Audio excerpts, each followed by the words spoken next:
Alright, yeah. We're here, we are alive, we've arrived. We're going to be doing 2400 solo shuffle challenges. The first queue is an Unholy Death Knight.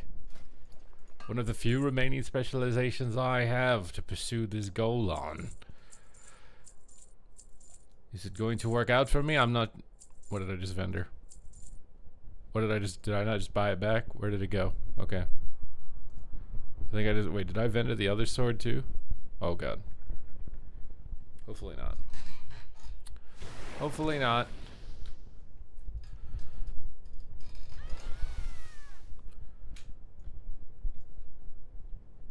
Alright, we got a little rogue, a little mage, a little warrior. It's a pretty well balanced lobby. It's a pretty well balanced slobby. Slobby wasabi. I'm gonna get to play zombie build against the rogue warrior too, which is kind of pog. A little pog.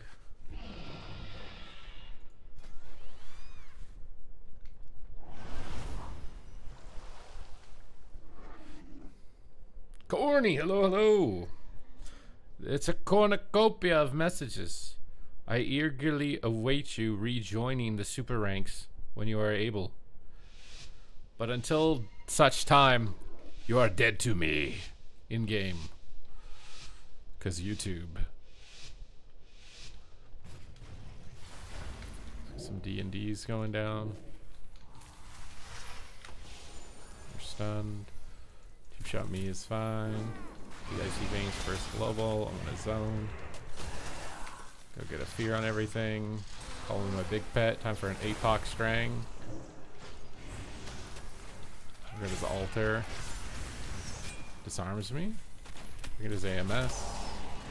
Should be okay. We gotta wait to use our blind here because he's on DR from the fear. We'll just truck out damage while we wait. Do damage from range. Grip him back. Knock him in the corner, I guess. Dark Pact here.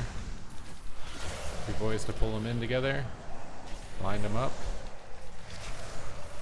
Nice Hex with D&D action down here. We got an APOC again. I need another Festering Strike there, Scourge Strike to get enough wounds for it. Switch the Sphere, Pony Boy out of the root. Keep dots up. Alright, empower the pet. Maximum wounds, AMS. Trinket this to strangulate. Big death coals. Massive pumping. Kick him on his thing. Just keep trucking him. I don't know if I should pet stun him or not. I don't know what the warrior's doing. Keep the death coals going. Yeah, he stunned him. Maybe I stunned Trinket. My pet even in range of him, bro? My pet just can't hit him or something? Chains of Ice on him. We can get some cleave here. It looks like he's stuck. Another APOC. You get dots up. Got a big A-bomb. And Holy Frenzy. Big pop. Big Papa John in town. IBF this. They haven't been looking at me, so I think we're okay to IBF this. Nice. Big damage. You had a prop win trade lobby. Prop Paladin? They should just ban every prop Paladin. I swear none of them are legit. You got 2400. Congratulations, DevCom. Wait, is today Tuesday? It's Tuesday, right? It's reset day, right? Oh wait, I can play zombies here. Zombie. I just tried to book a hotel. Oh my god, bro. They wanted me to pay $400 for one night. I'm like, this is not happening. The bomb out. Can I Pony Boy out of this? Okay, we can. Put them in for a blind. D&D on everything. I actually can't do it, I guess. Hippie Boy hands. We got a cloak. Just gonna hold out on committing too much here. Why is the shaman dead? APOC on the warrior. Alright, zombie time now. Hopefully they're gonna stay in the zombie time. Rip him off the mage. They avoid my zombie time. Single target stun him. Need some runic power here to get more zombies. Look at this, more zombies.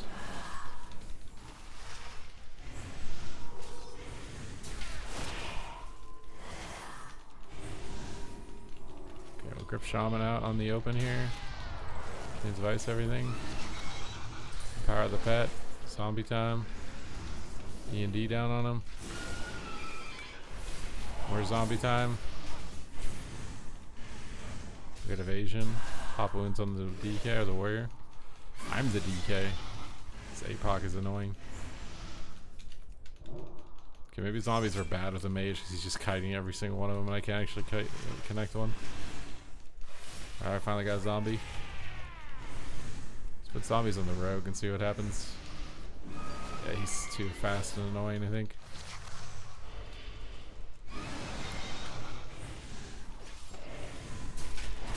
Use death coils and do damage. I'm wasting too much runic power on zombies that are doing nothing. Alright, empower the pet. Pet's done the rogue. Ripping the shaman and blind everything. D&D on everything. Zombie time them. Try and kill his link. We're in trouble here. Disarms me. MS is not going to do too much here, I don't think, but we're getting zombies, so it's okay. APOC. Big crush damage. We're feared, stuck in it. We're stuck! I don't like being stuck! Big diseases out here. Chains of ice on them. Just grip this guy off of him. Tries to leap again, we'll grip again.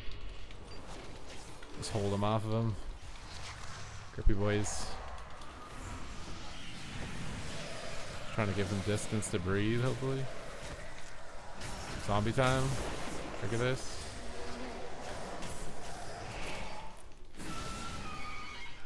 Oh, we got good pressure here. I think we're okay.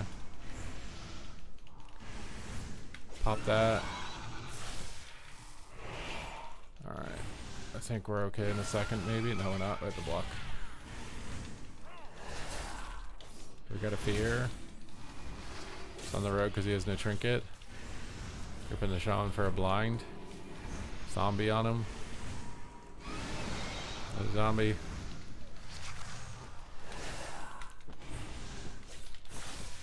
Big damage. Please hold on a little longer. Alter. Alter. Oh my god. Are you secretly leveling in MOP? I don't even know if I'm playing MOP at all. I'm definitely not playing EU.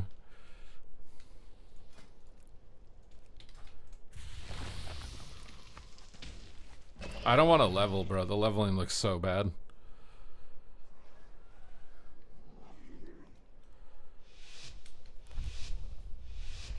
What in the absolute troll is this build? Wait, you don't like my zombie build?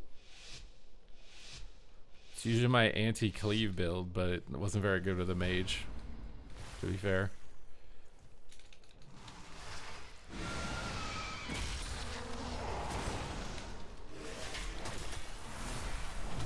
Big APOC on him, strang him off that. Witchbone here for damage reduction. To IBF 2, man, this is a joke. Am I a joke to you? You can still hit him from here, it's okay. Why we're playing the Clawing Shadows. Alright. Oh my god, we're rooted. Just break out of this, break these cuffs. He's almost out of his angel.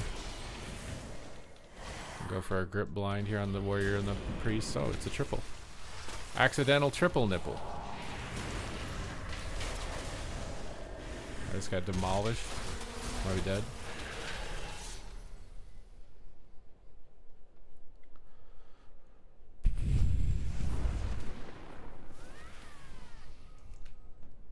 Demolished. Demolished. Oh, Clawing Shadows actually hits harder than Death Coil. By like a lot.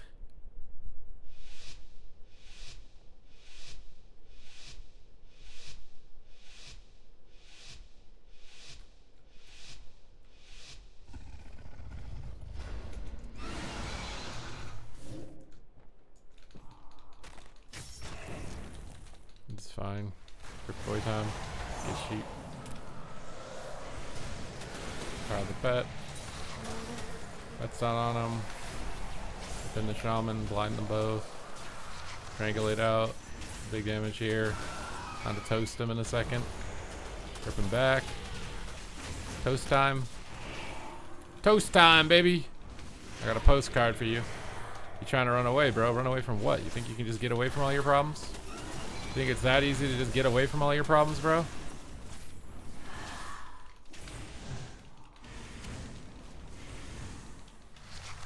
Alright, time to pop some wounds. Alright. You got big damage here in a second. Coming up. Get out of this. Just drop down a zone so I don't get pwned. Rip his ray. Diseases up. Chains on this guy. Empower the pet. Triangulate the shaman. That's on the mage when my pet actually gets to him. Bro, this pet is so annoying. I can't APOC now because I'm disarmed. We'll pop some wounds on this guy while we wait.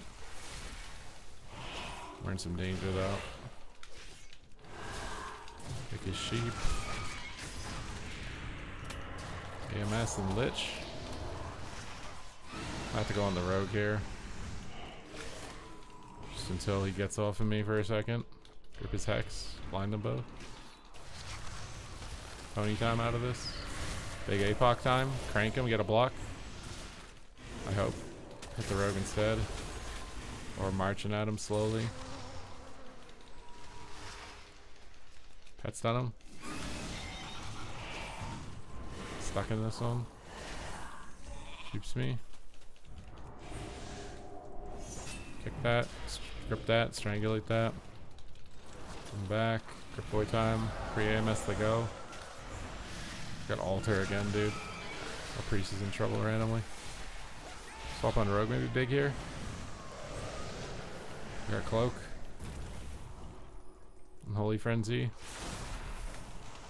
Big coil procs. Oh man. I don't want to use my pony time unless I'm rooted. It's gonna be super hard to catch up. Alright, we got a big spear here. We got a block with it. Chains of ice him. It's harder for him to move. Take his sheep. Whip in the shaman, blind them both. Just strangulate the shaman while I'm disarmed. Hopefully he parries. Oh my god.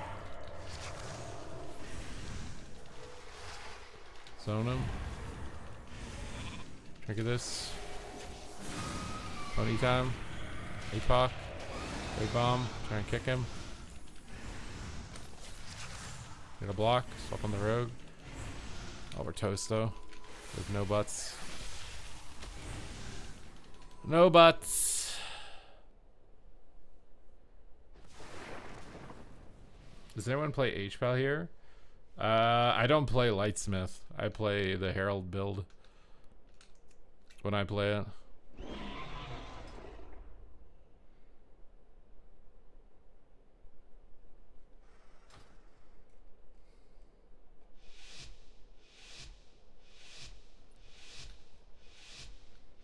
Alright. We need to get a sap, so I'm gonna wait. Our priest is not waiting. We got a sap. He got rooted. He vanished it. Calling the A-bomb here. Trinket out of this. Let's go ham. Strangulate the healer.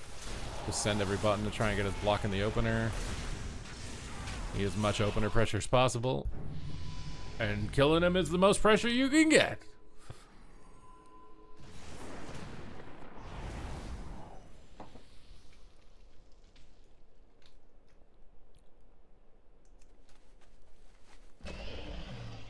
Alright, we need this.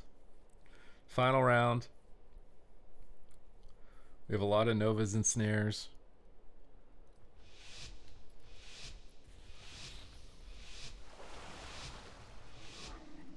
Gotta get in here, get combat, get our A-bomb down to pull the rogue out. Alright, A-bomb down. Combat, got the rogue out. Pet and power, grip boy time. Grip this guy off of him. Triangulate the fear. Get out of this. Grip him again for a double blind. Alright, Unholy Frenzy on the warrior. AMS, just random crap. We'll crank him. We got parry. Swap to the rogue with the death and decay damage. Can I use an IBF here maybe? No, they're not committed. Don't use cooldowns unless they commit, guys. If you're in a relationship, don't use cooldowns unless they commit. Not worth it. They'll just end up divorcing you and taking half of your cooldowns.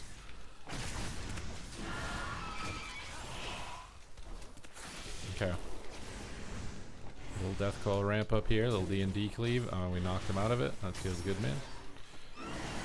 Oh, we got a sheep. Try not to AoE here or break it. Alright. We gotta strangulate out. Pet stunned him. Big pop. Papa John pop. Nice.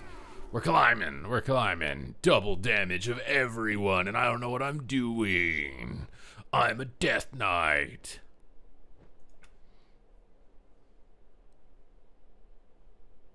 Everyone tells me to keep moving on. I got 2400 pretty easily with Herald. I don't know how much better Lightsmith is, you know? Like, percentage-wise. If it is better. Any mounts today? I haven't tried to get any mounts. Should we try and get a mount? Oh yeah, it reset today, didn't it? You can try and get ashes again. Ashes to ashes. We all fall down. Did you get any mounts, Lucky? Lucky's in your name, so if you said you didn't get any mounts, then you need to rename. I guess your name's Lucky IRL, actually, so you should not get any mounts in game. Which also means you need to change your name.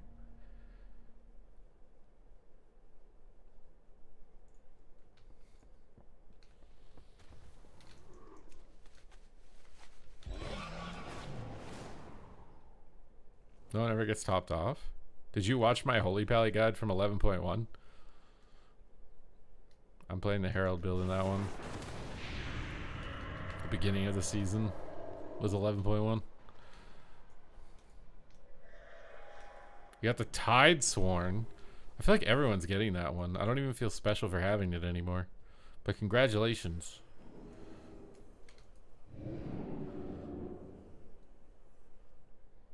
Wait, how did you get the Gul'dan one? They didn't buff the Gul'dan one. It was fake news. Fake news.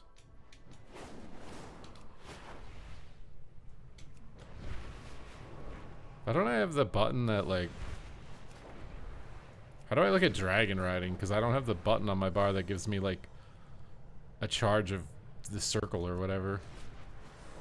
Oh my god, I'm not even close to completing this thing. I don't even know. How do you even do this?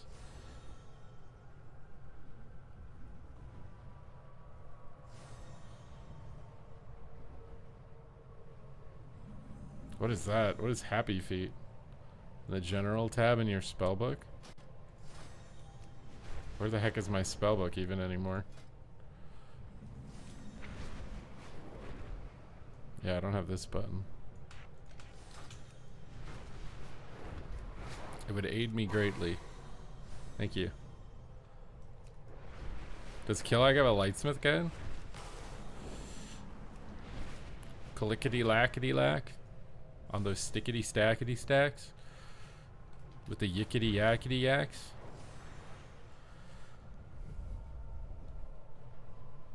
On Herald, everyone's top. On Lightsmith. Lightsmith requires like a very specific playstyle. It's like a melee wings build.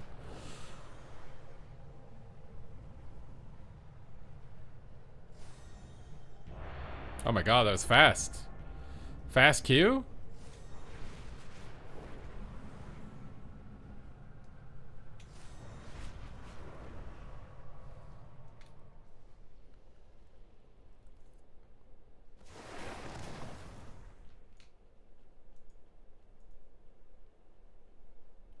Oh, we got a cleave lobby with Hawk Tua.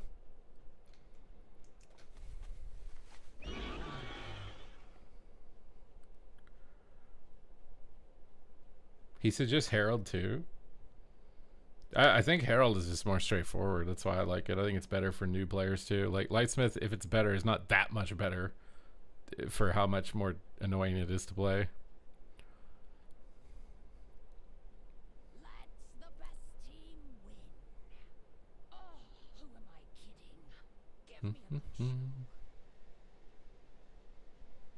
Okay, goal in this lobby. Do maximum damage.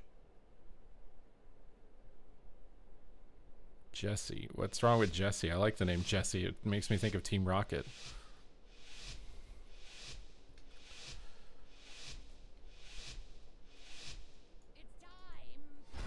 I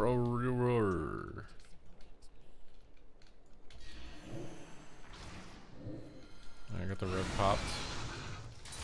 Gonna go for some fat stacks on him. Oh my god, I got disarmed at the worst possible second. Let's grip his mind control and blind. Let's trinket all this. You got into angel, but we might pop him. Almost got him. I'm gonna sit this, no point. How did he fear while he was an angel? I didn't know you could do that. I'm gonna use an APOC swap on the red here. Get D&D down for cleave. Start popping wounds. Triangulate the healer. Swap off his evasion to the ret. We can attack through that icon. Swap on ret. I got his wall. Rogue swapping cooldowns. I don't have a lot here. I don't know if zone even matters, but we'll put it down. He bombs him. We need to get in the bomb together. I'm gonna grip the priest maybe into a shockwave, hopefully. Glitch this. Empower the pet. Big coil procs. Swap back on the rogue. Alright, we got a triple fear. Icebound this. Big damage on him. Grip him back. Chains of ice him. Try and kick a healer. Need to play closer to the healer so I can kick him when he's doing that. Kick him. I got glazed. We'll swap on this guy. Grippy boys out. Triangulate him. Alright, rogue's back in the fight. Gripping priest. If he sanks that, I'll blind. Blind these two. Alright, we got cloak and bubble. Not too bad. APOC time. Oh, I got hodged. He's dead, he's dead, he's dead. Unless he has massive heals, he got kicked. I don't have buttons for him. I'll grip the rogue off of him is all I can do. Best I can do. Feared. Okay, my pet died. Maybe a new one. Need a position closer to the priest. Need a pet stun the rogue. Nice. Yeah, the death coil proc seems really high. I noticed, and with the A bomb Magus summon, it's nice. You can get like a lot of extra juice out of death coil.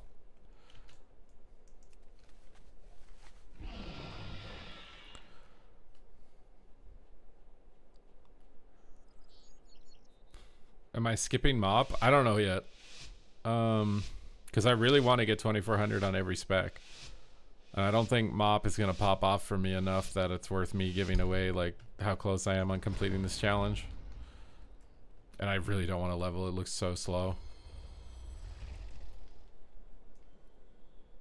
Alright, let's call in the A-bomb. Sprang him. Power the pet. Juice up here. Get his bub in the oak. Almost. AMS from the zone. D&D in it so I can stand in it. Get some big pumps in the warrior swap. Oh, getting cranked. Sack my pet. IBF, I just have to even though I'm not stunned. Keep the cleave going with D&D. Two target cleave here. Gripping the priest. I get a triple blind out of this. Double blind. I don't know if we're on the warrior on the ret. Trying not to get shockwave double here. Strangulate the healer. Big APOC on him. Power my pet. Big damage. Nice. So many people are playing.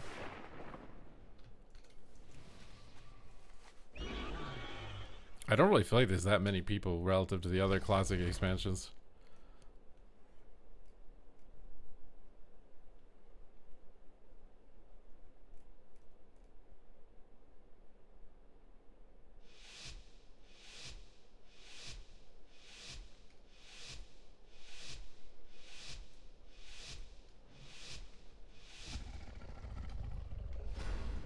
Let's try and pop him out with the D&D. A-bomb. Didn't get him. We're in combat though. Going me it looks like. IMS out of this. Back pet. Do a little baby go here with a grip blind. Keep talking this guy. Oh, he's going for a stun on him in a fear. Don't need to. Pick a cocoon. Grip him in. DR blind. Triangulate. Keep the pressure. Glitch this. It's the only fear in the game. D&D down on him. I'm gonna grip him in again. Monks don't like getting gripped in close like this. Can kick him as well here by playing close to him. Kick him. I don't want to trinket an in cap. He might have to lay and bubble though in the bomb. Disease is up here. I got my APOC go here for the rogue. He just cloaked though. We hold. Now we do it on the warrior. Now we got his wall. Swat, he revivals the fear. Zone doesn't do anything, but we're putting it down. Trigger this. Oh, we're toast. We're toast.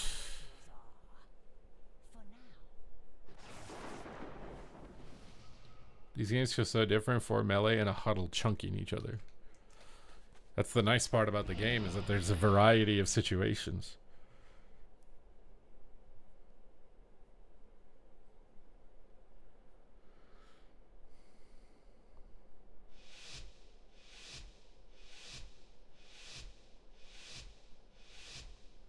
The thing is, though, it's like the part that people want to play a mop isn't going to start until after this PP season in retail started anyways.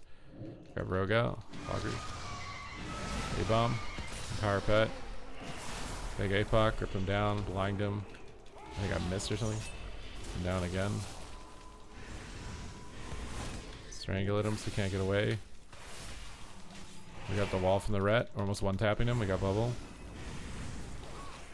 We're not going to trigger the gouge, I don't think. Get a D&D down here so he can't run as easily. Bubble's almost down. Diseases are back up. We'll use Grippy Boys so he can't shadow step to my healer. The bombs. Zone. AMS. The D&D. I'm going to trigger this stun. It's on his dance. Try and kick the monk here in a second. Kick his crackle. Oh, he's still toast. He walled. We got revival really low. Nice. Execute crit.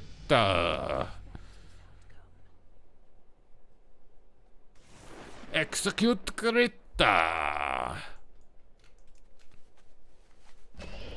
We love execute Krita.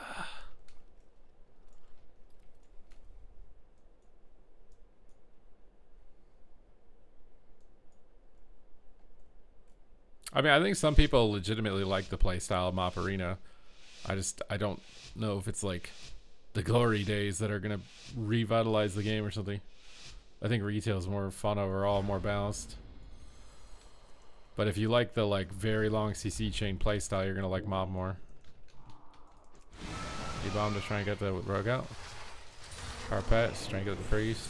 Go hammies in the opener here. Put him in and blind him. Oh, I like the strangulate opener first, just so you can't fade my blind. Need to remember that for later. Let's get a D&D down here in a second. He might set up on me, but I don't really care. AMS preemptively. Big burst on him. If I can grip him out of line of the angel here, it'd be nice. I'm out of line. Burst him down here. Grip boys on him, so he can't get away. Try and pull him away even further. Pull him around the pillar. Pull him around the pillar again. I'm not icebound just because I'm dying there randomly. Using a dance into my icebound. Feels good, man. Triangulate out. I don't know who we're attacking. I'll drop a zone for the rogue damage. Try and grip the priest in. He fades. Test strike a little bit here. The zone's gone. I'm stuck in a fear. I'm also kind of dead. AMS, some magic damage from the rogue. I don't have a grip. I have to blind defensively. Trying to get out of here. I think he just broke my blind. We got lay on hands. Big APOC here. Can't do anything to the healer. And we're dead.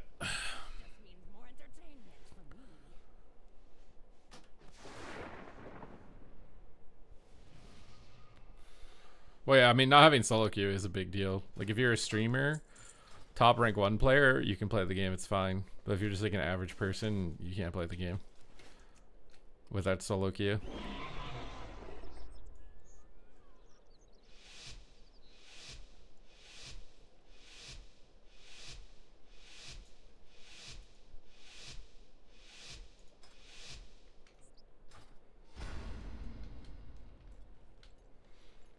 See if he gets a sap.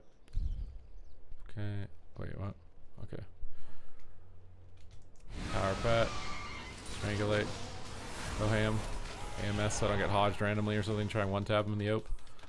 Revivals it. We got a lot of pressure there though. He got a full song on the healer. Grip blind him to peel. Grip toy hands. Stop him from casting. Up down to D&D here because they're all stacking. Get some big cleave with this. Lich the Fear, it's the only one. Pick his heal in one shot.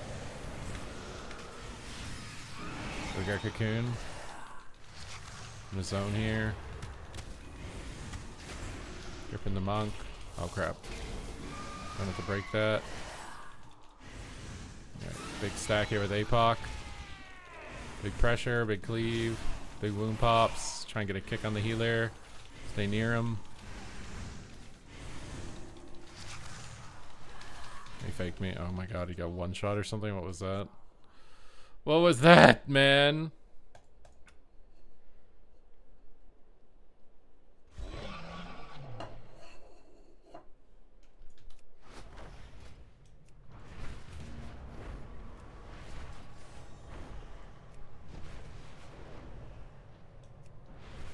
What's up, Turbo Nerd? Howdy, howdy. Welcome to another stream. Welcome to another day.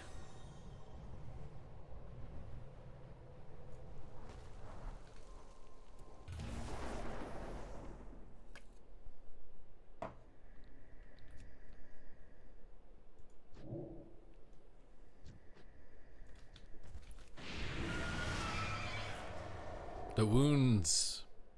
The wounds champion. These poor blood elves, dude. They had a death knight ravage them at Sunwell, and now they have a death knight ravaging them at Tempest Keep.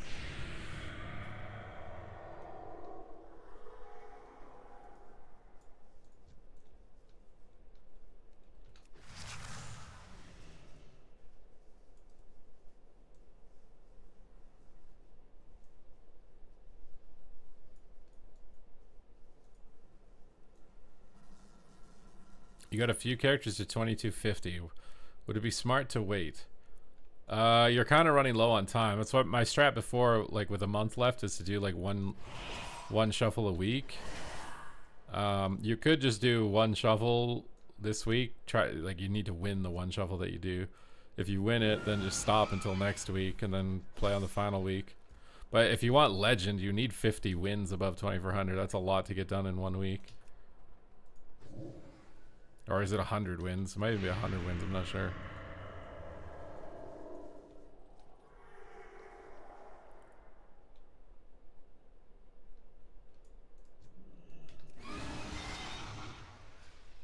My people are addicted to it. A dependence made manifest after the Sunwell was destroyed. Welcome to the future. A pity you are too late to stop it. No one can stop me now. Salama Ashalanore.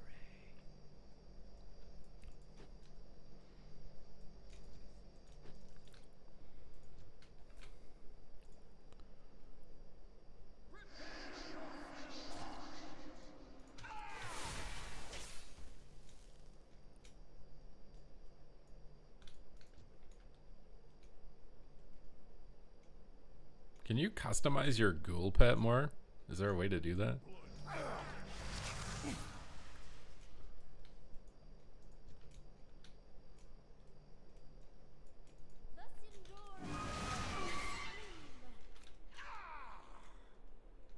Just skip the RP?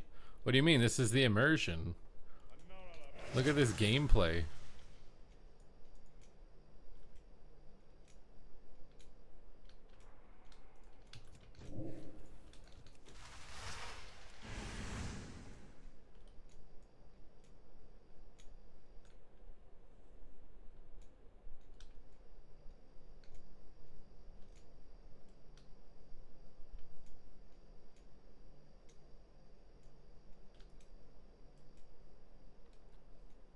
Look at this gameplay, dude.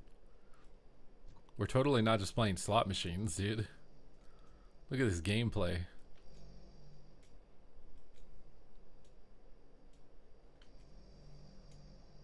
What's that sound? Where is it coming from?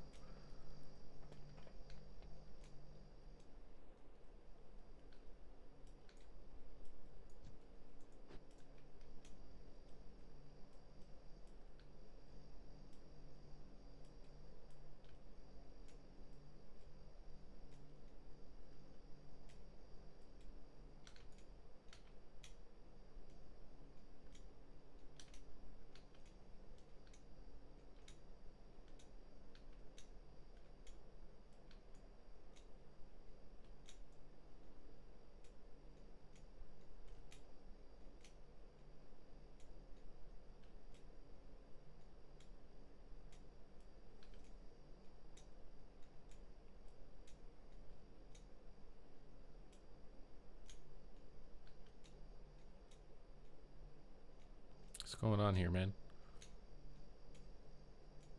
You gonna res him or what?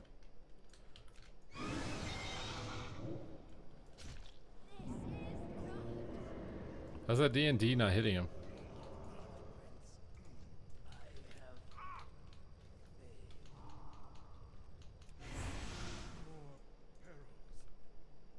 Brinkibus, hello! Hello! It's only this week and next... Yeah. You have one more reset before it's over. So all of this week and then it ends on Monday night. Ends on Monday at 10 p.m. You won't be able to queue this season anymore. Next Monday. So it's actually less than a week, right? You don't even have a week, do you? Or am I a week ahead? Oh, no, wait. Never mind. You can play until August 4th at 10 p.m. August 4th at 10 p.m. is when its season's over.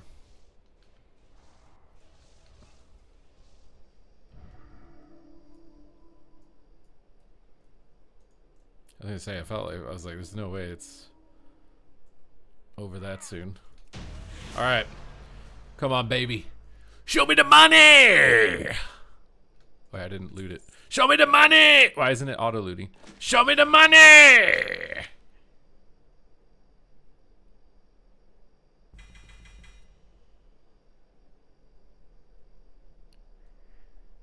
No money. Will you level in the 1 week vacation on mop or something? Am I gonna be too far behind if I do that? Because like if I was gonna play mop, that's when I would do it. But is like the PP season already started and stuff? Like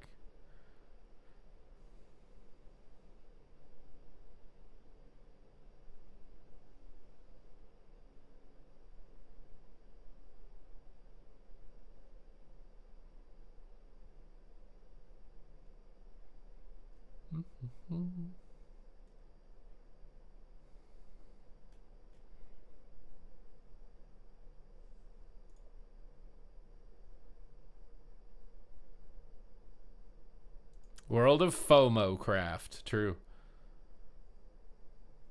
I don't know when the mop content starts.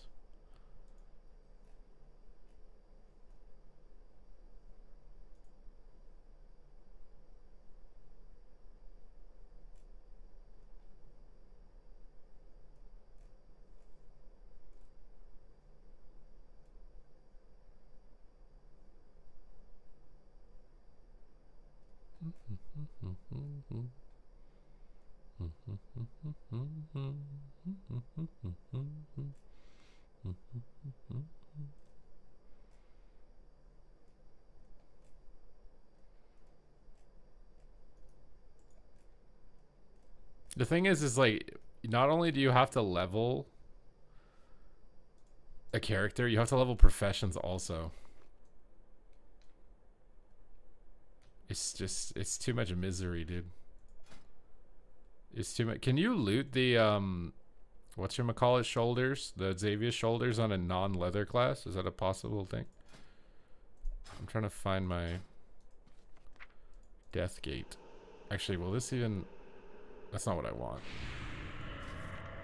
I want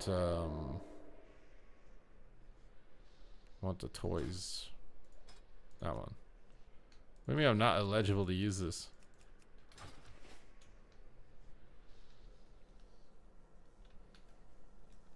Level professions between queues. Bro, it takes so long. I would play mob if I have a max level character with professions and I don't have to do any farming.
Oh my god, dude.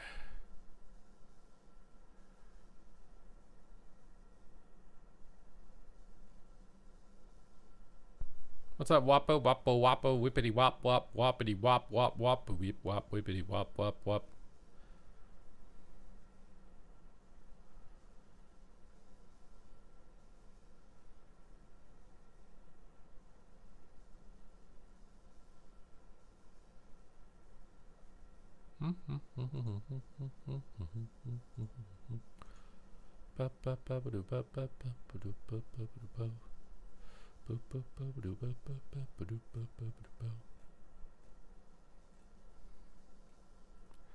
I got one glad win last night.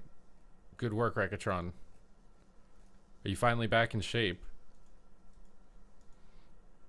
Have you finally whipped yourself back into shape? When can I hearth out of this accursed place? Should I kill the final raid boss of patch 11.2, guys? He's over here in this room. Dimensius.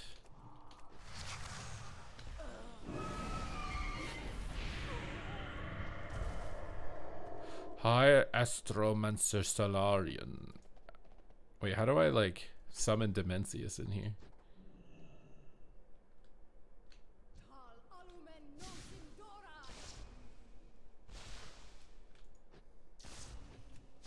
Is she gonna summon Dimensius? Wait, what? Am I gonna kill my own pet? Rockbender, don't do this to me. Wait, the whole fight just resets? Where is Dimensius? Bro, why doesn't it loot the mod? What's going on, dude?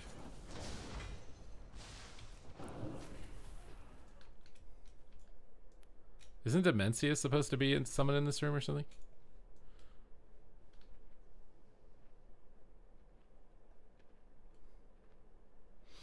Anticlimactic. Yeah, I thought Dimensius gets summoned by that boss. I guess I was wrong. I suppose I was incorrect in my proposition and my understanding. I am big, big, big back in shape. Why do you need to be triple big? I feel like you're overcompensating.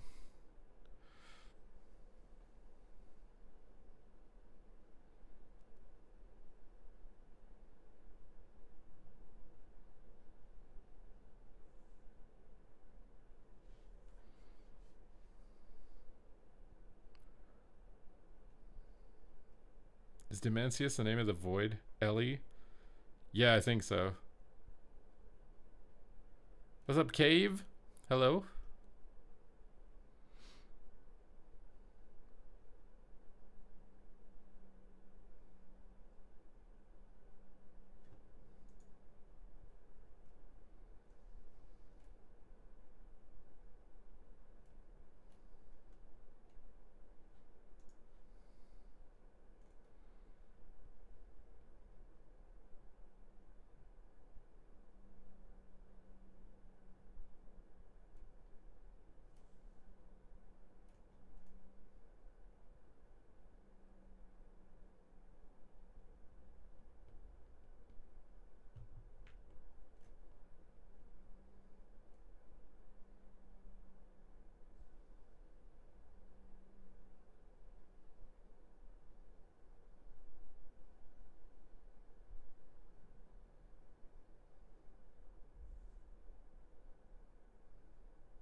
Aren't you happy you're not leveling? Kinda, yeah. That place, oh my god, Tempest Keep, yeah. Getting into Black Temple was like a very prestigious thing back in original TBC. I don't think many people actually did successfully get into Black Temple until they nerfed everything. The old raids were super hardcore. That's why I always find it weird that people say retail is for the sweats, and it's like, bro, what are you talking about? The old version of the game back in the day, like nobody cleared all the raids. It was like less than 0.1% of the player base or something cleared Naxxramas in vanilla or Sunwell in TBC. Like the game was the most elitist it's ever been in original vanilla and TBC. The game was way more elitist. People are like naive to think that otherwise. Now playing it a second time when you already know how to play the game and everyone knows every single fight, it's a lot more easier to do, but at the time it was really sweaty. Sweat fest.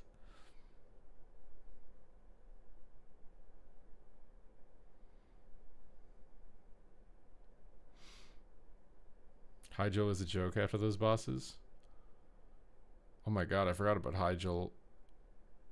I mean, parts of Hyjal. I feel like Archimon, if you didn't have people who knew how to use the macro or whatever, it was not like that chill.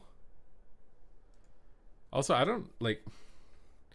Were people like not as sweaty in vanilla? I don't remember or not. Like, I think people were more open to inviting you if you were bad, mostly because everybody was bad, which is maybe the issue with retail compared to classic. Like in classic, everyone was bad, so you just kind of invited everyone.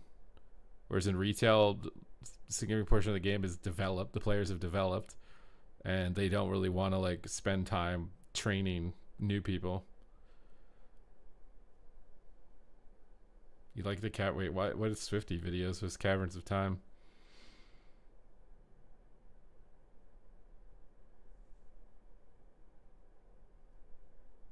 Decurse on order two. And I think you had to stay spread out, or you got one shot by his laser of death. I liked Hyjal. I liked the whole like waves of enemies coming at you style of fight. I thought that was cool.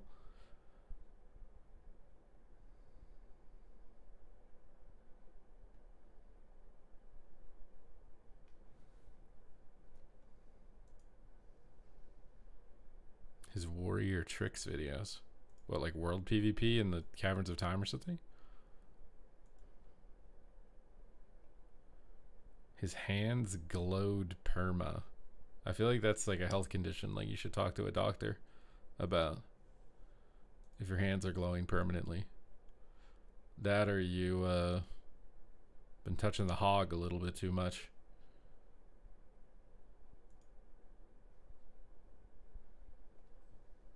Would be my bet. Okay, I can probably hearth now, right? What mount should we get? Invincible probably or something.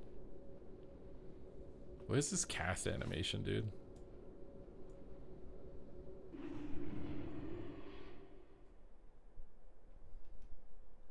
Let's be real, like Dragon Ball Z, like key blast channels are like the best casting animation you can do. Rekachon, what is that? Is that his Warriors video? I can't watch it. I wish YouTube just did what Twitch does when it detects like copyright or whatever and just mutes that part of the video for you instead of what it does. It's super annoying what it does. I don't know if Twitch has like developed their technology better than YouTube in that regard.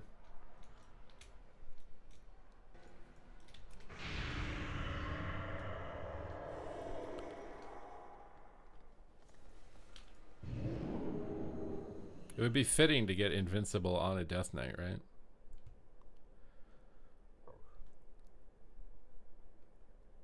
Ugh.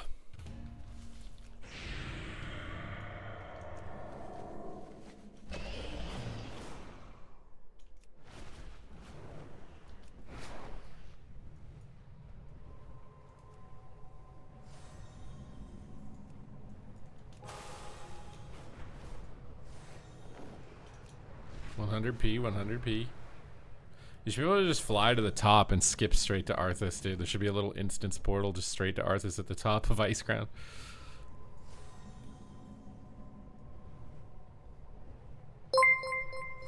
PK, thank you for the 3-month sub. Just saying. Exactly. I'm just saying. Like, casting animations from Dragon Ball Z with key blasts, those are like the best casting animation. Like, if I was AI and someone was asking me to generate like an MMORPG with casting animations, I would take all the inspiration from Dragon Ball Z. They have the best casting animations.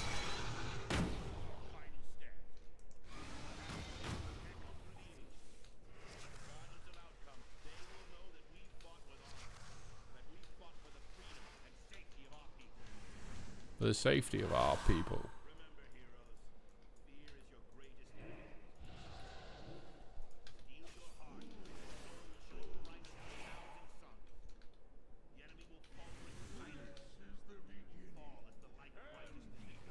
Mario Kart was so cool the first time. Like, this model was so cool.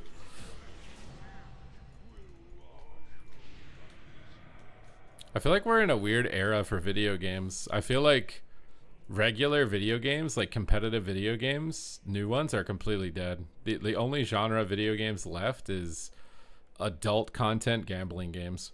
That's it. Like, if you want to make a successful video game, it makes a lot of money. If you make anything that isn't an adult content gambling video game, you're just wasting your time.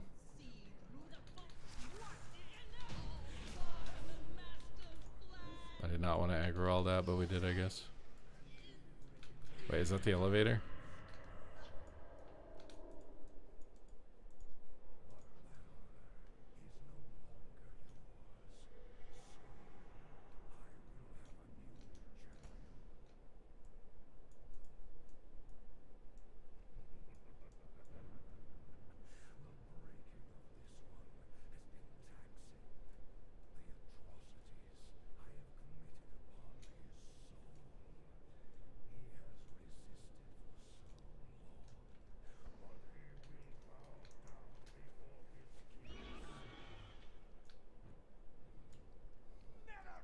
GTA 6. Why is GTA so popular? Like, I enjoyed it, like San Andreas and stuff, but like it got repetitive after that. I just didn't care anymore. What actually makes Grand Theft Auto like so popular consistently? Because the actual, like, just the RP? Because like the game itself, I swear, is not that like. Is it because it's like you can just exist in an open world basically? How does the RP even work? I thought the RP was like gate kept by a community or whatever. Because I mean, it reminds me of like Simpsons Hit and Run, right? Like Simpsons Hit and Run and stuff, like those types of video games. Why is Grand Theft Auto the only successful one of that genre?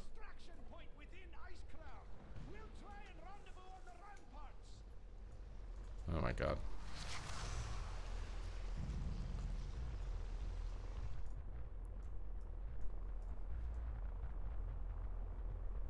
What a weird audio file to choose for the airship. God, airships are so cool though. Why do they have like lifeboats? I guess they have sails. That's so it'll be able to fly or something.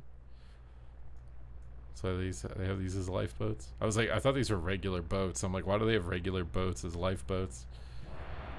Oh, come on, dude. No way. No way, man. Why does it have to pop now? Dude. Out of all of the moments in this raid that it could pop.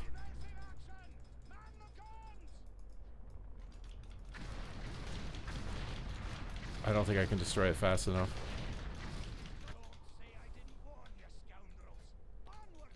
This is so dumb. We need more world PvP content. But you like the world PvP? I probably should, honestly. The world PvP videos on shorts do really well. I don't think jumping works. I think you just fall and die. Well, you still can't accept it. Whoa. Whoa.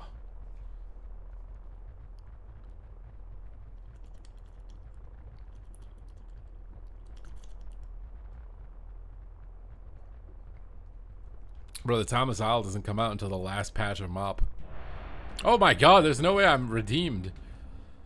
I'm redeemed? I get another queue?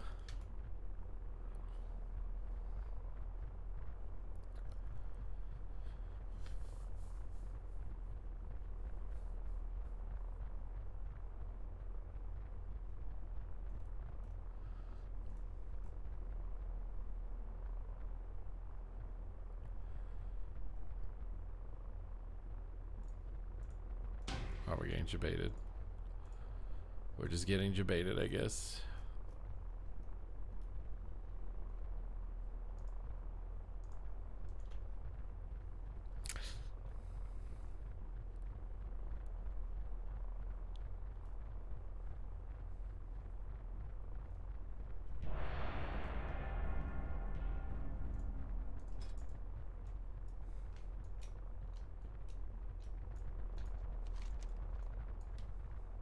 Let's get a move on then. Move out. For every Horde soldier that you killed, for every Alliance dog that fell, the Lich King's armies grew. Even now, the Valkyr work to raise your fallen, as things about to get much worse. Come, taste the power that the Lich King has bestowed upon me. You know what doesn't make much sense is like this tower is not wide enough for how big the inside is, you know? Like all the wings, like the plague quarter, the blood quarter, like there's no way this portion of the tower is big enough to fit all that inside.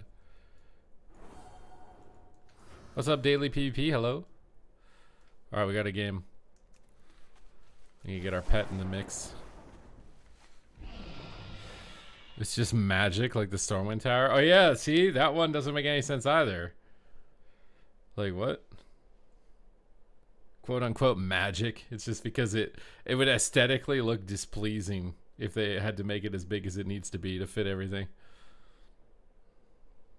Today, your cries of battle and the clash of your weapons will be heard by the great Loa. Oh my god, bro. Fallen will join them in the afterlife.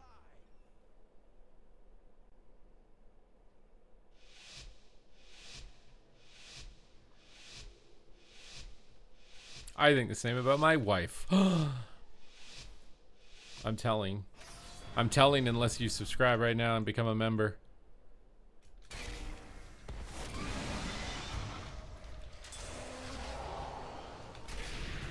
Alright, time to go for a big go. My god, dude.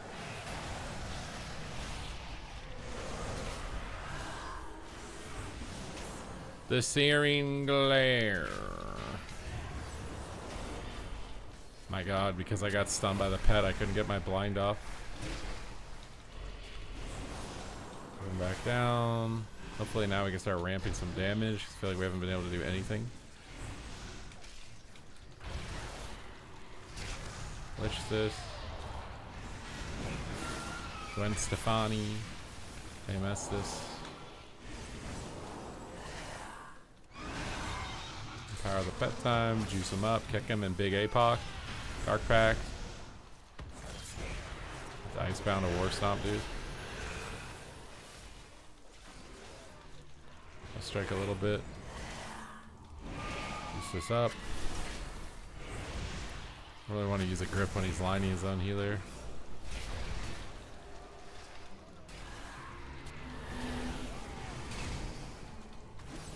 Strangulate. Oh god, he faked me. Oh no. Line. Can we finish? I don't know. Calling the A-bomb. Can't stop that. Alright, nice. We're good, I think? No, we're not. Are we good? Maybe. Oh my god, the glare. Big APOC. Oh my god, I'm blinded. Just kill him with damage, bro. Kill him with damage. Ugh. It's an RPG with an overworld. The buildings are bigger on the inside. I've been subscribed since around OG Mop on my main YouTube account. I meant like the member, the like $5 monthly member thing. It's called, on Twitch it's called subscribe, but on YouTube they call it member or whatever.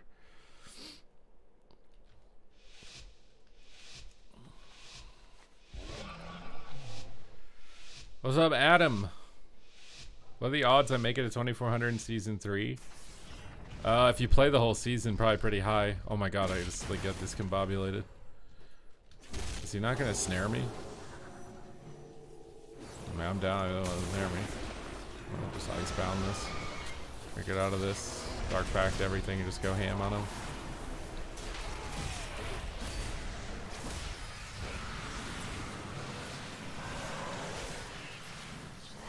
Okay, he went really far away, but it's fine. Did big cleave damage on everything. Whip in, strangulate. Oh, maybe it was bad with the rep. I didn't see the rep. Find out. Lich this. Just keep pressure. In the zone. Big wound poppage time.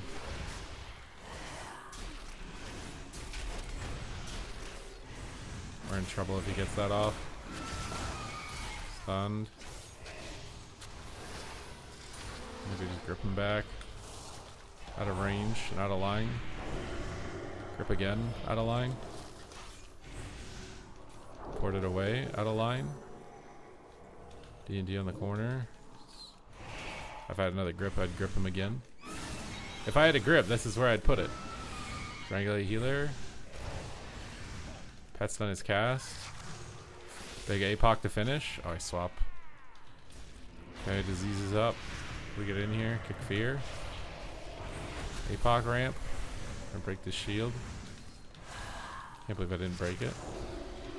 The priest. I don't want to blind into that. This is super awkward. I have to blind the warrior or we die. Kick fear.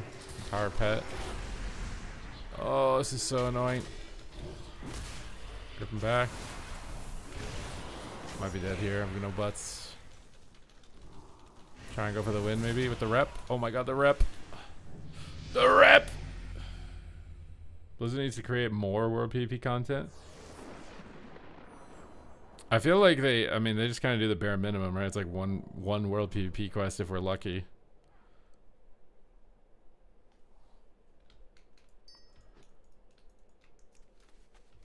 Like when you think about World PvP in SOD, like the Stranglethorn Veil event, like that event was so cool. Why can't we get something like that on retail where it's like you join a group of 5 max and there's like this big event.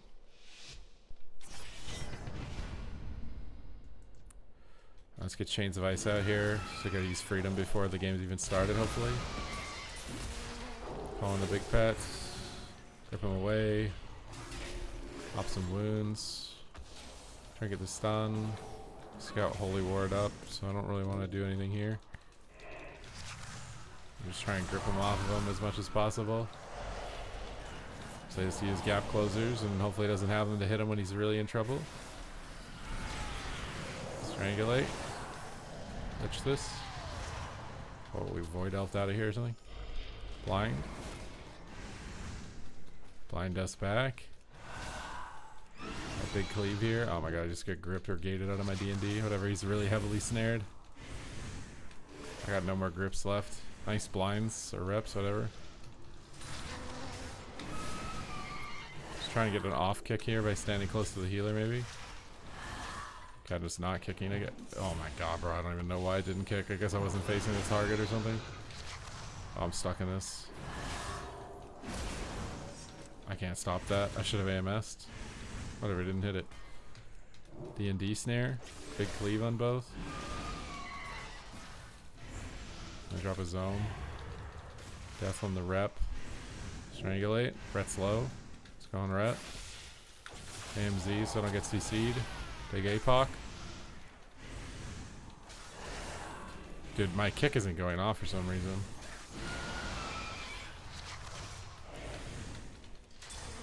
Pet and power. Big cleave. Big cleave. Big cleave. How did he live there?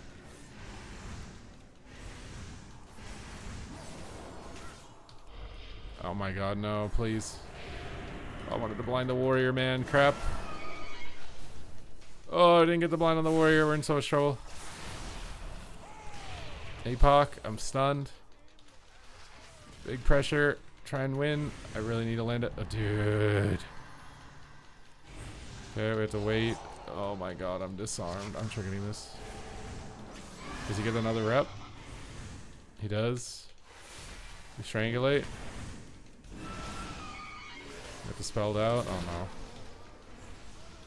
no. Oh.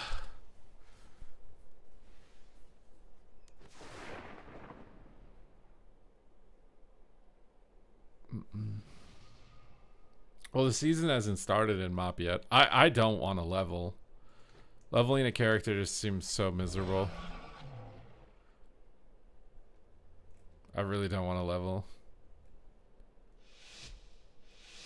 I'd rather lay in bed and watch TikTok than level in MOP where no one's going to be playing the game in a month and a half. Just like every other game that's come out in the past 10 years. Epoch time, AMS the CCs. Icebound the Fell Lord stuns. Grip in the Holy Pally, blind everything. Strangulate the Holy Pally, big cleave. I think we got wall there. Get out of this, let's go ham. Ham as we possibly can. Ham in a can. Keep going ham. Pet stun him. More ham. More ham, more ham. Glazed. I'll just drop a zone down. Back, APOC him. Grip him back. Okay, we got big CCs here. Fake my pet kick. Can I get an off kick here? No, I can't. Kick him. Strangulate the healer. Keep pressure going here. D&D for cleave. Can't stop that. Blinded. With really good pressure, but I need to land a kick on the healer or something here. Flip him back for a double blind. The trinkets it. The reflected coil. Big coil procs. And an APOC here if it doesn't glaze it or something. Lich here. I should have AMS'd that. Oh my god, he wake stunned me on my Lich. That sucks.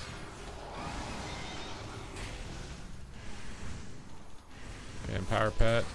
Where did he go? He's gone. We have to go ret. So I can get a grip on him from there. He's lining it. Regulate the healer. He's getting a Tyrant off there. Get him back. Oh, we're dead. We're dead. We're dead. We're dead. We're dead. We're dead. We're dead. We're dead. We're dead. He faked me. I'm so bad. Oh no. Does he have IBF in 2 seconds? 1 second? I can't chase him though. We're stuck in a fear. I'm so sad that I used Lich when I did and I got freaking stunned by Wake of Ashes. Ugh.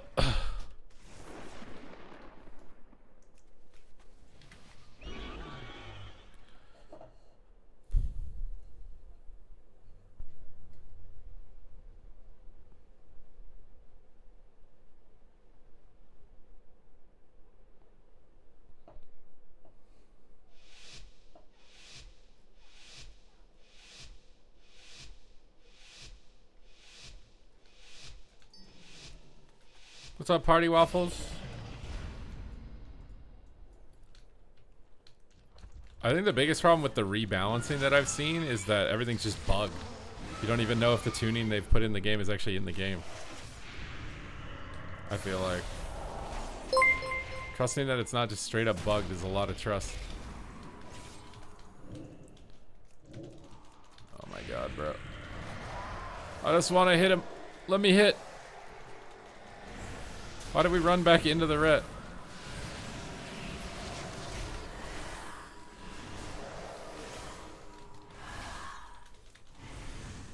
Alright, we got parry. Let's see. I can't move, bro. We're in trouble. I Hellstone, but I didn't do anything. Kick the re-rep.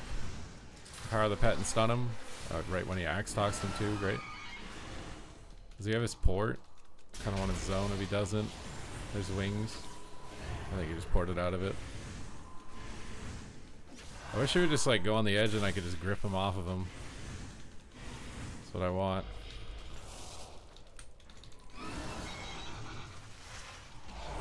Triangulate him. Get APOC in a second. He's on Fear DR, we can't blind yet. Don't just press Lich randomly. Blind everything. D&D. Try and let it sit for a second so he gets room to cast. He freedoms on him. These freedoms suck. My pet got stunned. Oh my god, I can A-bomb while I'm CC'd at least. Oh, we're toast. Lich this. Can't do anything like this. Front pressure damage, IBF, just reduce damage for the healer. Trying to just get big cleave going, kick the glare. We got double bubble, but not like the chewing gum, because the only thing they're chewing is my butt. AMS is searing glares, nice MD into a strang on the trinket. I'm gonna grip the warrior off of him. Grip the warrior off of him again. He just has a charge for every single gap closer. Pog.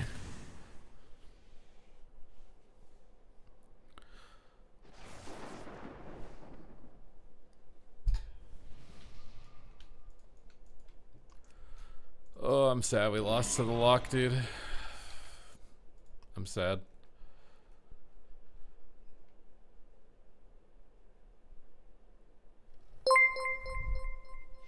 Abster, save the raid. We're here. We're almost done another spec, but not on this lobby. My sip. I already downed the potion, bro. The elixir of magnesium has already been consumed. My magnesium stats are maxed. Let's call in the A-bomb. Let's go immediately ham on this guy. We're not holding reps in reserve, bro. We're at the gym and we're training to failure. He faked me. That's why I'm a failure. Okay, we can't. We got sack and wall, so we just keep hammering damage to pad the meter, but we're probably not going to kill here. Well, maybe we will. Dark Pact. Got a lot of wound damage here. Oh, I'm taking the damage as well. I don't really want to IBF unless I'm stunned. Okay, we can get a grip triple blind into a D&D. He's going to port. He's going to immune my snare, and I need to get ready to pony boy up if he does. I pre-ponied and he didn't go, dude. I shouldn't have pre-ponied, I guess. I'm going to drop a zone to make him port out of here. He's kicked. He can't port. Pet empower on him. Oh my god, trigger this. I can off-kick the rep with my pet if he's out of range. Keep D&D on him for cleave here. I can strangulate out of that. He bubbled. I'm going to AMS. Might strangulate the lock if we're in too much trouble here. I really don't want to. Oh god. Am I dead? Icebound. I think I'm toast. Spamming Death Strike, but feel pretty toast. Grip a cast. Try and pony boy up and kite. Chains of Ice. Kick the lock on something. Feared and bopped. Oh god. Oh, we got a fear too, but we can't hit him because of bop. Oh my god. I'm hodged. AMS this. I have a big go here. Maybe we can get a kill. Pony uptime. AMS NECC and go hammies. Popping all my wounds. All the wounds are getting popped right now. Big pops. Papa John's. My god, dude. Triple blind. More popping. I shouldn't have popped. I broke it. Or did he sack it? Strangulate him. Maybe win. Kicked him on cast. Win, win, win, win. How did we recover? I don't know, but I'm happy. Please. Please. Please. Oh. Oh.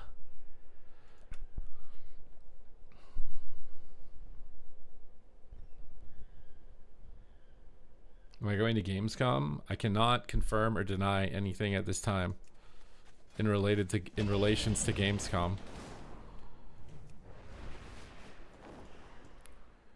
Wait, where is the entrance to ICC? Why am I so cooked? You give him more rage. I did not. I took away 2 of his globals gripping the warrior, okay? Those globals could have been like execute, execute.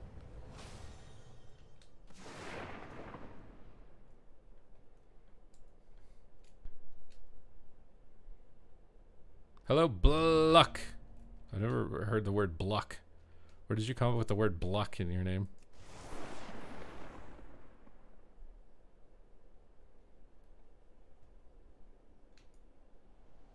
Oh, is that how you figured that out? Oh, I see what you did. But you got an interesting word out of that, you know.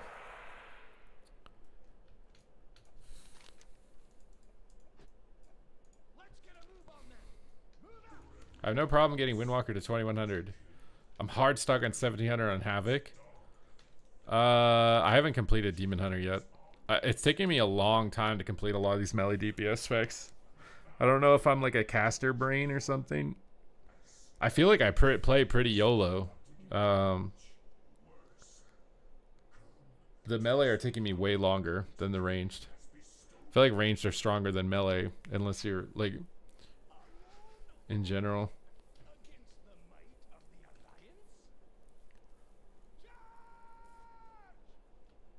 Oh my god, dude. They're so discoordinated. You're just a caster, bud. Well, you see, it doesn't matter. I'm still gonna get all the challenges done. How many melee do I have left? Unholy DK, Survival Hunter, Feral Druid, Demon Hunter. I think that's it. I only have 4 melee left. Yeah, Demon Hunter is actually very hard to play now. I don't think Demon Hunter is straightforward at all. If you don't know how to line up your I-beam and your Essence Break, like you just do 0 damage, that's actually impactful. It's really dependent on understanding how to set up that window of burst. You're basically like a subtlety rogue. The only thing that's easy about Demon Hunter is you're like pretty tanky against casters. It's not hard to survive casted damage.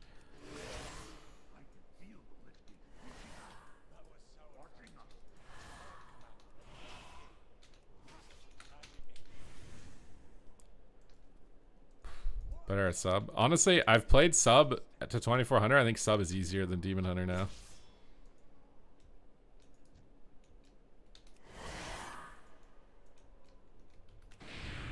I'm not even trolling. I actually think sub rogue is easier to play than Demon Hunter. Like if we had like an AWC and it was Demon Hunter meta and everyone had to reroll, I don't think people playing Demon Hunter for the first day would beat the Demon Hunter mains.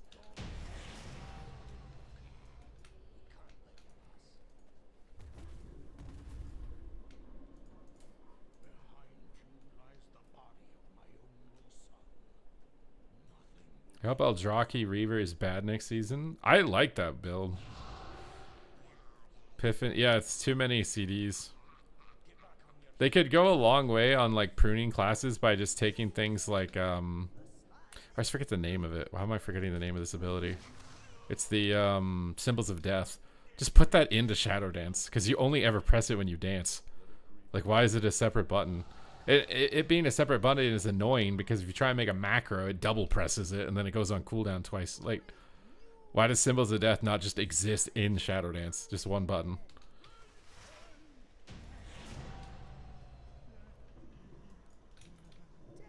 And the same thing with Demon Hunter. I feel like Essence Break should just basically be after you I-beam, your next Chaos Strike applies Essence Break or something. Just remove Essence Break as a bind. Just make it so when you I-beam, your next whatever attack, it could be Blade Dance and Chaos Strike, will apply Essence Break. And, you know, just put it in one button. Get rid of the bind.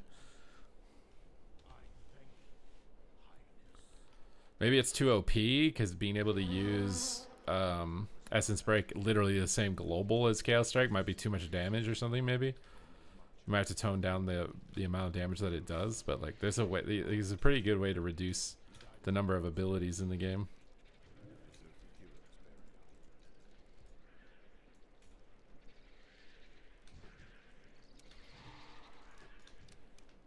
Oh my god, the door is open and I'm just trolling, sitting here doing nothing. My A-bomb will deal with that.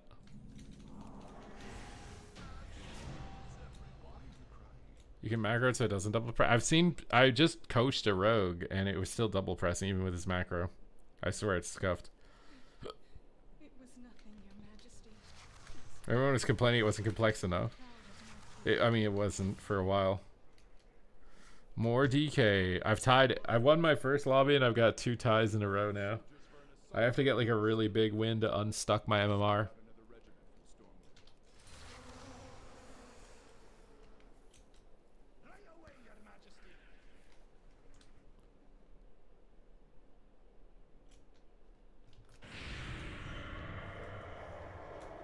How would you prune Resto Shaman?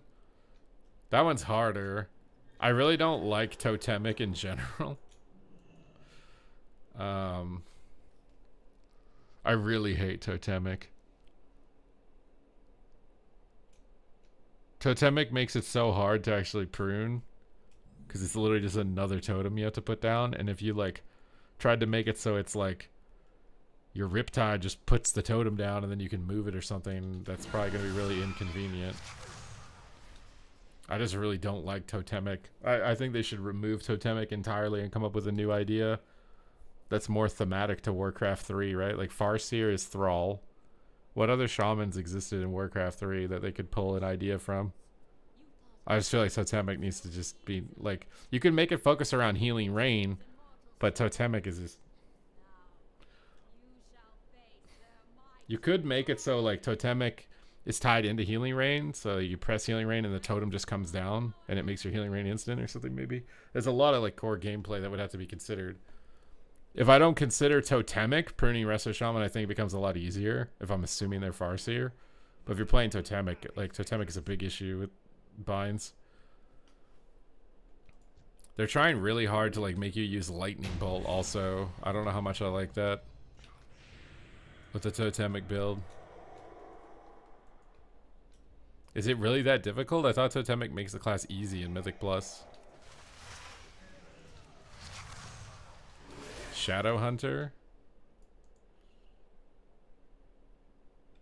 He did have like didn't he have like, wasn't there like a witch doctor or something? He had like banana beams and healing wards and stuff like that. Isn't that what Chain Heal was originally based off of or something? Pretty sure.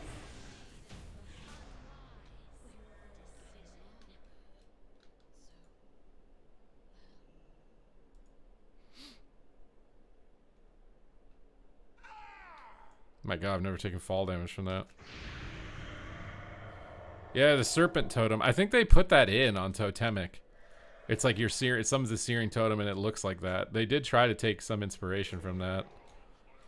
Honestly, that idea could be played on better, I think. It should be like Flame Shock just automatically puts that thing down.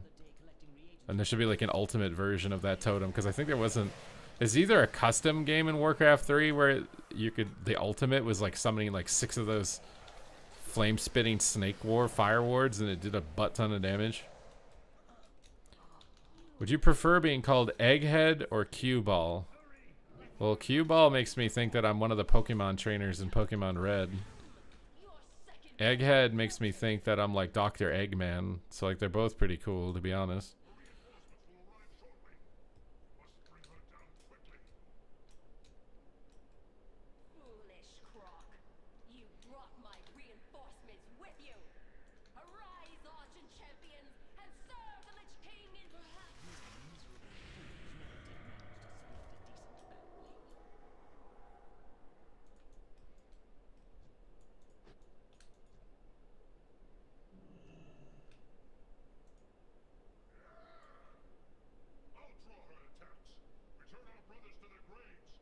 Bro, why is my ghoul just like randomly pathing?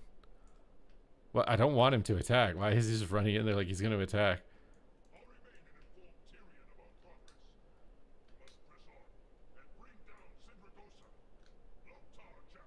Frozen insect. How is he moving if he's frozen?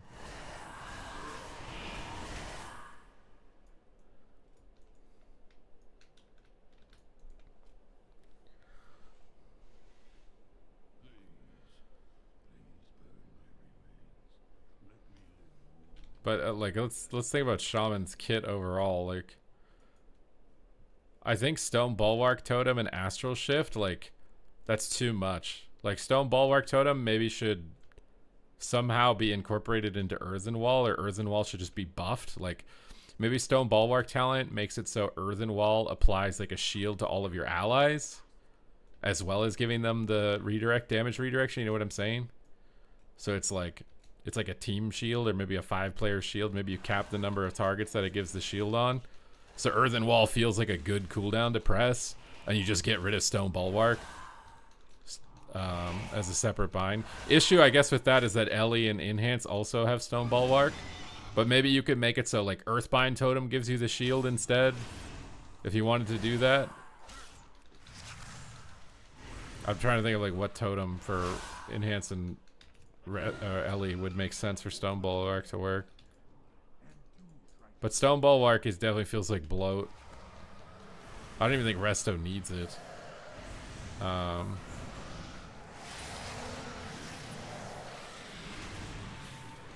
What other things are there?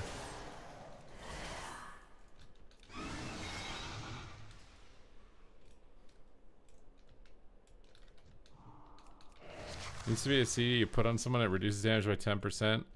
Yeah, but then you basically homogenize all the healer cooldowns.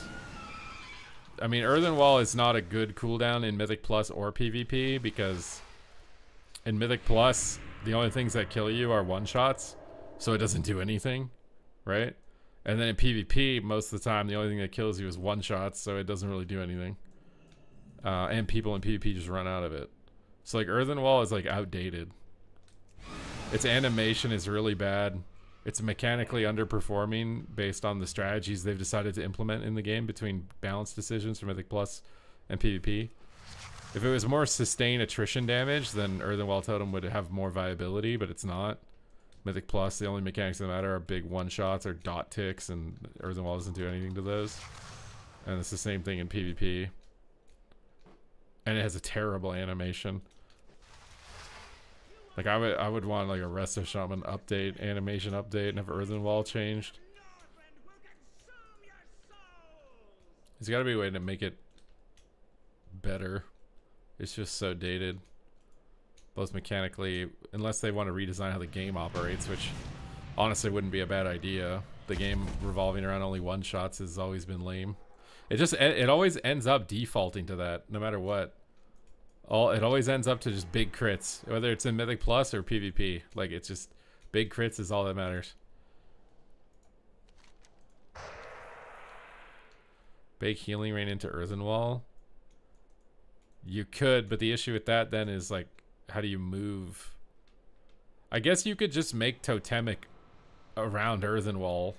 That's the big issue, is that Healing Rain, Earthen, and Totemic Totem are all separate binds. There's got to be a way to, like, bring them together and still have good functionality, because as it stands right now, they're just like, they're all the same mechanic, right? You put an AoE circle on the ground that helps your team.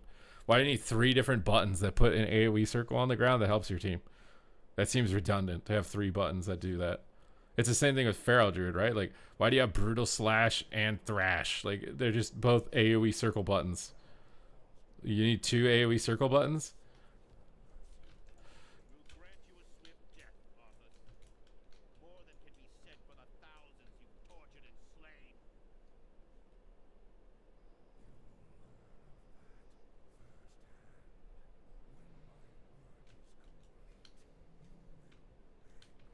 Any spec has to battle its raid. That's because it's just all of its cooldowns are AoE, right? And Spirit Link Totem is really powerful for a lot of raid mechanics. So like, if they buff Earthen Wall Totem in raid, like, it's just the God Healer, right? Because Spirit Link is like, main mechanic trade is Spirit Link Totem. Anytime I've been in a raid in any recent expansion, it's like, you use the Spirit Link Totem, you use like a anti-magic zone or something. They had to nerf that out of the game, I think, at one point, because it was so strong. Anti-magic zone. I think they're just deciding to bring it back now on this patch. They pruned a lot in Mop. No, they didn't. They pruned in WAD. Mop, I think, has more keybinds than any expansion the game's ever had. Might depend on your spec. Maybe Shaman actually has less binds than Mop. For Resto, though, definitely the issue is that you have too many big AoE circle buttons that help your team. There's got to be a way to consolidate them while retaining gameplay. And honestly, I'm not paid. You know, I'm not paid anything. You want me to come up with this idea for free, but I'm literally not even paid to do that.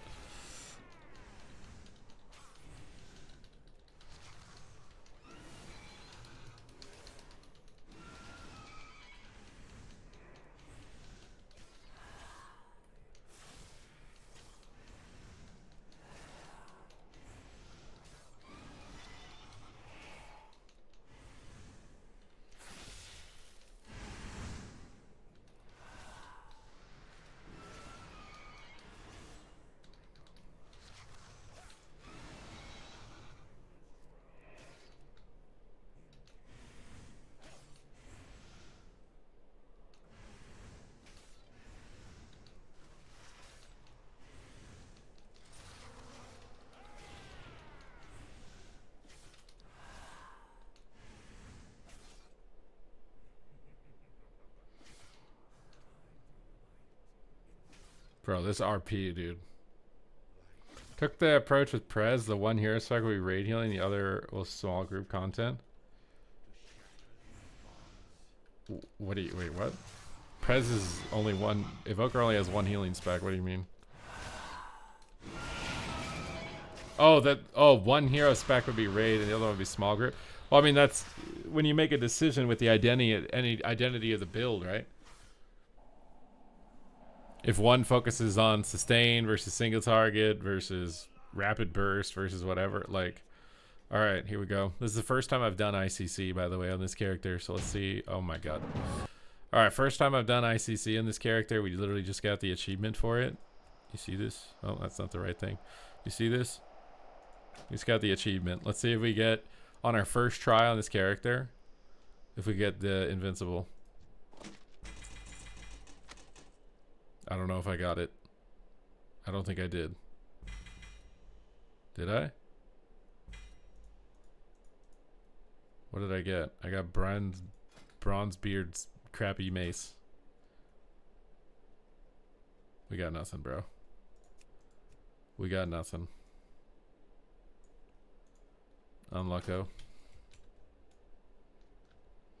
Remember when you were able to stream music? I mean, I could. I just wouldn't be able to stream to YouTube.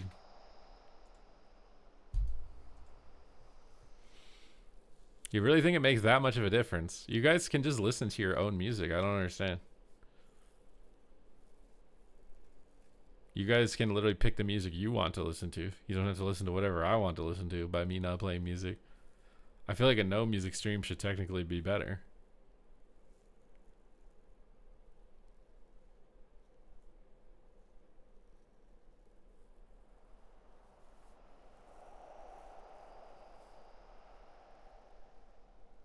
NCS music. It's too risky, bro. I've tried.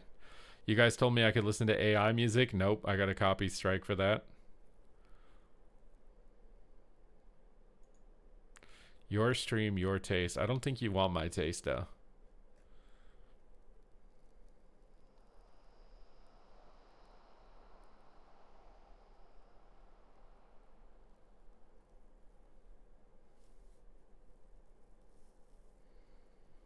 We can't even pick our shuffle specs for ourselves, and you want us to choose our own music? Do you guys just not listen to music when you're not on Twitch? Or you guys never not on Twitch? Is that what's going on?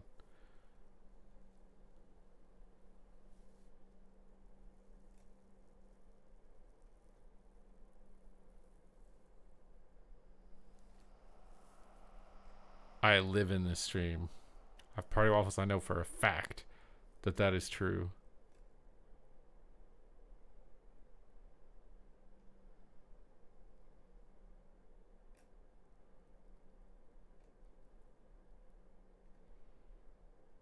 Bro, when is this League of Legends like Street Fighter game coming out? If they have a leaderboard for this game, it's gonna kill every other fighting game. League of Legends literally might be on the forefront of developing like the next big esport, I swear. They're making like a Street Fighter game with League of Legends characters. If they have a seasonal leaderboard like League of Legends where you rank up, I swear this game could be massive. The world has been waiting for that, man. Nintendo has been sitting on their hands with Super Smash Brothers. All they have to do is put Super Smash Brothers online, make a seasonal leaderboard. It's so easy, bro. They already have the best fighter game with Smash Brothers. Riot's about to take that, bro. I swear. It's the most slept on, untapped market is a competitive leaderboard where you can run tournaments also. Like League is actually going to run tournaments, I imagine, for this game. And Super Smash Brothers tournaments that Nintendo shuts down every 2 seconds get like 100K viewers. And League of Legends is a strong enough IP that I think it can compete with Super Smash Brothers. I actually have been waiting for this game for forever, seemingly. When is it going to actually happen?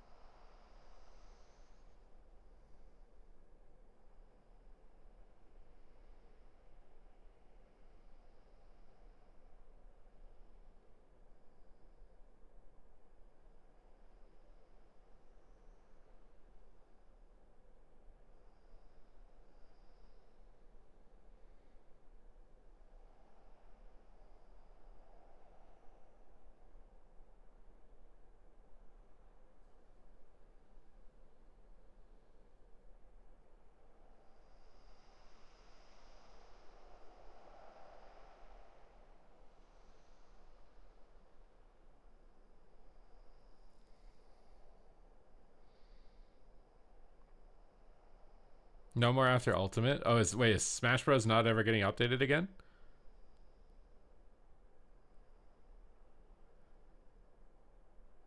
I'm like, out of any game that's coming out over like the next however many years, this Street Fighter game from Riot is actually the one I got my eyes on. It's like a game I might actually switch to if they do the PvP system on it right. At least I might give it a go and see, because I swear like that market is so untapped for like online leaderboards and stuff. Blizzard could have done it too with their IPs. You say Street Fighter? Yeah, League of Legends is gonna make a Street Fighter game. Blizzard could have done it too. I don't know why they made a MOBA and they made a battle royale with Plunderstone. Like, Super Smash Bros. Is the most insanely popular genre that just doesn't have an online competitive format that's set up. And they already have the infrastructure with all these other games that they've done to do it. Which, I don't know what character I'd play. I don't know what the mechanics of their characters are yet. I'd imagine they just copied Marvel or something.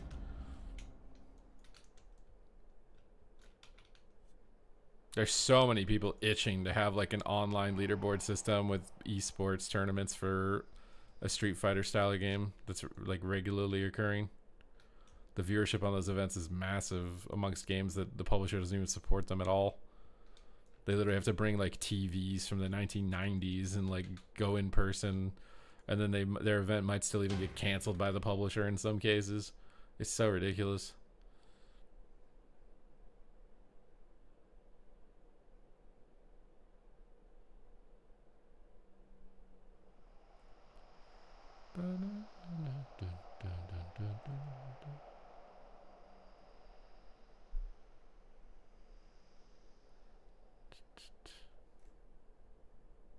Bro, I'm getting trolled with these Q puffs.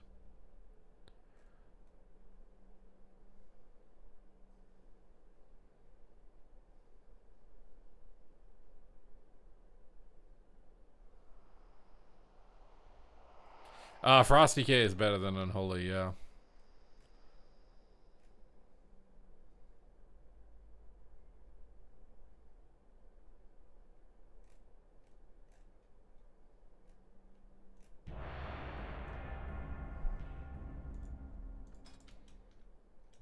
Alright, here we go.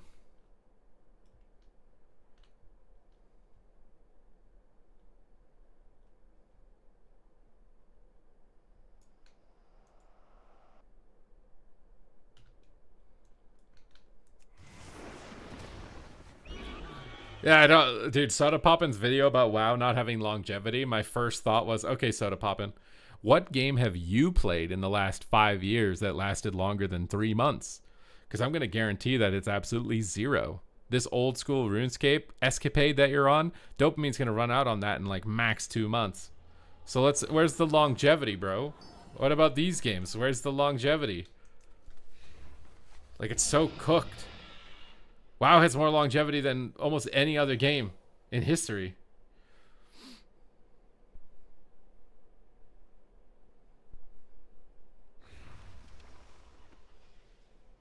See the YouTube comments? What, were they agreeing with him? I never really understood the numbers complaint, because you just download an add-on. I mean, they could also just do what this add-on does instead of putting all the zeros. Just put a K or an M, you know, if something hits for 1,000,000 or for 1,000, rather than having all the numbers on the screen or whatever. Like, it's not that big of a deal. Like, you're really not playing WoW because the number is a little too big. That's just so weird. That's the only reason. The number's too big. And then they even shrunk the numbers at one point. He still didn't play the game, so like, I swear he's just complaining to complain. He knows a bunch of people who hate WoW, and they'll give him money if he confirms their opinion.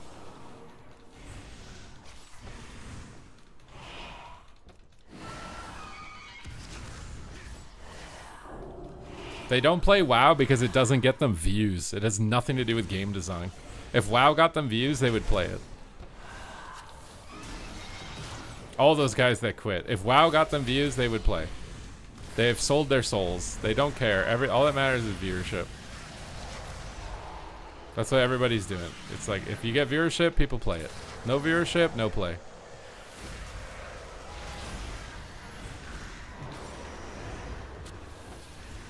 I don't know if this zone's gonna do much where I put it, but trying to get some pressure with Strangulate. Pets on him. Can't stop the crackle. Oh, we're dead.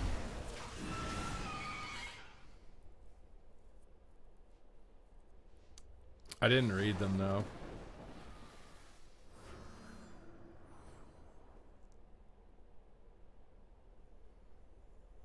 Well, yeah, I don't know why they're talking about game design choices. It's like, you play games that the company pays you to play them, and you lie about them. I can't trust your opinion. Your opinion is completely invalidated. You can chase the money, but your opinion is invalidated. But if you're just accepting money and you only play the game and tell people the game is good when you're paid to, your opinion is invalidated. You are not a trustworthy source anymore for opinion.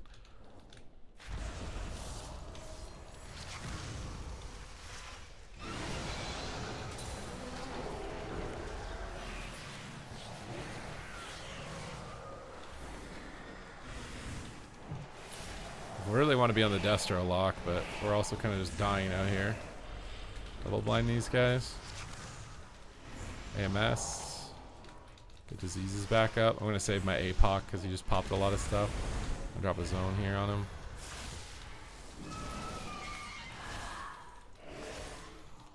Might use a pet stun here on him. I really want him to port before I APOC. Okay, good. Time to go. Big wound poppage. Look at this. Kick him. Hopefully we don't die with that kick. Alright, my pet's empowered. Strangulate the healer. He's trying to void elf away. Lich this. Oh, this reflect sucks for me so much. Kick him. Oh, bolt AMS. I can grip him on cast here. Grip. Grip. We're in trouble. I don't think we can break Cocoon, but I'm still trying. We're in a lot of trouble. Blind the monk. I was stupid. Should have blind the AF block or something. This lock's got no shield. We have to be on him. Kick him. Monka. I have no UA. I need to get wounds up here so I can APOC. Oh my god, he charged root and bugged my grip. Oh no, dude. We're toast. I have a Strangulate, maybe we're not. Oh my god, I'm so slowed. Immune coils is MS. He's running out of range of his port. I don't know what he's doing. A lot of wound pops here. We gotta win right now. Oh my god, the Nether Ward again saves him. Kick the heal. No way, dude. Oh. We just need to hit this guy. Kick him. He just chased in the room and died, didn't he? Blind all these guys. Oh my god, we're wasting everything. Oh, I should have AMS'd. He's dead to that. Or we're both dead to that. I'm strangulating the lock. Oh, I just didn't need to chase, man. The F was toast.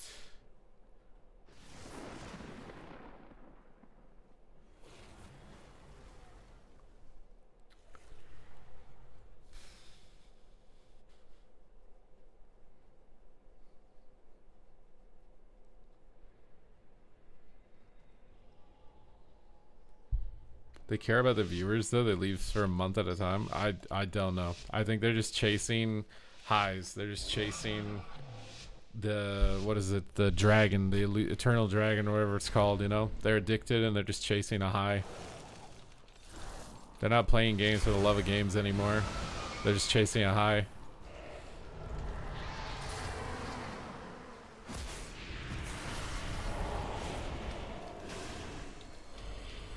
Strangulate him.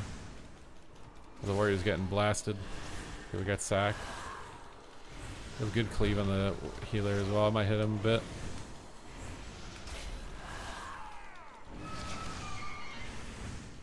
All I know is if they had 4K viewers in WoW, they'd play WoW. They just go after whatever is highest views. Gameplay doesn't matter. Or if they're getting sponsored by the game and getting paid $10,000 or whatever, they'll play that too. But I just feel like your opinion on game design choices is invalidated at that point. That's the trade-off of doing that. Alright, pet empower so I can pet kick the healer maybe here. Got a magic bot. Swap on the healer. Triangulate him. Try and get his bubble. Okay, I can't. I need to get back. Oh my god, he's still magic bopped. Let's drop a zone here. Nice boundness. Nice coils. Guy's got a big shield. Trying to immune his coils. Kick him. Here we got APOC again. Need APOC right now. Oh, nice.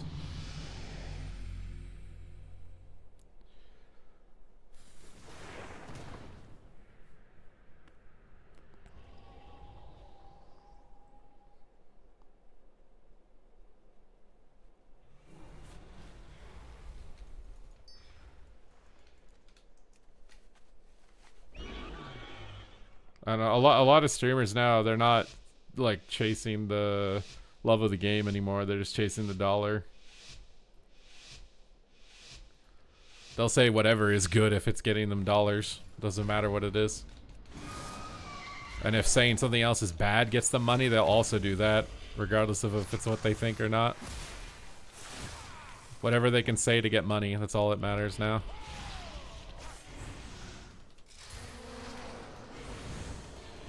Okay, we got a lot of diseases up here. Can't do much, dude.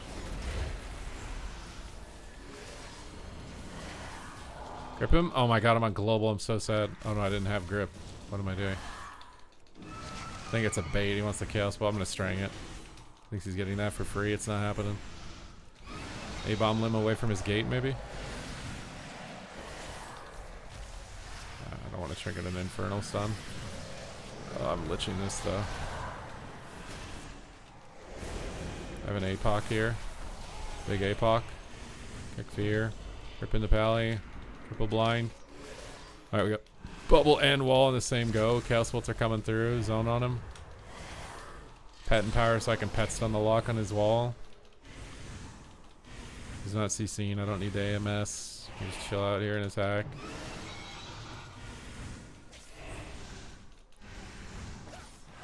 AMS is fear. Strangulate the healer. Kick chaos bolt. In a decent spot still. Nice. Exactly. Just saying retail WoW is bad makes you money. That's why they say it. Because they don't say any other game is bad. And there are other games that are bad, but you never see them criticize it. It's because there's a large amount of people on the internet that are like eternally scarred by World of Warcraft. They think it owes them something and they didn't get it and they're bitter towards it. And so if you're online and you say retail WoW sucks, you affirm their belief and make them feel good and they give you money. That's why they do it, because they never talk about New World being a dead game. Oh my god, you remember when they said New World was replacing WoW? It's the best game ever, and everyone should move to New World. No one's playing New World, but you don't see clips of them shit talking New World every 2 seconds. Why is that? Because it doesn't make the money. Grip chains, grip blind, D&D, big in power. Trigger this. Kick a sphere. I don't have a kick. AMS.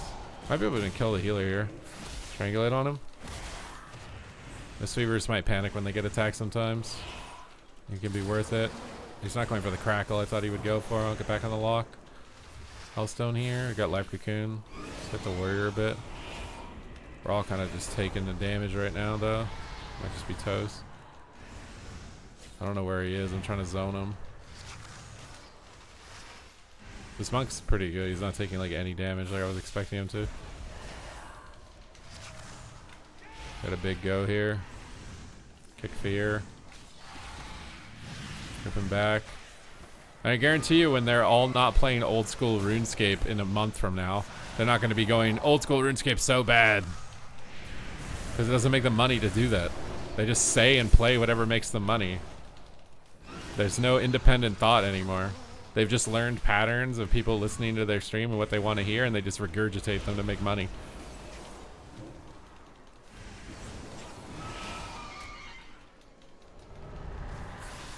That's done this. Big APOC. Maybe get a kick on the healer. Oh, I can grip his crackle if he crackles here. Feared, I can't. Oh, I'm so sad about this. A-bomb time. Big pressure. Maybe finish. Kick his heel. He faked it. Doesn't matter.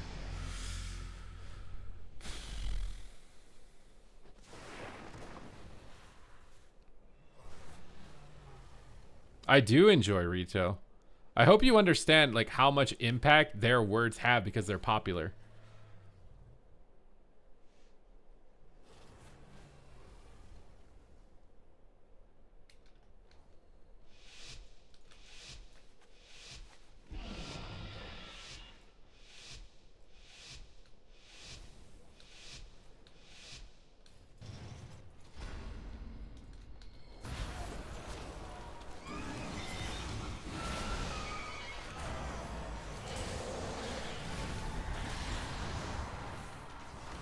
Oh no, he faked the kick.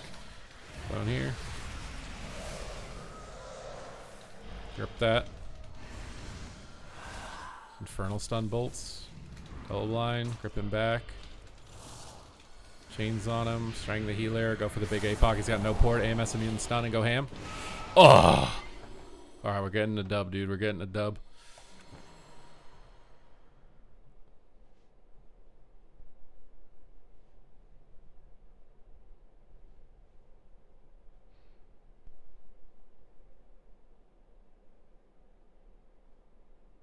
Pillar of virtue. It's not a matter of being a pillar of virtue. I'm just tired of people having their opinions controlled by people who are they're sold out. Like their opinion is irrelevant. Why are you listening to their game design opinion? Their game design opinion is irrelevant. They've sold out. They accept money to say games are good. Their opinion is no longer valid now.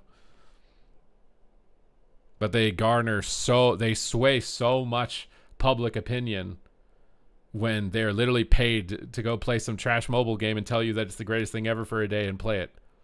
And you'll never see them trash that game. But what's funny, though, is that Blizzard will invite them to their games, even though all they do is trash their games 24/7. That's the funny one to me, is that if you shit on the Blizzard game, and then Blizzard a month later when they release a game pays you to come play it, that's some, like, I don't even know how to explain that. Like, what the... It's insane to me. Like, they just spent the last 6 months trash talking your game. Now you're going to pay them to sell your game? Why do you listen to these people's opinions? It's so fried. It's so fried. It's completely fried. I don't know why they would pay them to advertise it when you know that they don't like your game. But you're going to, like... It's insane. I just got 2400 with Rogue. Warrior, finally Boomkin. Congratulations. Just enjoy some mop leveling while the new season starts.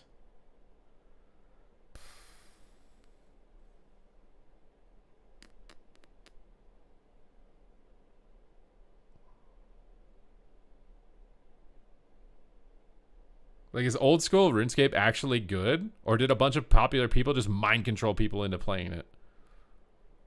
Because why wasn't it popular without them doing that? There's a bunch of people who are playing it, but now it's just, oh, the cult of this has convinced everybody to play the game for 2 months before they realize it's not that good until the cult convinces them to play something else.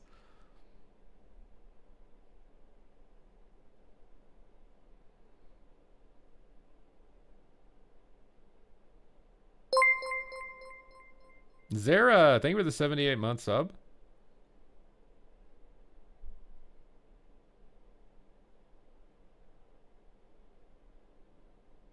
I'm in a guild with my wife. We had a new player join and he didn't understand why Asmongold hates the game so much. He hates the game because he's one of the players who are bitter towards the game.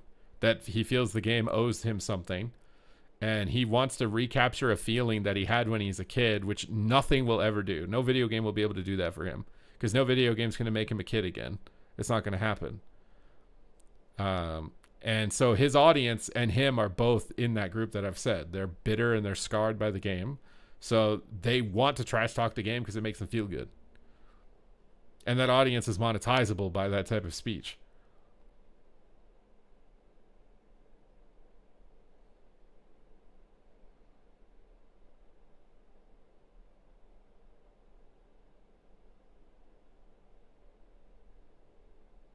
So I don't know. But it's just crazy to me that, like, every streamer, when a new game comes out, they're like, oh my god, this is what WoW needs to do. This game is so amazing. And then 3 months later, it's got 0 players. WoW has never hit 0. WoW has low points and high points just like every other game. It's never hit 0.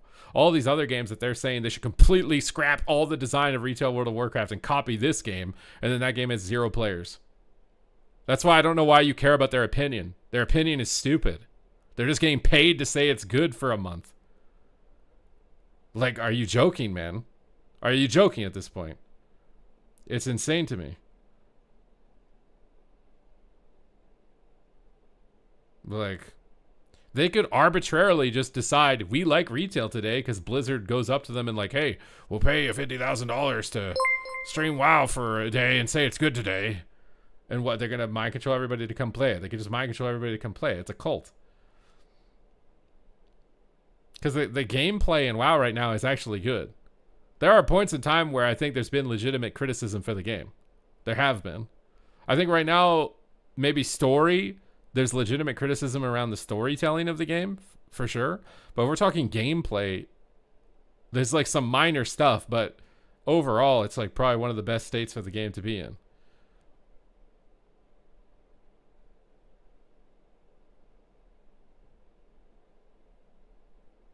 I really like Gold Bond because Shaq told me in a commercial how great it is. Yeah, that's what I'm saying. It's the halo effect. They're popular, so you assume that their opinion is correct. They must know what they're talking about. They're popular. And it's annoying because it just makes me think of high school. The popular people were never necessarily the most competent people. They're just popular.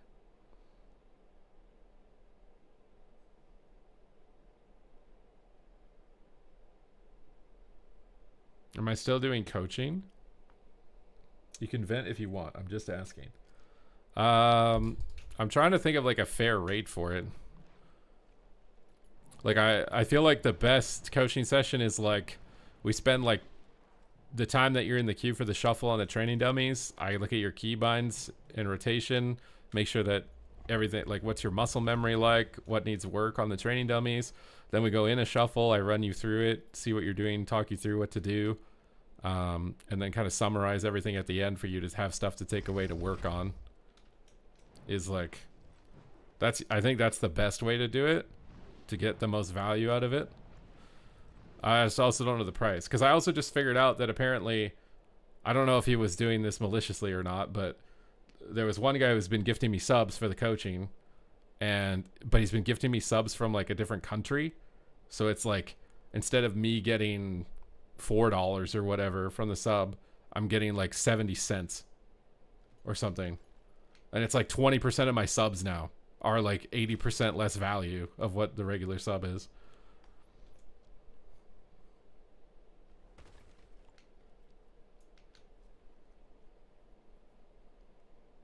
But what I don't, what these streamers don't realize is that longevity that they're seeking is never going to come if they don't stick to one game. Like, what are you expecting? There's no longevity for you because your dopamine system is fried and you switch games every fucking 2 weeks. Like, what do you mean? You're never going to find longevity in a game. You switch games every 2 weeks. Like, the whole point of longevity is you find a game that's difficult and challenging that you want to pursue mastery on. That's a game that has longevity. And I think World of Warcraft has that. You can pursue mastery in World of Warcraft, PvE or PvP, and dedicate a lot of time to min-maxing yourself and playing optimally. And that's what creates longevity. Artificially scaling the item level up further or adding new content, that's not longevity. That's just temporary dopamine.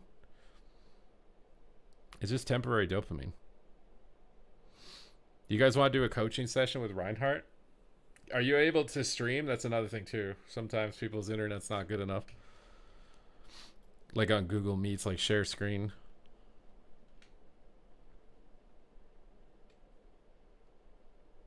$1G. Okay. What's a fair price for this? For a coaching session? We'll look at your UI, make some suggestions, figure out your rotation. But $1,000 is way too much.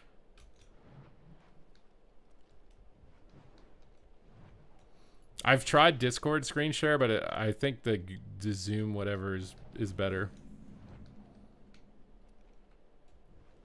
You want to do $50? Am I lowballing this here?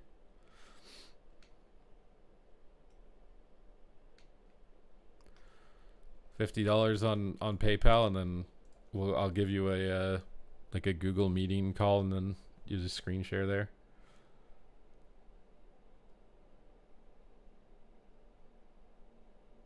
Is it $60? Wait, Zeke's charging $60? Okay, maybe we got to be at least equal with Zeke's rates.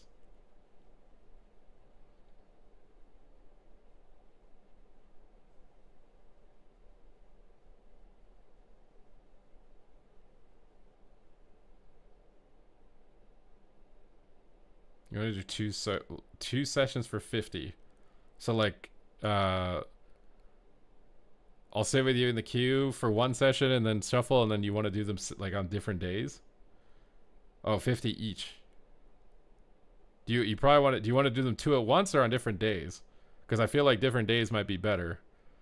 Like we do one today, I give you like homework, and then like you come back next week, and then we do the one, then you can pay then, and then we can see what if you've improved from where, like, you know, if you got anything out of it, and then if you've improved from there or not.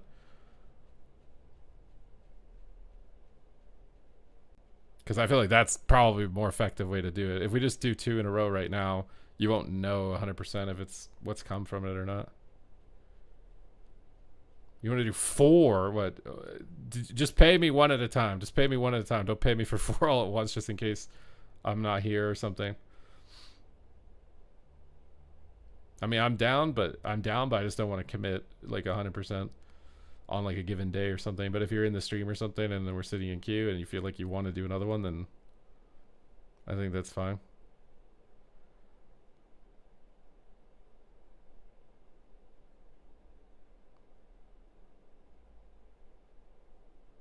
Now is not the time to grow a conscience. What do you mean? You think I should just scam him?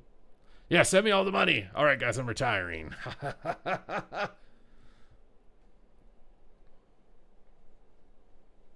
Donate or PayPal? I think PayPal is probably better. There should be a link below the stream. I'm trying to find the link.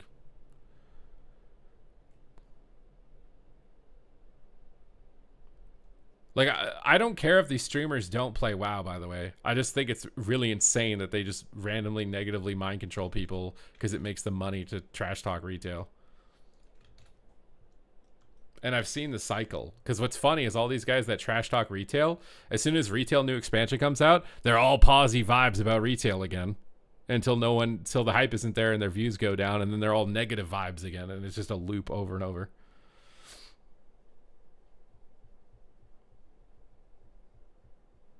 I have a Mistweaver, yeah.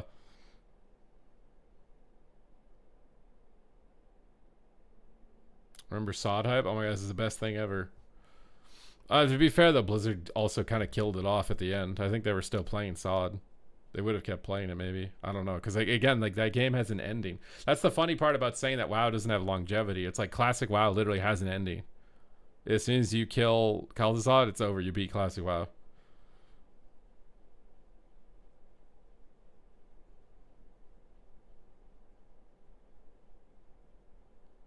But in retail, it has infinite longevity if you raid competitively, Mythic Plus competitively, collect mounts, collect transmogs, if you PvP.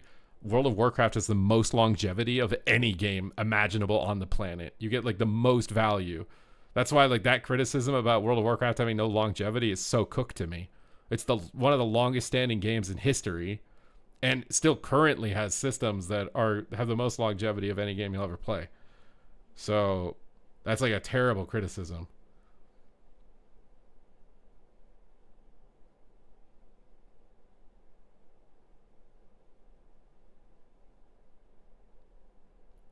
I also hate this opinion that a simple game is automatically successful.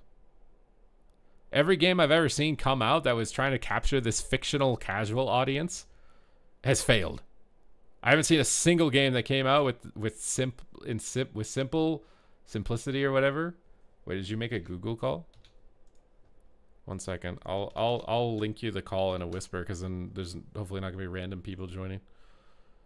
I'm just checking that the payment went through correctly.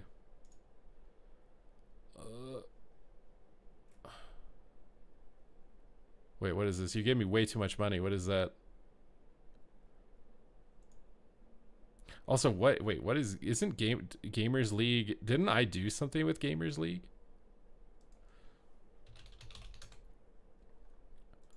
Okay. Okay, thank you. I'll make the Google Meet here. Google Meetings.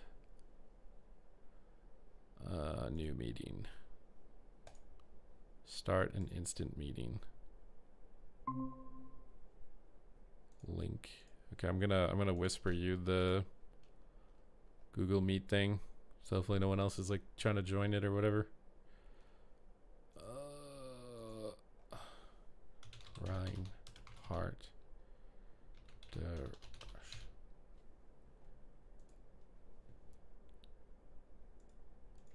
Okay. You should have a whisper on Twitch with the Google Meet. The Google Meaty Meets. The first RPG tournament ever. I remember it, but is a family-owned food processing company based in Mississauga, Ontario, Canada, specializing in various meat products including beef, veal, poultry, pork, and lamb. They operate a federally inspected, U.S. eligible facility and are known for nutritious, low-fat sausages and ready-to-cook meat products. Why did my phone just start talking about meat? I said Google Meetings and my phone just started talking about meat. What is that? Okay, wait. I have to use... Okay, my microphone works. I think I can hear your microphone. Yep. We just need share screen. Let me mute your let me mute your stream. Okay, give me a sec. Let me. I'm also logging on my DK.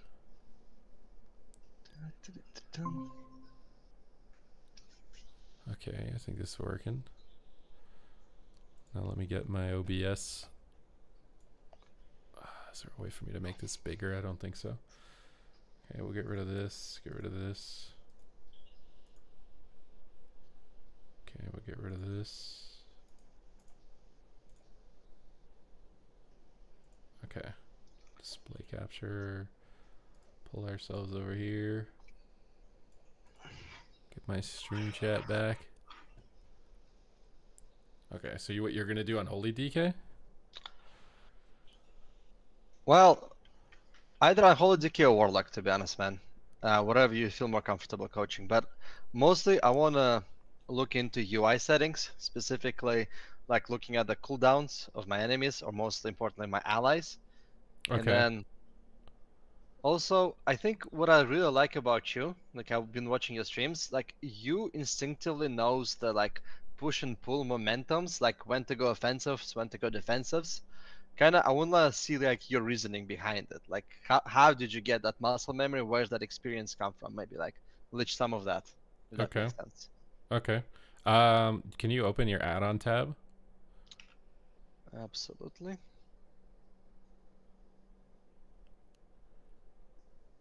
Do we have Omni CD? Omni CD is a really good add-on to get if you don't have it. Yep. Okay, you've got Omni CD, you've got Omni Bar. So for tracking enemy cooldowns and ally cooldowns, I think those are really good resources. And then Gladius and Big Debuffs are the other ones for offensive, like enemy cooldowns. Gladiators and big debuffs. Yeah, I have those.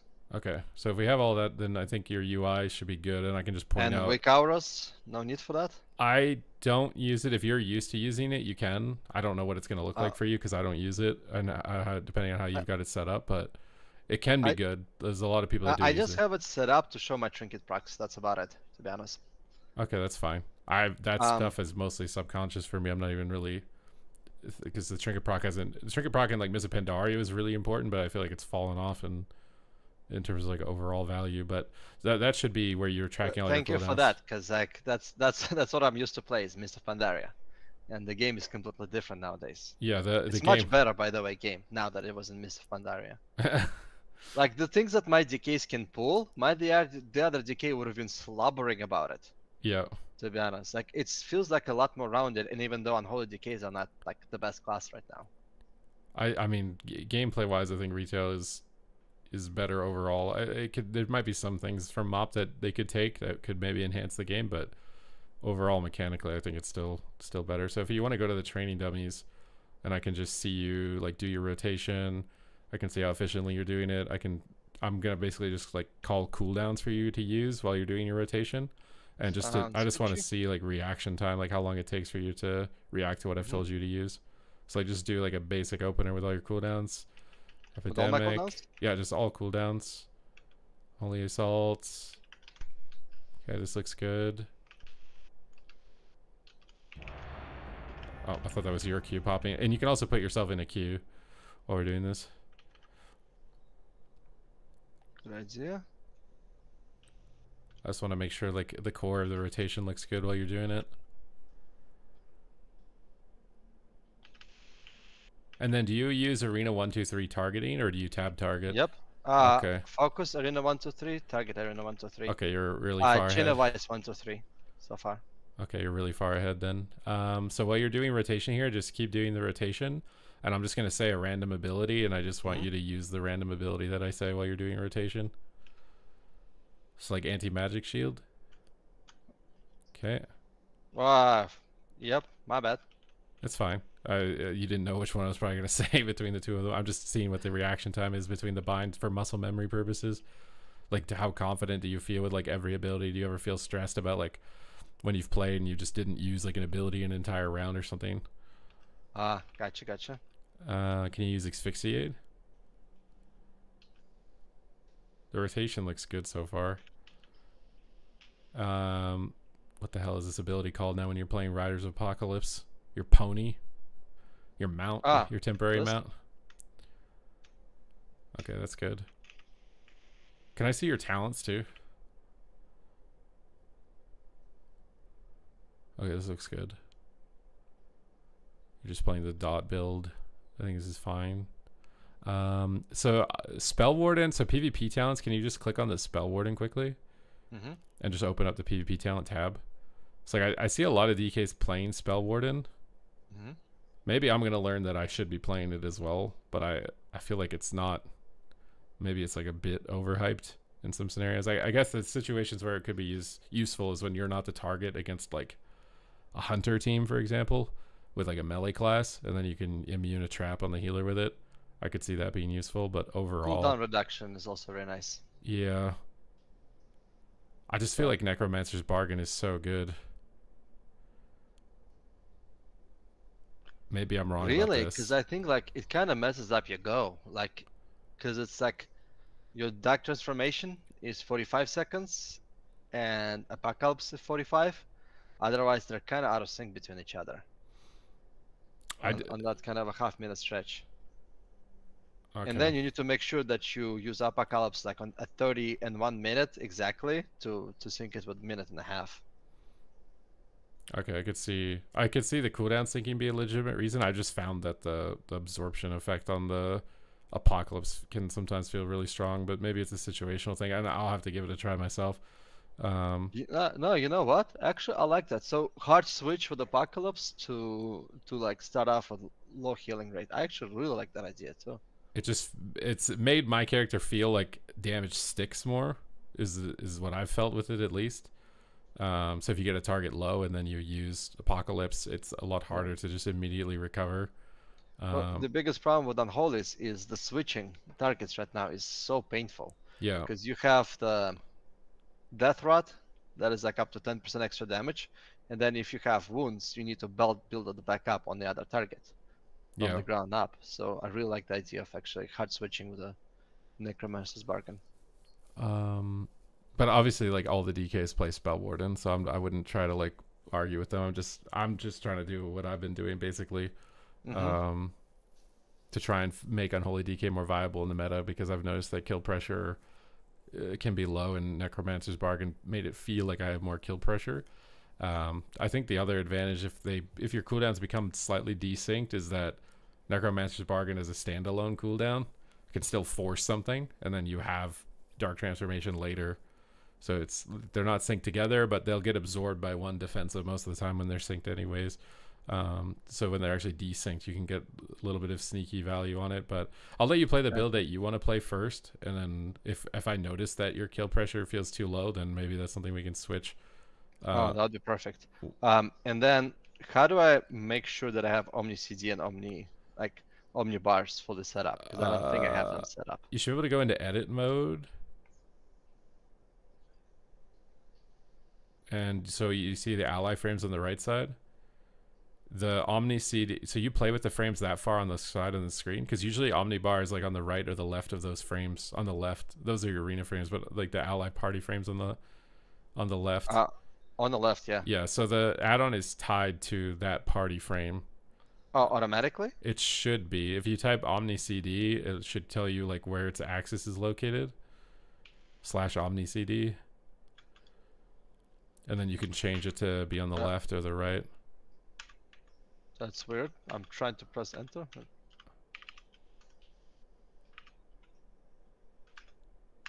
Dude, legitimately it's not pressing enter. Wait, what? Can you just type any random message and press enter? Why is that not working? I see cap locks on, but I don't know how big of a deal that should really be.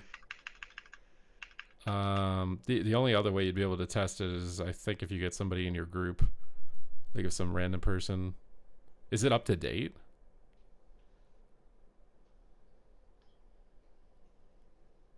I think it's up to date. That's weird to me if it's not, because I don't think it's up to date. The control panel should have like an option to put it so it's on the left or the right of the ally party frames, basically. So then when your eyes glance to like the left side of the screen to see if someone's in danger, if their health is getting low, you'll also see their cooldowns on the left, and it'll glow if they're active, or not glow if they haven't activated it. So you'll have a better idea of like, do I need to do anything, right? So if I see the partner on my team get to 20% health, I see they have no defensives, I can use a stun to stop them from attacking, or a blind or something to stop them from attacking, to try and save them in that type of situation. And that's basically all of my defensive play. My eyes are just going between ally frames, see if they have no defensives, what do I have as far as utility to help them, and running through a checklist of like what's the highest priority. So Icy Veins, you just anti-magic zone. That's like a default. Like any major magic cooldown, if they're attacking your teammate or you just drop anti-magic zone on them 1-for-1 anytime you see it, and then it just becomes a reaction time thing in that situation with Omni CD. But you play with the party frame so far on the left, I'm surprised that you can really see it.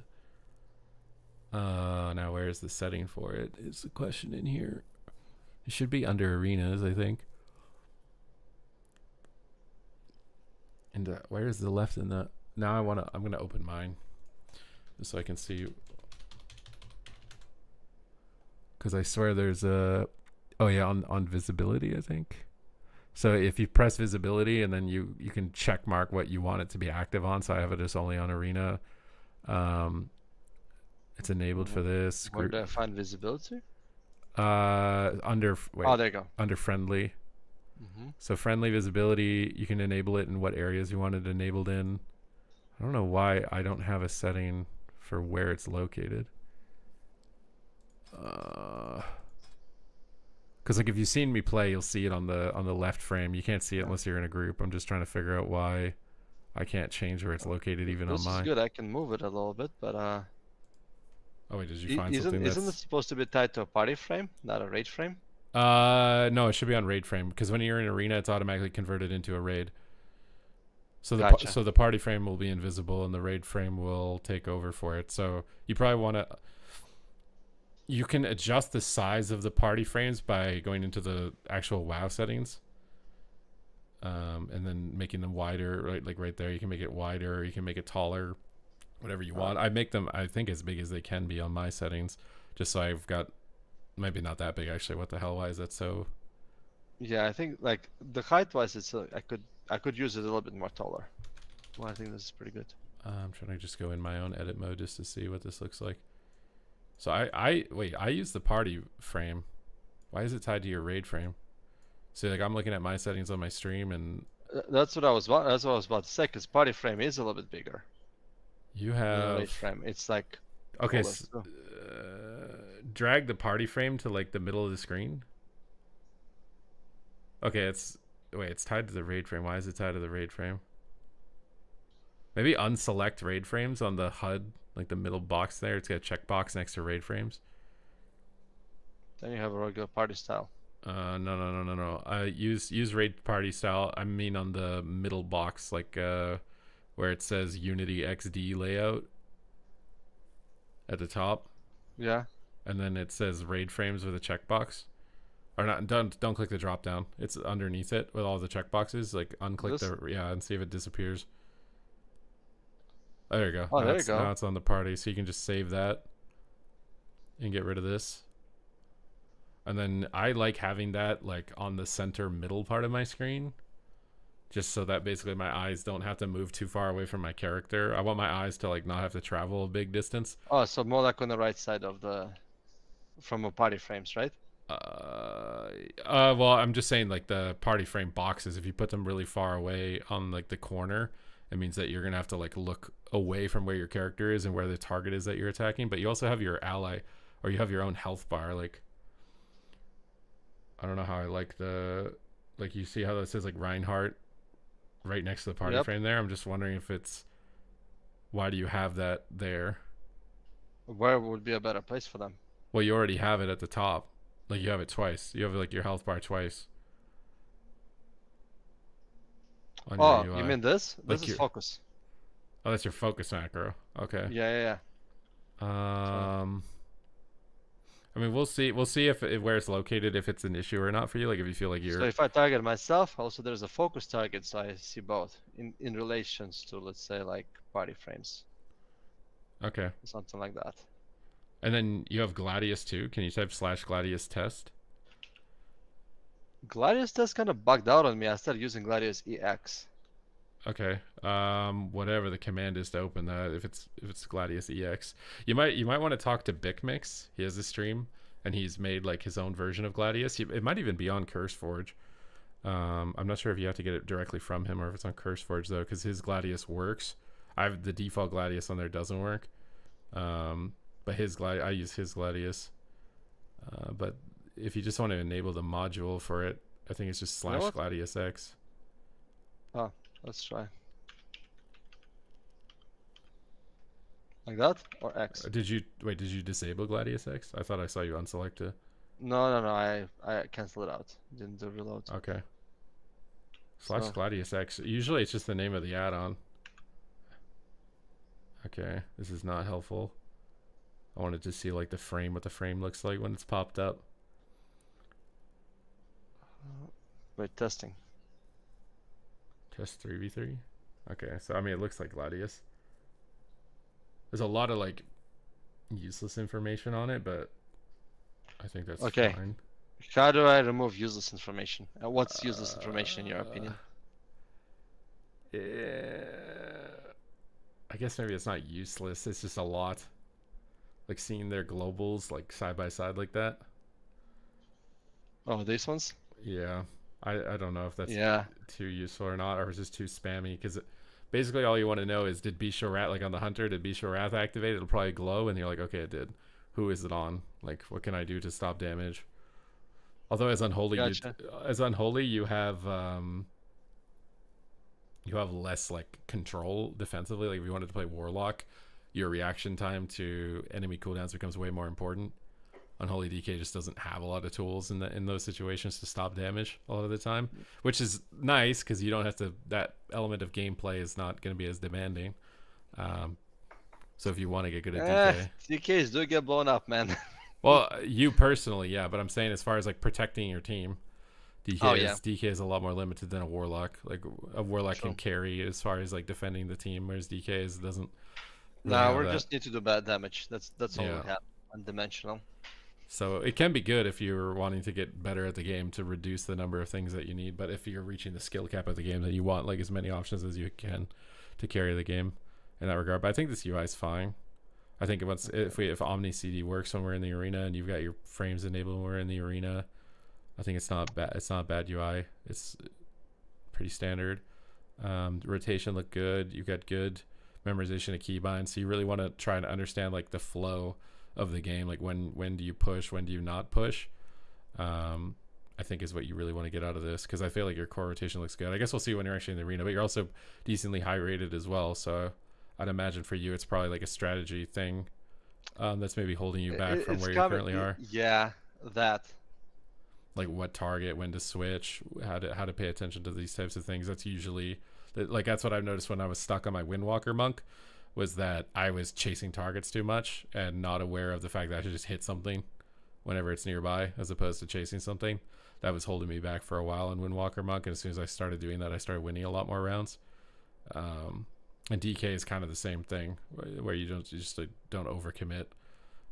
Like even just the last shuffle lobby I played, the warrior chased the warlock in the room when we could have just hit the other warlock that was right there, right? And and he died in the room by himself when we could have done something to the other warlock. So like targeting and understanding priority is a really big deal, I think, once you get to the rating that you're at, as far as being able to like break past that plateau.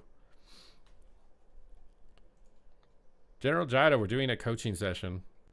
We're does helping this Reinhardt count here. the cooldowns right here? How do I make these icons bigger? I'm not sure if you know that. Oh, I don't use Gladius X, but you have Omni Bar. So if you type / Omni Bar, it should show you where all this stuff is. And then test or whatever. Test all. It's just going to do a giant pop-up. Okay, so you got it in 2 places.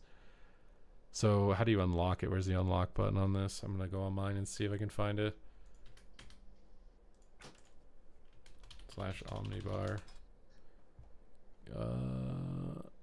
Ain't gonna lie, man. I'm not that mad that some of this add-ons gonna go away. I mean, I would like the default settings to just be better. I have a feeling though the add-ons will go away and the default won't improve though. I to be honest, man, I don't think there's much work needs to be done to make default better. Like, really, like UI should come up with different options. See, like when I press the test button, I get 1 bar and I can drag it around freely.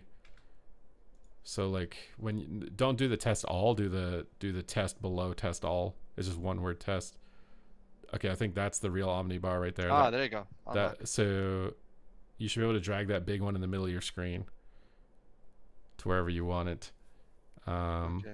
I don't know what all these other bars are. Oh, auras, weak auras, I think. Oh, so if you have weak auras and you have this, it seems redundant. The weak auras looks like it's tracking the cooldowns anyways. Yeah, I think I'm gonna deactivate the weak auras for that. Ah, but that's a story for another gameplay, man. That's my homework. Maybe disable remove Omni bar for now, because weak auras seems like it's doing that anyways.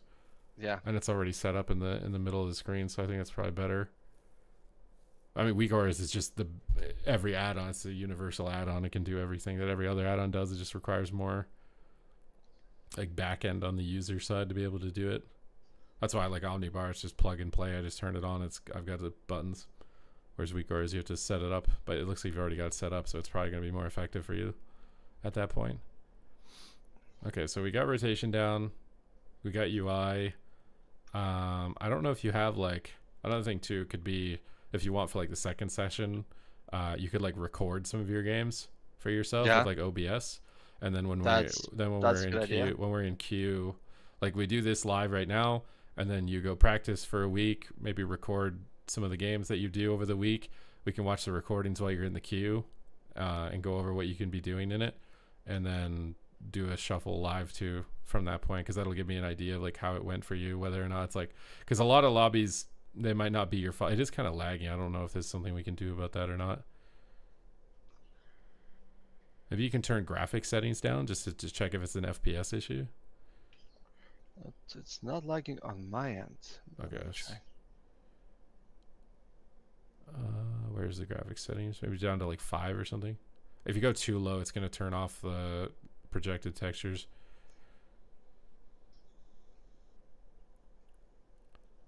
Or stream to your own Twitch channel and they're recorded. I mean, you could do that too if you don't want to do OBS. You could just stream to your own channel in private, and then you'd have all the VODs there saved. Okay, I think I can do that too. And then, I mean, that could be really good for like warm up during this period of time whenever we're in the queue for a session, to just be looking at what you've done in the past. And then if queue pops, and it's like, okay, well, we just watched this and what went wrong for you there, and now we get a chance to do it right.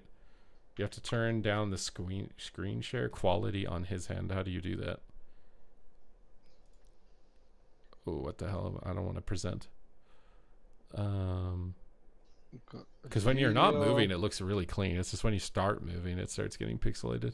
I'll go with the standard definitions. We'll see. Reinhardt's like 2250 right now. Oh, I think that's better. It looks smoother. It's obviously not like 4K resolution, but at least it's not choppy, so I think this is good. A little bit choppy. Okay, so you want to understand the other thing too is it just comes with time. I've played so many games now where it's just like a sixth sense in a lot of situations where I'm like, I know that someone on the team can die. What's funny too about that is I've noticed, I definitely help with that too. Like when I've played with partners who haven't played the game in a while, it's always interesting to me that they seem surprised when they die, and I'm like, I knew you were gonna die. I'll be like saying like 5 seconds in advance, I'm really in trouble, and then I die 5 seconds later, and then my healer acts surprised, and it always throws me off, and it's because I'm just playing the game 24/7, so I know the situations, and it's so specific to like every class, every comp, that it's like I can't universally tell you one thing and now there you go, you're bulletproof to every single situation. So it's depends on what you're playing against. Gotcha. Yeah, so that your instinctual play is definitely something I wanna kind of like tap more into. The only way you could try to do it would be like just being aware of like where I look on the screen and trying to make sure your eyes are looking at that area of the screen more. Like I don't, if there was a way to get an eye tracker and I could see like what part of the screen you're looking at, I could tell you like, oh, you're spending a lot of time looking at your action bar and it's distracting from your awareness of the game or something like that. Because some people do, right? You might be like, does my stun off cooldown? I don't know. I need to look at the action bar. I think it's more like timing. Like you time everything in your head before it happens. You foresee more, I would say. Like I'm in trouble in 5 seconds later, right? Yeah. Like I would say how to put this. Like I can react to a kidney shot, but I still cannot foresee the kidney shot coming. If that makes sense. Yeah, that's an understanding of like positioning, right? So if the subtlety rogue starts moving to the healer, they want to initiate something because they have to be in melee range to initiate something. So you can track movement of players. If the rogue is just attacking you and doesn't look like they're moving in the direction of the healer, then they're likely not initiating anything serious. Makes sense. So movement is a big one, and that goes for casters as well. Like if a mage blinks in, you know they're doing something because they've just committed mobility that would otherwise be used to run away. So if you're aware of that and you can see it and you react to it, then you can punish them for that type of situation. So movement's really important, and that's why I said like where your eyes are looking at on the screen, and getting really comfortable so that you're not spending a huge amount of time looking at your action bar. so that you can catch those moments where you see them move, and then you know something's going to happen, and you can kind of prepare. It's also just about knowing like what cooldowns to rotate through the most efficiently. DK is kind of a YOLO spec where it's like if you're CC'd, you just kind of break it. But understanding if you've put yourself in a spot where you don't have Icebound, you don't have Trinket, okay, you could be vulnerable. And then if you're vulnerable, you need to play more defensive, Chains of Ice, and kind of avoid damage until the healer's in CC'd in those types of situations. I think Strangulate can be really good. That's why I wanted to look at his PvP talents, because I didn't see Strang, and I didn't see the other one. It kind of just depends on if you're playing with a class that has a lot of stuns. If I have an option, like say if I play against casters, I usually try to play Dark Sim instead of Strangulate. Okay, that can be good. That can be good. It's a higher skill cap choice, and it can work. It usually depends on what your teammate is. I'm not the greatest at it, but I gotta start like getting that muscle memory back. Yeah. Somehow. I mean, Dark Sim's really fun, right? And you said you came from mobs, so I can understand why you want that mechanic. Oh yeah, man. I mean, I think it should just be baseline. I don't know why it's not just baseline for DK. I feel like it's a fun PvE ability too. You can code a boss to have a spell you can steal or something. I think they made it PvP because it was so much pain in the ass for this ability to be in PvE from every expansion that they release. Yeah, well, because they have to remember to code every spell to be immune to it. Otherwise, it might completely, make a fight irrelevant. It's probably like a lot of tedious coding on their side to make sure every PvE fight is immune to it. But I still think it was a cool mechanic. I wish we actually had like legitimate like a hero tree, but a talent tree, PvP talent tree, like a hero tree. That would be fun. They had that in Legion, and then they turned Really? they turned it into the bucket system where you can kind of interchange whatever you want instead. I think is what they adapted to. It would be nice if there was like a little extra thing. The problem with that system, I guess if it's a hero talent tree, you get everything though. There's not really like a choice other than the choice nodes in it. But if you wanted like a choice based thing, or are you saying like make a secondary PvP talent window or something where it's like the talents that people select always, you just throw them all in there and you just get all of them? Yeah, like I get to pick if I want festering wounds or I want actual necrotic. I can have a little bit more options here. Yeah, Thematically made for my class. like just have the baseline PvP talents in a different bucket where you get all of the baseline ones that people take. Yeah, I think because like I can definitely see Dark Sim to be a PvP talent for the rest of its life, but it's also fucking taxing to take one of the 3 slots. Yeah.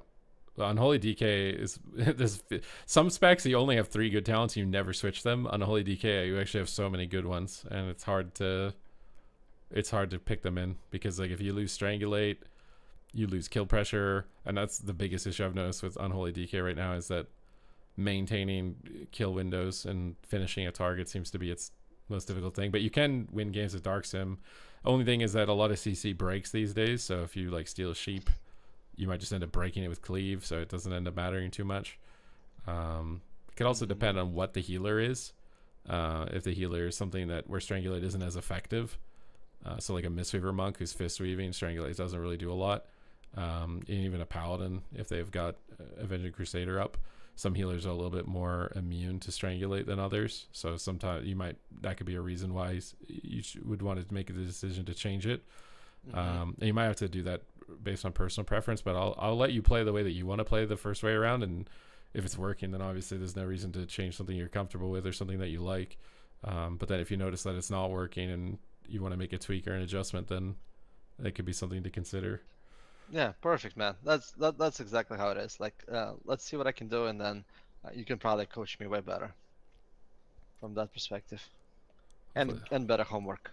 Yeah, that's where it really comes in, right? Is like you learn something, but then if you don't play at all for the following week, you're not gonna really see any like substantiated progress, right? Nah, you gotta sweat a little, man, especially in front of a target dummy, just making sure that everything is fluent. Yeah. Can you go like maybe outside the city? I just want to see if the issue is like Dornegal is why it's lagging. Like if it's a smaller group and there's less things, maybe it won't be as choppy. And there's like land on the ground somewhere.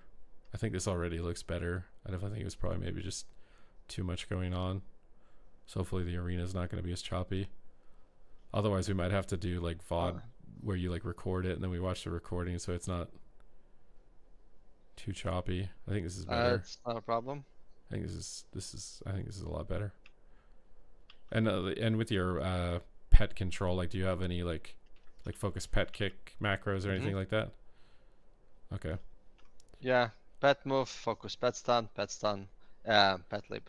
Okay, you've got everything. You've got all the boxes checked. You got more boxes checked than I do on my Unholy DK. So mechanically, I think this is going to be good. I think I'm just going to be trying to pay close attention to like targeting and strategy, letting you know like during certain times of the games where my instincts are telling me like this is why you're in danger, and explaining to you where you can look on the screen to help you recognize that that's when you're in danger as well. Yeah, I think that alone is gonna be really good. So plus Omni CD, like I don't need to clean up the UI. Yeah, well, you've just got weak auras. We'll see if weak auras is providing enough information too. I basically made a mistake, man. I downloaded that stupid UI made by Skill Capped. That was such a disaster. Didn't work. I feel like a lot of people have said that it's good. I haven't used it. I don't know what it looks like, but I'm surprised that it wouldn't be good. I don't know, man. I feel like there's a lot of ways around the weak auras. Yeah. Well, I mean, weak auras is the most OP add-on if you can get it. Oh, there we go. Wait, why is your screen green? What just happened? Is that what happens on the That's a queue solo pops? queue notify. That actually like, it basically like if I'm out there doing something, working, and I get a solo queue pop, I'll basically hear like this rock music. It's a really cool add-on, man. Okay. Definitely helps you like multitask and then still not miss your solo queue. Okay, I see. I need to just remember to like watch my stream on my phone when I stand up, and then I can see the keep up. What's up, Nerdy Orc? We're doing a coaching session here. It does make like a very loud rock music too. All right, got Runes Lorder on. You got a Resto Druid, Evoker, BM Hunter Shepherd. So you're the only melee DPS. So in this type of situation, you're going to be really tested because you're going to have to basically bounce between targets, depending on which one is pulling away. You basically just don't want to be overextended. Your team wants to play aggressive with you in this type of matchup. Like here, you could start on the Shadow Priest, and then swap on the Hunter if you notice him disengage in at the healer. If he ever does that, he becomes a really good target to attack, and you just basically don't want to chase the Shadow Priest too much. Gotcha. And with an Evoker on your team, like you want to try and grip Druid, blind Druid, so he's stacked like almost as soon as possible. Evoker should see that. I don't know what the skill cap is for teammates at this rating, but like he should see that, and that's his cue to like send his deep breath. Should be enough to at least see that I'm setting up for him. Yeah. So just run to the Shadow Priest as soon as possible. Get your rotation going on the Shadow Priest. Druid's visible. You want to grip blind him.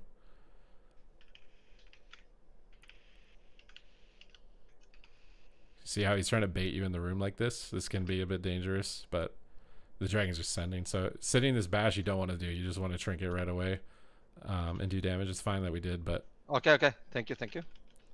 Swapping Hunter here is okay because you just put all the hots in the Shadow Priest.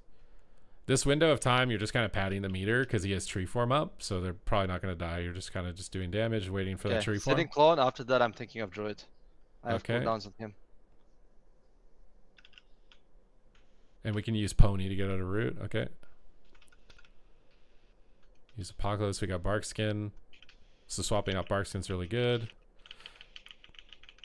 We're attacking the guy that's close to our priest so he can stay on the pillar, which is good. We can kind of cleave priest here too. Probably a good idea to use Chains of Ice on the Hunter, just so he's not able to get to trap too easily, and gripping him away can be good too. So he has to use mobility to get to the healer.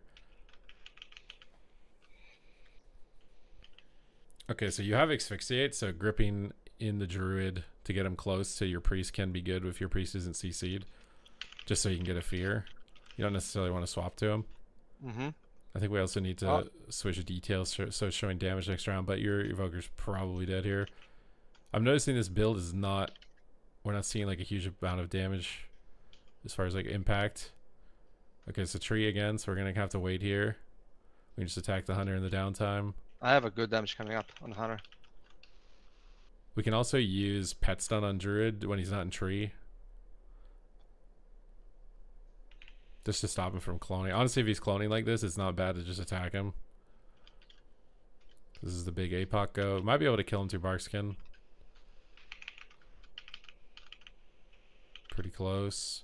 If he runs too far away, it's probably a better idea to switch to the Hunter at that point. Sorry, I think I got He's him. still here, though. Yeah, you definitely want to still attack him while he's here. Your team's probably out of cooldowns at this point, but... Oh, maybe the priest is able to do something. Evoker's trying to get there. He's very limited on cooldowns. If you can stick him, he's probably going to die. I got him. I think he's got Void Shift, but you should... Whatever crowd control breakers you have, like AMS offensively is good here. Okay. Okay, maybe this build will work. I don't know. It looked to me, it looked like it was hard to get pressure, but maybe that's just a resto druid thing. Once he's got all his cooldowns. Up my booty. Last round. So against the disc priest, they don't have that type of basically resto druids just have the I stop damage mode when they're in tree, and then during that time, you basically just want to like chains of ice and make it annoying for their team to like reposition because your damage doesn't really matter too much.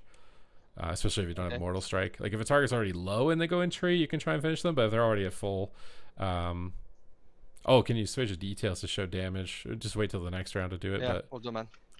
Okay, just run in on Shadow Priest. Kind of watch out where they're going. So like Chains of Ice here would be really good. Just stop the priests from getting in on top of your druid. You got full stacks. Okay, we kind of sent the go on the disc priest there. So it's a little bit risky to do it just because disc priest is probably like the hardest healer to kill in the game. Routing Evoker. This is fine. Just max damage. You don't have to switch targets as much in this matchup because there's no druid hots to worry about. What? You might want to use Asphyxiate on the Evoker's wall here because it gives him free cast, so you can see Obsidian Scales on next to his health frame. Okay, thank you. Whenever he has that, stunning it can be really good just to stop him from doing damage free casted. Your Hunter got a trap on the healer. You rescued him away. So your Hunter's on the Shadow Priest. You probably want to follow what the Hunter's doing. He's got Vampiric Embrace, so he's going to be pretty tanky. He's going to be able to sustain his team. It's that purple icon right now. Dark Ascension. I like that you're swapping on Invoker here, just attacking whoever's pressuring your Druid. It's a good grip out of line.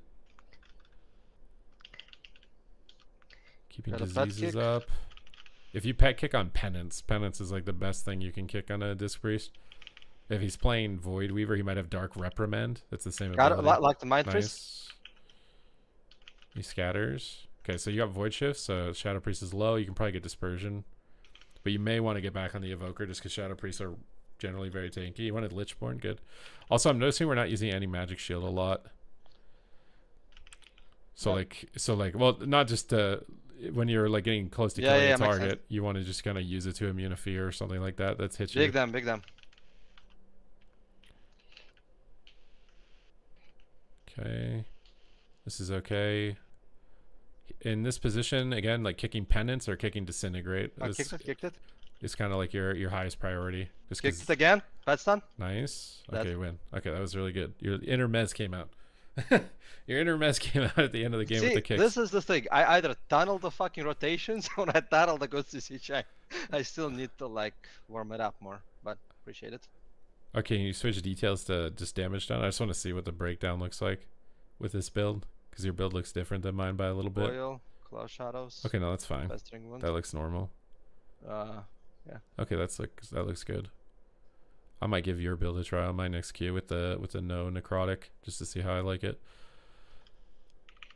Okay, so we got DK Shadow Priest. This is again just you're hitting whatever's nearby. Evoker and Hunter are both decent targets, so it doesn't really matter. You just want to kind of follow where the Shadow Priest is going. So again, sitting in this stun like that, you can honestly just trinket whenever you're hit by a CC at the beginning of the game in this lobby. And you want to use your ponies to break roots. And just get as much pressure on the target as possible.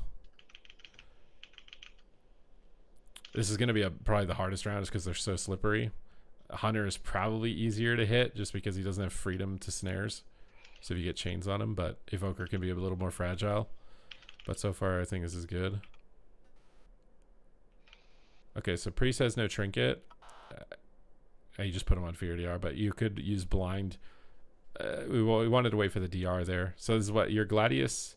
It's hard to see the DRs because they're so small next to the frame, and the number on top of it also makes it kind of hard. Okay.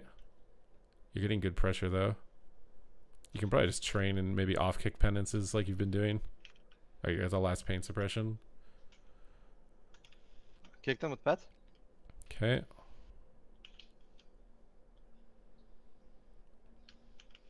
Looks like we lost the target just a little bit there, but it's fine. So he's got obsidian scales right there where he's immune. So like pet stunning the evoker can be good during this window just so he doesn't free cast. That's good. Now you can just, yep, nice. You're just shutting down disintegrate, stunning him during his wall, Big damage disrupting his coming damage. Still maxing out damage. He's got Hunter Sack on him, but you just send damage into it. It's not guaranteed that he survives through it. You still have anti-magic zone and the evoker. So with the evoker deep breaths, you could probably put zone down on your Shadow Priest. Knocked him. Good kicks. So he's probably going to deep breath very soon would be my anticipation. Okay, he's going to deep breath to the grave. He's going to deep breath to the grave there. Okay, so you have really good pet control for healers. I think that's going to go a long way for you. The only thing I'm noticing sometimes is you lose your target when they're using mobility, and then it takes you like just a second to figure out where they are, which is normal. I feel like that's might be a UI related thing. That's why I really would like to know where you're looking on your screen. There's no way for me to do it unless you have an eye tracker. I'm trying to look at the frames more than Yeah, like that's the top or I don't literally look here or here. This is the area that I tried to watch more. okay. Same deal here. Just chains on the priest to stop them from getting in, and then just go ham. You basically just, if you get CC'd, use a breaker. So if it's a fear, you want to lich. If it's anything else, you just shrink it. Yeah. Hunter is generally better target when you don't have Mortal Strike, just because Shadow Priest can't die unless you have some sort of healing reduction on them. But your Evoker almost soloed him. You got Pain Sup, so it's fine. And then also remember, you can use any magic shield on your ally because you're playing the talent. So if you wanted to just give him any magic shield, you could. Trying to. Somebody's keep on. Fuck it. I'm just trying to make sure that we're using everything here. And honestly, just like pet stunning Hunter now because your Evoker doesn't have deep breath for a while wouldn't be too bad. Just to hold him in place and he's really low. I think your pet might have got rooted or something, but you got every button anyways. Scattered. There's a Psi Fiend down, so that Psi Fiend is really important. Yep. Especially Thank with the Druid. Okay. Maybe you just trinket this. This. Yeah. And then pony time, just break roots. You don't really need to there, I guess, because he's just right next to you, but He still has pain saps, that's why I was a little bit hesitant. Trying to like that. it's fine. They were already kind of topped, so it's just stalling the game for a second here. But Penance is still in Dark Reprimand, so he's changed his build here. So Dark Reprimand is the same ability as Penance, but whenever he's in Shadow Covenant, it changes to Dark Reprimand. This is good. So the Shadow Priest has cooldowns up, and he's got a Psi Fiend, so you gotta be careful of the Shadow Priest here. You probably want to zone and kill the Psi Fiend. So we're not killing the Psi Fiend here. We gotta kill the Psi Fiend. Oh, my bad. Yeah, right there. So the Shadow Priest popped every cooldown. Like if I watch this back on a VOD, which you could do on my stream, you'll see what you missed there. Whenever the Shadow Priest casts Dark Ascension, your priority needs to switch to shutting down the Shadow Priest, because that means he's going to be doing damage, whether it's a kick on Shadow or he drops the Psi Fiend and you need to kill the Psi Fiend. That's like your cue that the Shadow Priest is about to end the game, is when they start casting Dark Ascension. Gotcha. And I guess I don't even notice your weak auras anywhere this game, unless I'm totally cooked, but I haven't really seen weak auras pop up anywhere. I didn't see them either. So we'll see here in a second, but I'm like not seeing enemy offensives or anything. I was expecting to see like big boxes everywhere. So hitting Hunter here is better if the Evoker runs in the room, but if he doesn't run in the room, the Evoker is still better. You just want to hit whoever's not in the room and box them in together. Okay, I haven't used my cooldowns. This is good. Okay, so they're in tree, so you want to be death striking honestly during this time and use defensives. Just kind of wait for the tree, get your festering wound stacks up, and kind of like build up a bank of damage to use after the tree is down. So he's out of tree now, so you don't really have any CC for the Druid, but you could try to attack him if you wanted to. Yeah, in a sec. It's just Resto Druid is something where you have to you just tab him, you got Bark Skin, that's perfect. And you can just get right back on the Evoker. Icebound's good. You got his wall, so like all this ping pong you're doing is paying off a lot. Have to be aware of the Hunter because he's kind of jumping in a bit aggressively. I like this swapping to the Druid when he's pushing in. Your healer is in a sleepwalk, so you need to be using defensives. Yeah, that's tracking. Okay, he swapped you, so you recover. Druid has no trinket, but team is kind of getting pressured here a lot. So you might want to get off the Druid and stop and kick disintegrates. And then maybe zone yourself, because the dragon just used deep breath. He's in the barrier, yeah. The barrier's fine. If you honestly might want to blind the evoker here, just to get him to trinket something. You're very low on health with not a lot of options. Oh, maybe he just dies, but you can Lichborn in any magic shield. Oh my god. I fucked it up. You are very lucky to be alive. You are very lucky to be alive. Lie. It's a miracle that I won that one. It was very lucky. That's why I do the training dummy test, just to see, like, on the dummy, if I say anti-magic shield, what's the delay time on that? There might be delay time because you're EU I also. think anti-magic zone is definitely my area of opportunity. Yeah. Improvement. That's why it's good to just kind of attack and do those binds, just to remember where the binds are. And anti-magic zone's hard too, because you have to locate the person you want to put it on, even if it's yourself sometimes, and where your mouse cursor currently is. Yeah, absolutely. Okay, Chains of Ice is good. So the priest, so you see Dark Ascension and Power Infusion. So this is where anti-magic shield can be good. So you don't get CC'd because he might want to stun you, and there you immune to stun. So that's how you can anticipate and kind of like pre-immune things, is just watch the ramp. A bit careful with the evoker because he's moving into. There's a Psy Fiend. So you got diseases on it, but okay, died to pets or something right there. That's fine. So the Druid's playing really aggressive. You want to punish that. He's shadow melee and stunning your teammates and running in. So don't just let him do that for free. He's trying to press clones. So kicking clone here can be really good. Double blind. Good priest. Okay, and your hunter's still on the evoker. So now that Barkskin's up, you probably want to go on the evoker instead.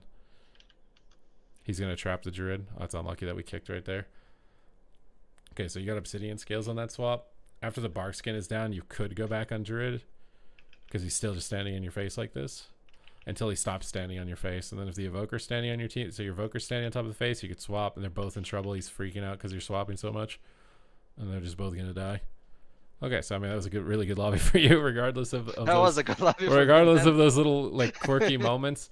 The only way you can really see the cooldowns without Omnibar, like you could try a lobby with Omnibar instead and see if it's cluttering your screen, because weak orders didn't show anything.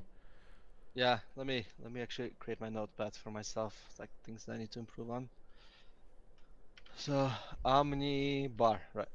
Omnibar, right? Yeah, Omnibar. I think getting that just so you can see the cooldowns. I feel like it's better to look at the classes in the game, so you're not like eyes aren't looking at a bar and then you're not noticing where the targets are moving. Because like for me, how I knew he was casting Dark Ascension is I was just looking at the Shadow Priest. And I saw his cast bar for Dark Ascension. And I know when he finishes casting Dark Ascension, someone's going to get stunned and someone's going to take a lot of damage. So I use anti-magic shield there because, one, it's going to immune the highest point of damage. And two, it could immune a stun in that situation, in which it did. You immune the evoker stun and you got to reduce damage. So but I'm just looking at their health bars above their character frames when I'm playing to be able to track that. Gotcha. Yeah, that makes perfect sense, man. So right now, all the swaps, all the pressure I do is just instinctually like, okay, this feels right. Yeah. To go on this person. It's usually positioning wise. That's how you determine it. It's like, okay, this guy is pushing in, I can switch to this target. This guy's pushing in, I can switch to this target. And you're kind of just playing goalie and trying to push back whoever is being the most aggressive on the team is what I've found to be most effective in Shuffle. Sometimes chasing the target can work. Like if they're really low, they have nothing left, and like overextending can work. But like a lobby like that with a hunter and an evoker, chasing them usually just ends you up in a corner rooted far away from your team, and then someone else is getting CC. So I think that was good. And BM hunters, by the way, man, are a fucking pain for unholy decay. Yeah. In solo queue.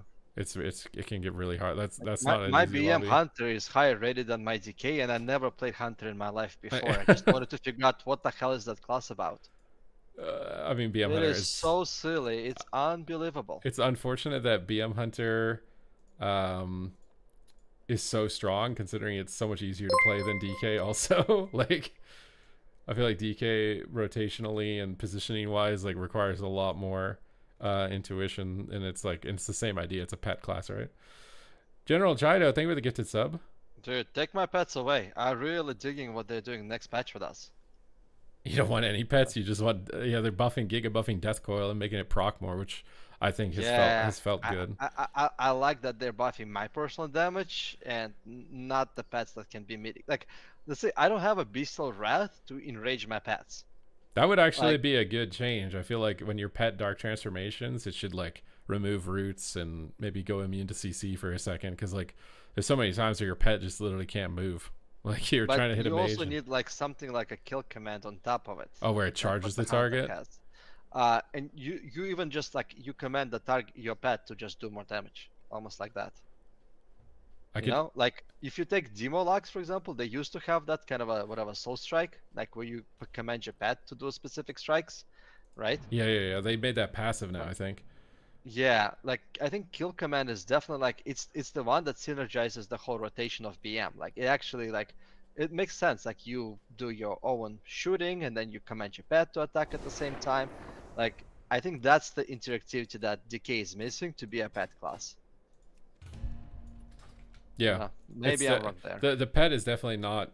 It's just automatic, right? It just does its thing. It doesn't feel Its like it's pet is synced. more like just your friendly body that has a CC when you're ready, and or Unholy Blight. Yeah, pretty much. So, yeah, it doesn't feel like it's like I don't know how, like back in Mists of Pandaria or even Cataclysm, like that's when the first Dark Transformation came out. Like I remember my like in Cataclysm I did like 450k damage on like 2500 mage, killed them, and out of that 160k was my pet. So it was like almost 40% of my damage was my pet when Yeah. it was transformed. Nowadays it's like it's just nice add-on. It's just a passive little bonus buddy that follows you around. Yeah. I mean, the kick and the stun on it is still really nice. But I The think stun I is think a 1.5 minute cooldown, man. I honestly feel like at this point it's like a slap in the face. I feel like, Like- for you, like as far as like improvement, I feel like you have a really good like baseline right now. Like I feel like you're probably gonna get 2400 even just playing as you did for the rest of the week. I think the only thing is just getting more games. Maybe I need to make like a video on like what are the most scary cooldowns and what do they look like what's the icon, because like that's basically you just need to know that, like, and once you have that memorized it'll make way more sense to you. Yeah. I also kind of don't see how the power spike of like how to say it. I feel like respecting other people's cooldowns is a big thing for returning players. Like Knowing until I played the recognizing warrior when and realized what kind of avatar slash recklessness can do to a DK, yeah I was like, yeah, I can mitigate it. I was fine in Mist of Pandaria running in a blood presence. I should be fine now. And I get smacked by like 2k warriors. no, it's all about recognizing what the cooldown icon looks like and then matching it, right? It's like a trading game. They put Avatar Colossus Smash on the table, you put something to answer it, whether it's a stun, blind, or Icebound Fortitude or something, right? Like you're trying to match with whatever they're throwing on the table as efficiently as possible. You want to give them as little to survive the moment as you can so that you have more cooldowns to trade later on, and it's just kind of a trading game at the moment. That's like the core of the game. Yeah, that's which I find it. So this is why I cannot wait for add-ons to go away. Like that tells you, hey, oh, this guy is blowing up. Watch out, because I feel like if the game is so cooldown based, it cannot be scripted at the same time.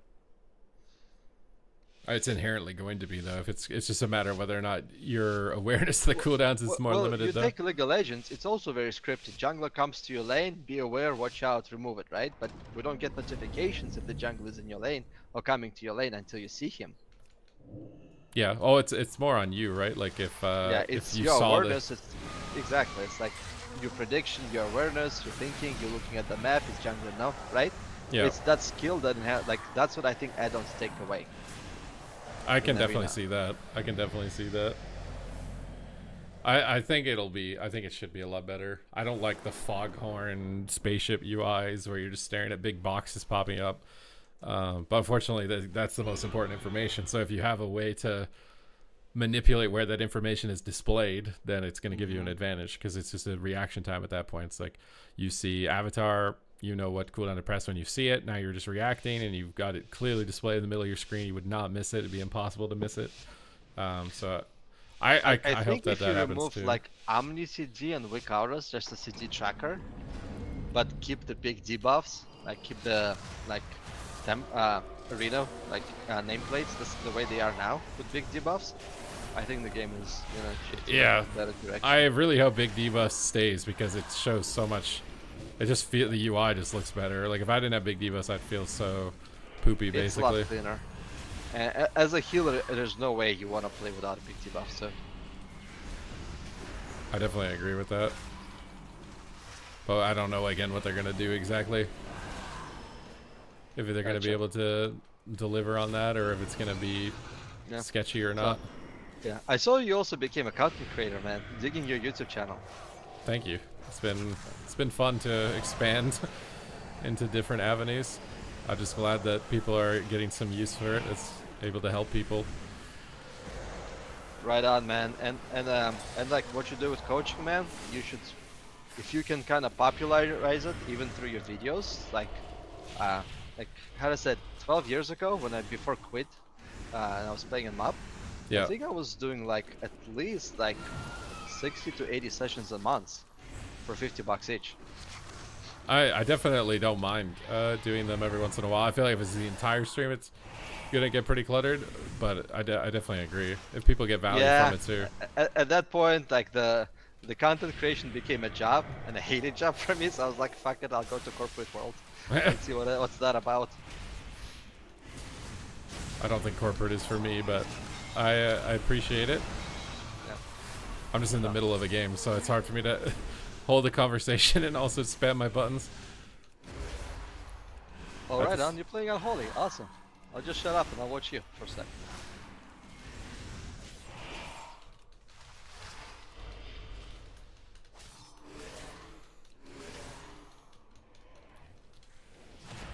Okay, this guy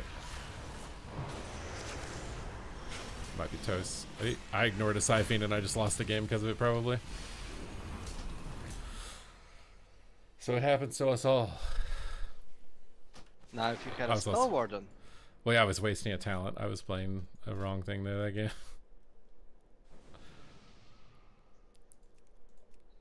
See, now I really like Necromancer's Bargain though when I'm playing this typically. You wanna hear the funny shit, like the trick? If you go Defile and Rotten Wither, your Defile is gonna do like 170 to 250k a tick. Yeah, that's what I think Mez plays that. I just didn't really like it, but I think Mez plays that build. I'm pretty sure. It's only against melee cleaves, but it's super potent. We're just gonna sit here and grip the Shadow Priest off the pillar. See how he's popped Colossus Smash and stuff on me, so it's like I just immediately have to press cooldowns. And I can see that here with Avatar on the health bar. Yep, okay. And I can see Dark Ascension as well, so I know to attack the Priest. I got Pain Sup, so I can switch off Pain Sup, kill Siphene, and kick Ultimate Penitence. I can stun Warrior. I'm still holding my APOC, so like he got a full clone. Warrior's limited on defense, so just APOC to Warrior. Trying to get the damage to sink. And I can grip the Shadow Priest together with him. Grip the Hilly Priest in. Double blind to AMS so I don't get CC'd. I think Warrior's probably more likely to die than Shadow Priest in this matchup with a Boomkin just because we don't have Mortal Strike. So I'm hammering more damage on the Warrior.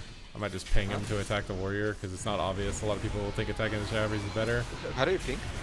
You have to... I might just die here. Wait a second. No, nope, take it down. I think you have to... Oh, my pet is dead is why I'm doing nothing. Let's strike spam a little bit. So on this guy. So you have to press... What is it? Shh. Oh my god, I can't even remember what it is now. Why can't I not? I just literally just did it and I can't remember what the bind is. I think it's G. I have it bound to G, so like I hold G and I drag to the right and it does a ping. I don't know if that's default or not. It might be default. Okay.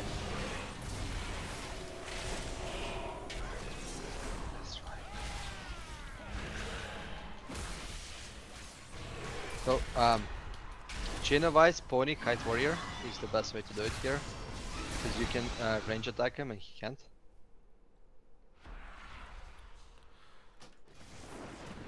Okay, I'm gonna try not playing Necromancer's Bargain just out of curiosity to see if my damage feels like completely meaningless or not. Bloodforge Armor against Warrior. The bottom. Wait, my That's the str- only saving grace against warriors, man. I just didn't even notice it normally. The only way I've ever survived warriors is just running away from them. Yeah, so when they charge you, you blast for armor, and then they stun you, but at least you have 25% mitigation during the stun. It's like here, I like gripping the warrior off of the Shadow Priest, trying to give him some breathing room so he doesn't get stunned or anything. Nice. And if I get him to go me, then it's perfect. I can just run away. I get all the cooldowns from the warrior. It's nice to see the druid coming in, so we can go on the druid. Stun him on his jump, so he doesn't get away too far. Pull him in. At the bargain, AMS is incarn. Drop down a zone on both of us. Grip in the boomkin and try and blind him. I don't care too much about CCing the healer when I have clone and fear on my team. I just want to stop damage on the boomkin. He's got sharpened blades, so I'm just gonna icebound even though I'm not stunned. Get on the boomkin. There your paints up. Don't have a grip yet for the deep warrior, but I want to grip him down off the Shadow Priest if I can. Give him room to breathe. He can free cast. So I'm in a tough spot here because my Shadow Priest isn't pushing in, and I can't really chase the boomkin around the corner right now with all the cooldowns up. I should have liched that, not trinketed. Just gonna keep putting a lot of CC on the boomkin. Oh. Okay, he's gone. We just have to go warrior. Pull him around the corner. He's got the 3 stun, but I don't think we're gonna get anything from this. Maybe I can grip him for a fear. Try and chains of ice him. Me and the Shadow Priest are just not very well coordinated. Okay, you got the fear. He's still trying to go on the boom, and I just can't get to him.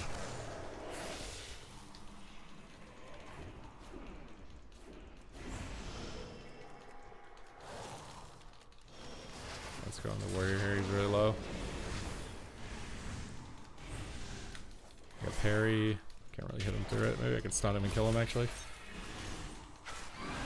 Swaps. Nothing for this. Put him on his clone. I don't know why it didn't go off.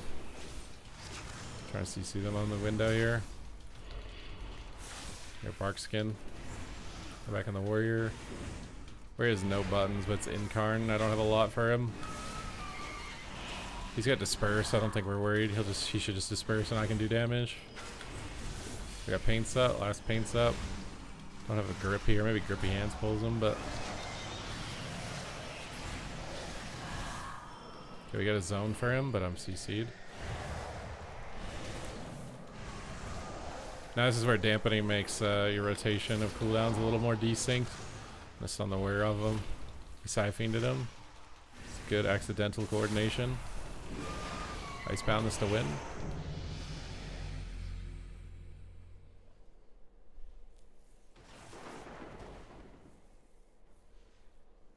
Nice, nice. What am I leveling in Mop? I don't think I'm going to be leveling in Mop. I think Asphyxia is better when you play with Shadow Priest because they have silence already.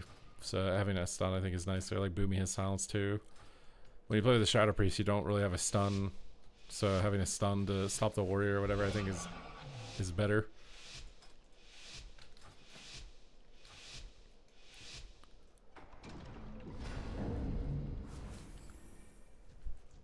Okay, he's just going to go on me it looks like.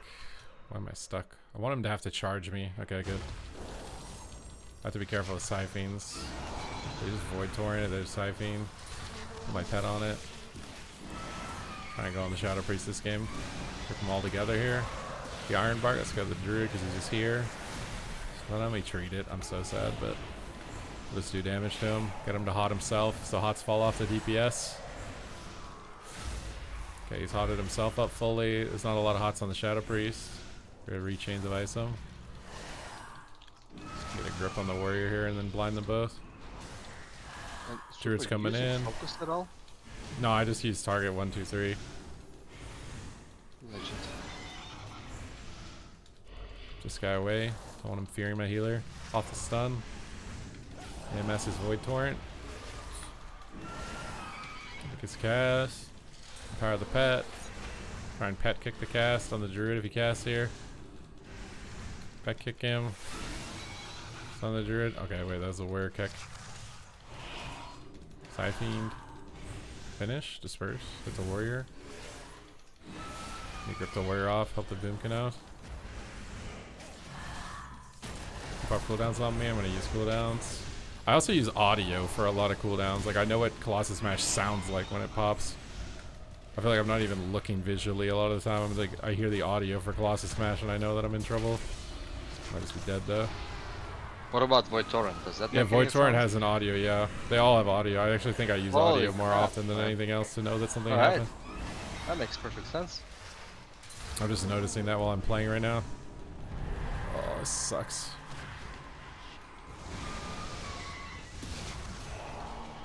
Zone on him. Siphene, Crypto Warrior and kill Siphene. Summon the Warrior. Oh my god, he's at the big tree right when I'm about to win. Parry, try and kite him. Okay, does the big tree make sound? No, but it's a giant big tree, so it's I don't know, is this important?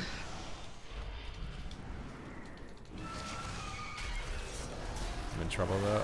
I'm going to death strike a little bit here.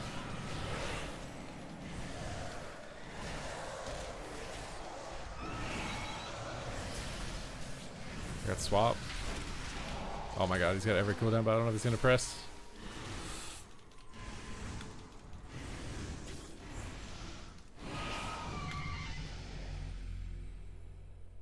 We react faster to sound than visuals. Yeah, I feel like most of the time it's audio. Like Colossus Smash sounds like a sound, and whenever I hear that, it's kind of like an Overwatch when someone uses an ultimate, and it's like, you know, whatever, I can't remember what the Overwatch catchphrases are or whatever now, it's been so long, but every Overwatch character has like an audio call out when they use an ultimate, and I think of it the same way. Like here you could use Dark Sim, but I have Fear from Warrior and Priest, so it's like, I don't know if stealing Fear or Clone is as important as silencing the healer during a go, but I could see merit for either.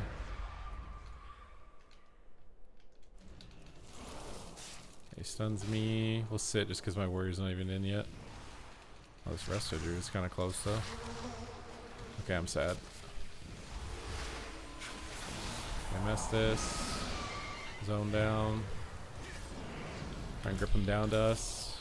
I don't know if he's in the zone. He's dying through it if he is. Oh, there's a Siphon, that's why. Get the Giga Tree.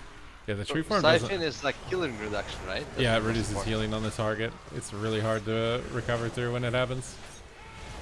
How much? 50%? I think it's 50. It's like sharpened blade. Jeez. Stop him from cloning. Man, I remember back in the day, Siphon just casted Fear. No, now On it's people. now it's a laser beam of Mortal Strike.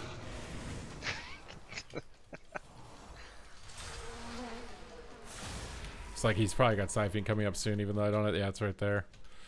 I just need to kill it. Whenever the Shadow Breeze runs far away into a corner, he probably wants to press Siphon on something.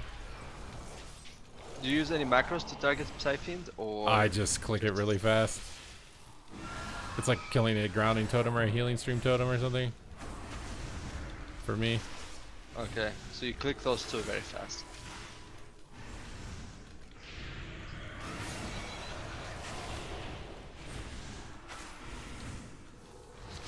So I guess I need to become a better clicker. Holy shit. Well, yeah, that's the thing too. Is clicking sometimes can actually be good because there are some things that you have to click.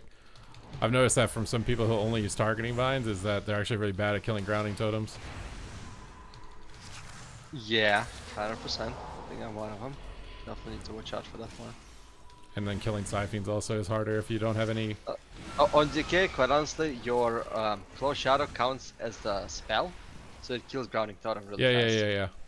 That's a really good one. Oh god, we're in so much trouble.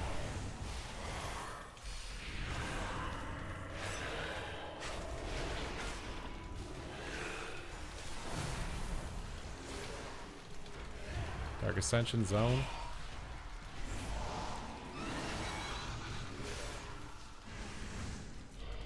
No, we're just toast there. Does talking distract you? I mean, a little bit, mostly just because I don't have a huge amount of experience on DK. Like, DK is probably the least amount of experience, one of the least amount of experience specs I have. Like, I'm almost 2400 on every spec, but Unholy DK is probably one of the lesser experienced ones I have. So it takes a little bit more brain power to actually talk and play at the same time, and I probably make more mistakes doing it. But if I play Boomkin, it's not a problem at all to talk and play at the same time. Don't worry, I also need a coaching session on Afflictional Luck and Rusted Droid. I want to try to get those to 2400. Okay. So they're both at 2100 right now, chilling approximately. That's a lot to do at once. I feel like it can sometimes detract to play too many alts.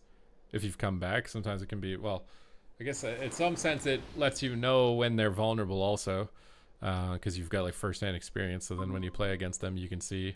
Super, I kind of no lifed. You see how much freaking shit I got extra for the next patch? And then basically, okay, this one is 2400 contender, 2400 contender, 2400 contender, like what, 2100, 2100, 2100. Holy Priest and Disc 18, 2100 Resto Druid, 21, 21, 2k Holy Poly, 1800 Preservation, 2k Resto Shaman. I fucking no life, dude. It's a brand new game for me. Like, my Unholy DK doesn't have necrotics, have like one disease application that is like 1/3 of the duration, like, and then all the other classes, I was like, you know what? Let me just be a bit of a alcoholic, and just figure out what the other classes do first. The game is completely different than it was in MoP, and then but once you learn where the cooldowns are, what they look like, then it becomes a lot easier to understand once you're at that point.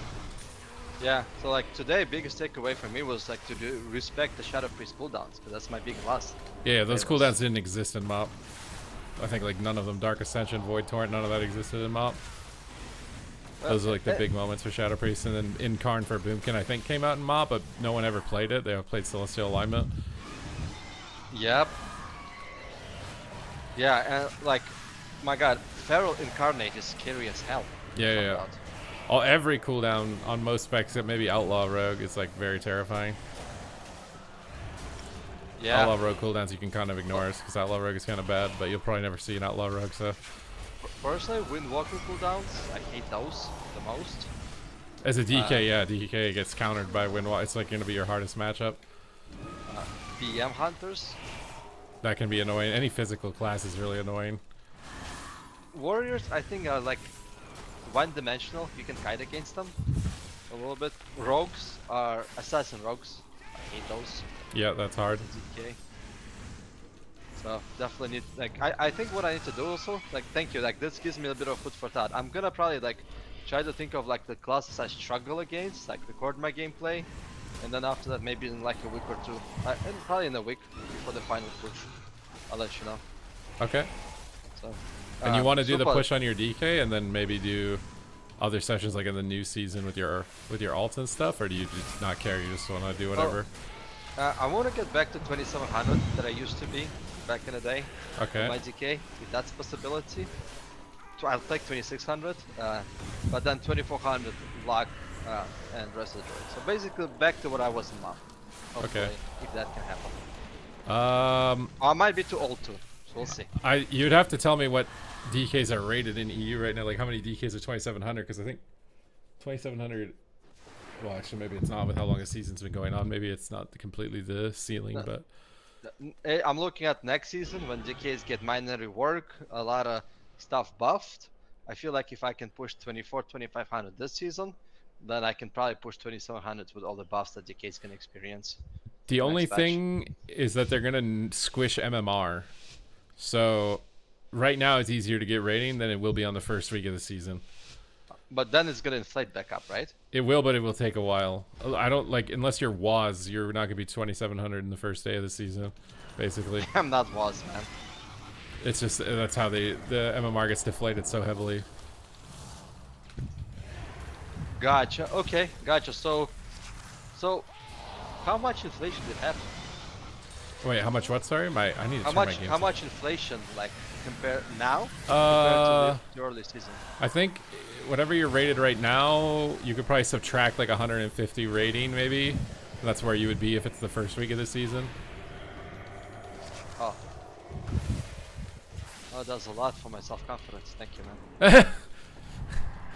I just don't want you to be like disoriented when the first week comes around because it's a lot more inflated.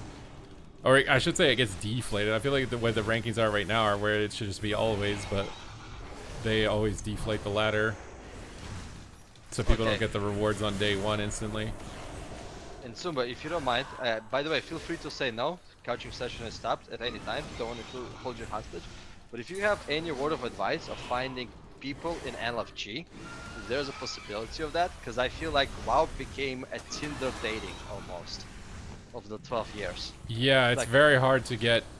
Like, I think the best way to do it is to get really good at shuffle, and then use that as like a resume for trying to find partners. Basically, try and find other people within the certain range. But I think that's like the biggest issue with the game right now is that if you're a new player, it's like borderline impossible to find teammates. As far as advice, I think like all you can really do is get individually as good as possible. You also need to play a spec that's good. Like DK is not.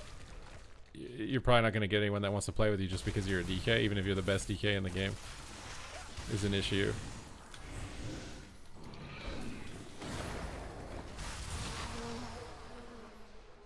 That's one thing. Like if you really want to do threes, like you want Gladiator, you want to try and get those rewards. You kind of, if you don't already have friends, you kind of need to fodem chase. They all quit, man. It's been 12 years. Yeah. So for rebuilding as a team, it's usually better if you're a healer, especially for threes, because then you can build the comp around yourself. If you play the strongest healer, then it becomes even better for building the comp Bro, around at yourself. 40 years old, I ain't fucking switching my main role to a healer. Are you kidding me? You said you got by the time I'm 2100. 50. You said you got rested druid at 2100 or something like Yeah, that. but between 2100 solo queue and the Gladiator as a choice, I feel like there's like Himalayan mountains that I have to climb on top of it. I think, judging by how you're playing DK and having to readjust it, I think you could do it. I don't know. I think you're selling yourself short as far as being able to switch to something. I'm just trying to give you ideas for what you could do if you're struggling and it feels like you can't get games. Okay. That's just one of the ideas is you could switch to a healer. I tried quite a few times. It's kind of weird. Like nobody goes in any voice comms. Yeah, it's very like antisocial, and a lot of people will just like leave on one loss and not say anything. And that happens quite a bit too. So I feel like people also kind of socially burn out a lot too. I think it's just because they have the option of solo queue, right? Like LFG has made people think that everyone's disposable. Like, oh, this team's not good enough. I'll just get a new team and I can just go in LFG and it'll be better. And people don't like stick together because they can just. I think cross server queues, like if you can have a cross server, because like back in Rat when I pushed for Glad, it's only the same server that could queue. Yeah, but then it limits. If you have teammates or you have someone you want to play with, but they're not on your server, and then now you can't play the game. I played in the server. There was a one healer in the Glad range, and no 2200 even healers afterwards. So I know exactly how like there's a negative side of that. But I feel like because you can play cross server multiple times and use LFG tools, like everybody became disposable. Balls! Back in the day when you had to play on your own, on the server, you kind of had to make friends with people you play with. Stuff synergy. Yeah, I'm not disagreeing, and maybe that's the long-term ramification of doing what they've done, is that it's led to more antisocial behavior. Because initially when they did it, everyone loved it. Back when anyone that was connected, it was like, oh my god, now I can play with anyone. I'm not stuck. I don't have to pay money to server transfer. I can play with anyone. But now after many years, like it's almost like you need to socially force people. I guess you don't need to, you could reward them. You could be like play 20 arena games in a week with one team and you get extra rewards. Like some type of incentive to stick with the same people longer than one game. Could be a way to do it without forcing them. Voice also ain't bad. Not sure why people are not using it. I mean, I've never tried to use it. I don't know if I want Blizzard selling my data and turning that on, but they're probably recording me anyways, even whatever I say. Bro, you didn't get that valuable data to buy. Don't worry. You're not like a CIA spy, unless I don't know something. Oh, you don't know me very well, do you? Mr. James Bond, killing people in World of Warcraft, secretly working for the government. You think I've been playing World of Warcraft for 20 years for nothing? You don't think there's some ploy behind all of this? This isn't just my excuse. Look, man, how'd I put this? I sold my soul to corporate world for a good like 10 years, and then opened my own business in the last 2. I'm not a month went by when I was looking back on quitting WoW, and thinking like, oh man, these guys are having fun playing full time, and I'm like here doing this 9 to 5 grind shit. So yeah, there is a plus and minuses on every side. Yeah, I mean it's all about balance. I know lots of guys that are doing what you're doing, and then they stream on the side, and then if the stream does well for them, and then they take off with that over time. Like it doesn't have to be like all or nothing in any regard. I don't think. I have business, few people working for me, so it's, to be honest, like I came to World of Warcraft to get younger, if that makes any sense at all. Like, you're having your midlife crisis. You want to play World of Warcraft again? No, not because of that. It's because, like, how do I put this? Like, my first job out of World of Warcraft was Verizon Wireless, and when I got hired there, I remember one guy looked at me and was like, so what'd you do before that? I was like, oh, I played World of Warcraft for a living. I streamed, I got high ratings in there. And he looked at me like I was the last fucking loser on earth. 3 months later, so my first month was all about trading. I followed all the top salespeople voluntarily. I gave all my sales away. I just learned. Second month, #1 in the store, and then consecutively, like 11 out of 12 months was #1 in the store. The same dude comes to me and says, oh, it's because you played World of Warcraft and your brain faster. You can get more sales now because you think faster than I do. I definitely think like getting good at anything, I think, is what it is. Like you dedicate a lot of time to master something. Like that's a transferable skill. Like the process of getting better at something like that. Like your iOS gets better and faster the more you're playing something under pressure, like World of Warcraft arenas. It's just your critical thinking gets faster. Yeah, like yeah. That's a good muscle to exercise, in my opinion, especially as you age. Trying to remember what the study is that I remember seeing. It was something like there's like 4 things you can do for your brain, like especially as you get older, that help you like retain the ability to learn and be like fluid and stuff. I think one of the things was hiking. It's really good to hike. One of the things is musical instrument. Playing like a musical instrument is really good for your brain's long-term health. I think dancing was another one. And then socializing, like not talking to people, basically, is another one that's really good for your brain health in the long term. So I try to like incorporate a little bit of each of those things with my day-to-day to try and make it so I don't age as much as possible. I think watching over 33 different things in the arena match is really good for your brain health. Yeah. I think arena in a lot of cases is like a musical instrument. Like there's a rhythm to what you're doing, right? Your rotation's like playing notes in the right order and synchronizing with your team, and I feel like there's a lot of similarities between that and that camp. I think that's why I like it so much, because I'm really into music. So I like arena so much, man. It's because it's a lot of math driven. Like I have 2 bachelors, 1 math degree, 1 marketing degree, and like to me, numbers, damage numbers, like it's the most enjoyable part.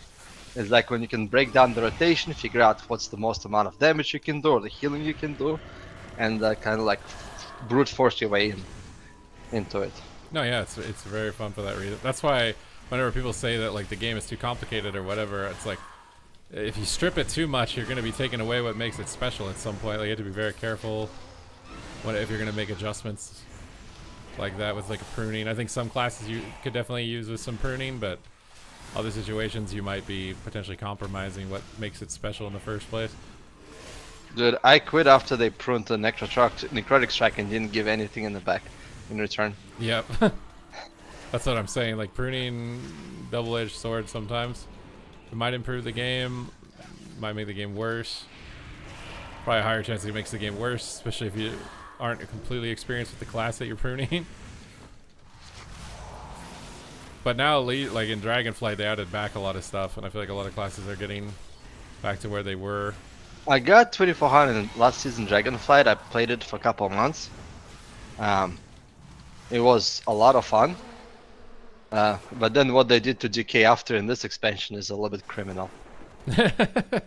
Well, hopefully with the changes they're making, like I tested the 11.2. I think I made a video on the 11.2 changes for Unholy DK. I think the biggest thing is that your sudden demise proc rate is much higher, so you actually like proc death coils and they feel more substantial. And there's talents now when you get a proc death coil, it summons like a Magus of the Dead when you do it. No, Sunline, Necromancer Bargain, I think is the way to go. I didn't test Sand Lane at all. What did they change on Sand Lane? Nothing changed, but the fact is Sunline is just does stupid fucking damage with Vampiric Strike. So Vampiric Strike has a PvP modifier of like 35% extra damage. Plus the Vampiric Strike gets extra 20% damage from like the talents. And then your Dark Transformation with Necromancer Bargain becomes 30 seconds. So you have a 20-second duration of Vampiric Strike on a 30-second cooldown. That with your diseases doing the double damage because your Plaguebringer and Cloud Shadows can be both talented now. Okay, that sounds yeah, that sounds really good to be honest. I've done some minor testing. It sounds good. It is good. Also, Vampiric Strike. Remember how that 10% extra disease damage that they do from Sunline? Okay. So that's really good. So I'm thinking Pet Spec is gonna go a little bit less favorite. Well, judging by what you've said, you're probably happy about that. If there's less pet influence, I think it's gonna be nice for you. I like DK is not my main. Like, I'm trying to get 2400 on every spec this season basically, and I'm down to like 7 I think. On Holy DK I have very limited experience on, especially with like talents. I just copy whatever Mez tells me to do basically, or whatever he's playing. But I guess I don't like the Defile build though. But that's like the only thing I don't. Or Party Waffles is also a really good resource for DK right now too. Like if you wanted to. Yeah, I'm sub to them both. They're pretty awesome, man. I really enjoy their content. I've heard Zik is also pretty good. I think I actually played against Zik a few times back in the day too. Yes, I think. Well, actually, I think he plays Unholy now too, but he's kind of been maining Frost for a while. But I think he started playing Unholy just because he had to. Nah, how do you not? To be honest, Frost is used to be boring as hell. Now it actually looks kind of fun. I give it a little bit more buttons. It's still, I don't know, it's kind of one-dimensional. You do your go, and then you run around, run around. I guess a little bit better that it's been improved from that. It's not 100% like that. It's not just 100% AFK in between the goes, but I like Unholy just because it feels like you're constantly ramping something. So that was my most favorite part in Mists of Pandaria is when you like get your trinket proc, then you activate the trinket because the human racial was a little bit different. Yeah. Back in the day, you get your Fallen Crusader proc, and then your diseases would tick for about like 10% of somebody's health. Yep. That gameplay doesn't matter anymore. Like it's just it's not like you're not trying to sync up procs nearly as much. It just kind of happens if it happens, but it's not a huge deal. Most of your damage is coming from like your on use modifier then as opposed to like the passive modifier. But I remember doing that on Boomkin and Mop where you'd wait for the trinket proc so you could line up your celestial alignment and snapshot all your dots on everything with all the procs. That playstyle just doesn't exist. They thought that was too much and they didn't like that, so they just removed that. I can see merits in both. I think it's more fluid style when in the real-time update. It just, I guess in Mop it was kind of okay because you had so much instant CC, so if your procs happened you could guarantee that you'd get CC, but now it's much harder to get CC, so if the procs mattered it would be like, oh, I got my procs but I couldn't CC the healer so nothing happened.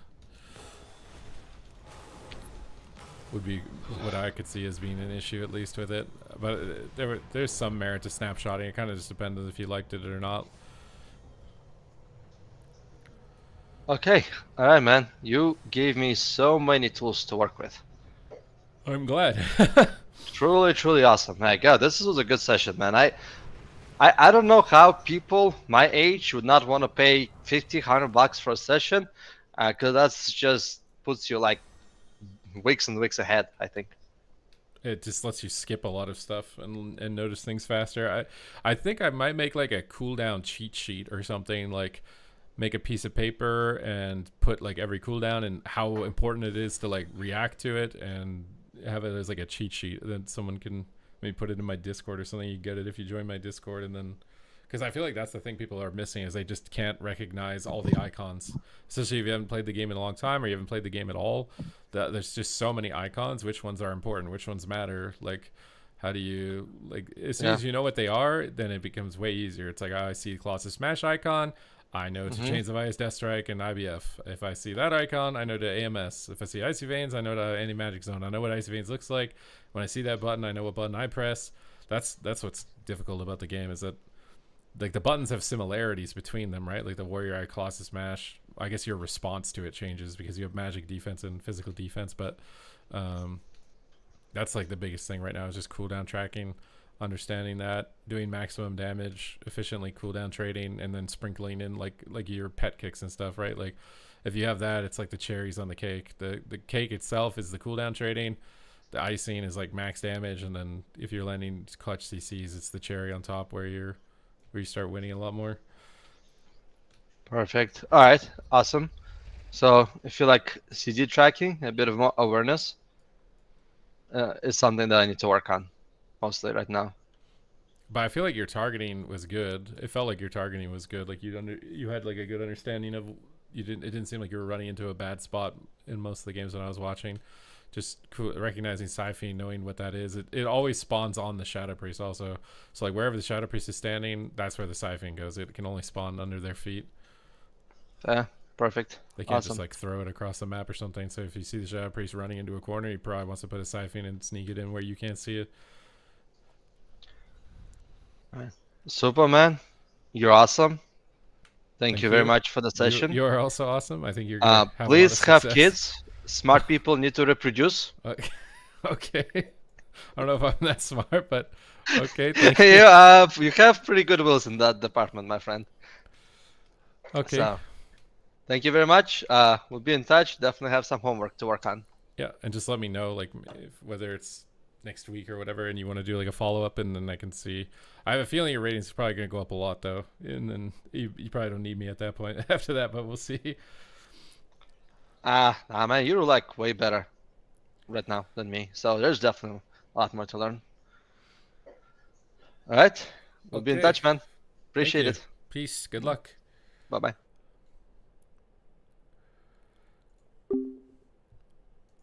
Okay, now I need to start winning because like now I'm losing.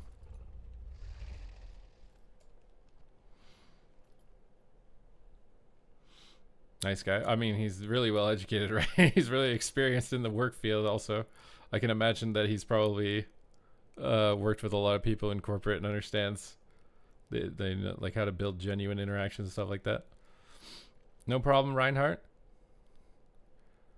Yeah, now go make some babies. I don't think I'm that smart. I don't know. The problem with me is that I'm too neurotic, I think. It's not a lack of intelligence. It's like a heightened level of anxiety is the issue.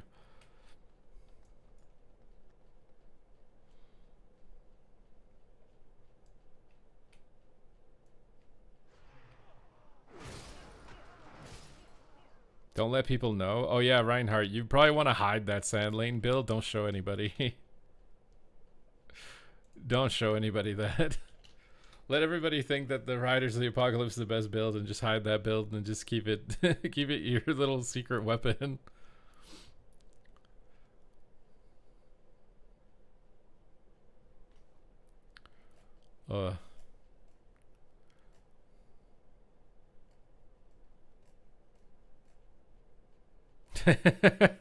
Every DK out there is trying so hard that hoping that they don't get nerfed next patch because they always get nerfed. Oh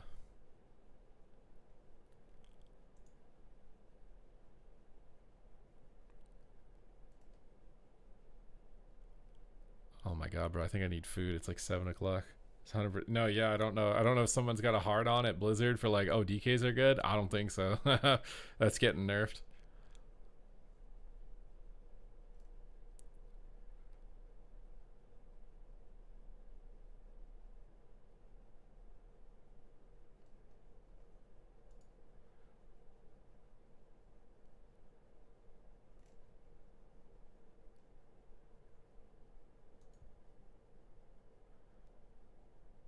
Mez must have beat somebody up. Yeah, I don't know. I think it's just in PvE. But what, like... I mean, they just need to do PvP modifiers, right? Like, if it's too OP in PvE.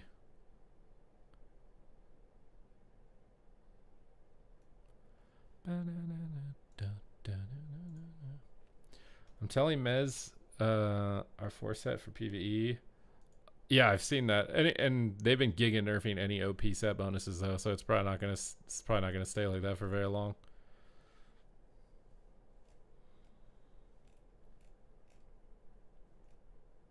I wouldn't imagine. Oh, this season. How hard does Death Coil? So when I did it, and I wasn't fully enchanted, so I think Death Coil can crit over 2 million in PvP as Riders of Apocalypse build. It could anywhere from 2 million to 2.5 million damage is probably where I'm thinking the threshold is, depending on procs.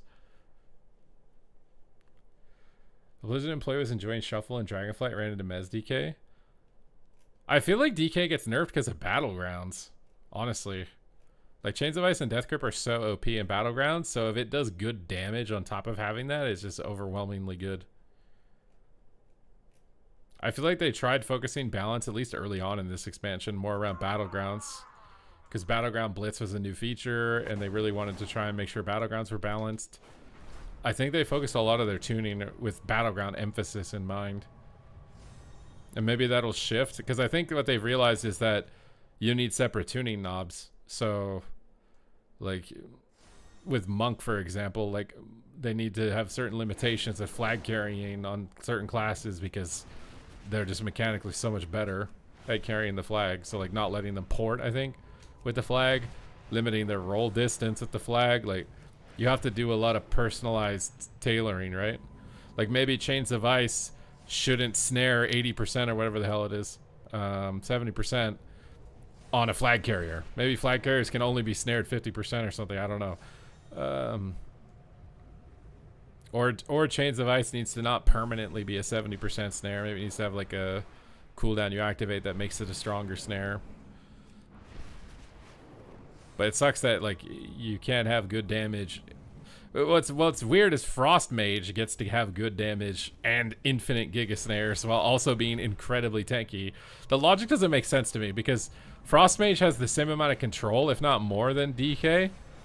But it's allowed to crit for like 2.5 million in this season, which makes you a lot more viable if your top end ability is able to crit for above 2 million damage. Unholy DK doesn't crit like anywhere near that. You like your little dinky hits, like they don't even come close. Yeah, but I mean, Death Knight's also a main character in WoW, right? It's literally Arthas. Like, why does Death Knight not get to have the same kind of level of power? It is to me like Mage has way more control, way more damage, and way tankier. Like if you're gonna balance Mage like you balance DK, you'd lower their damage or you'd lower their tankiness. Honestly, with Frost Mage, probably lower tankiness, but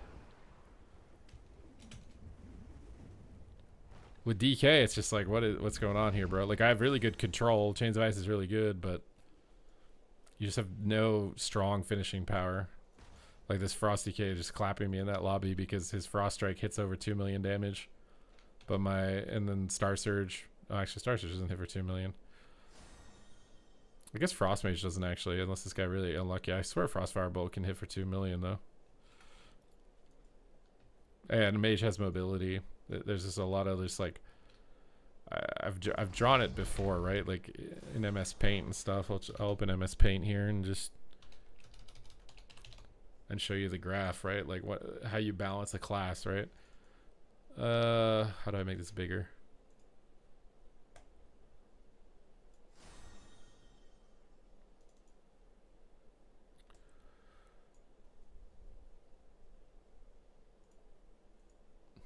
Like you have, oh my god, why is it so big? That's what she said. That's not what she said because I'm not that big. You have like mobility, right? Am I able to move this? What? I've never. I don't even know how to use MS Paint. You have defense. Why does it look so blurry? I don't know, dude. You have damage. These could be broken down into subsets as well.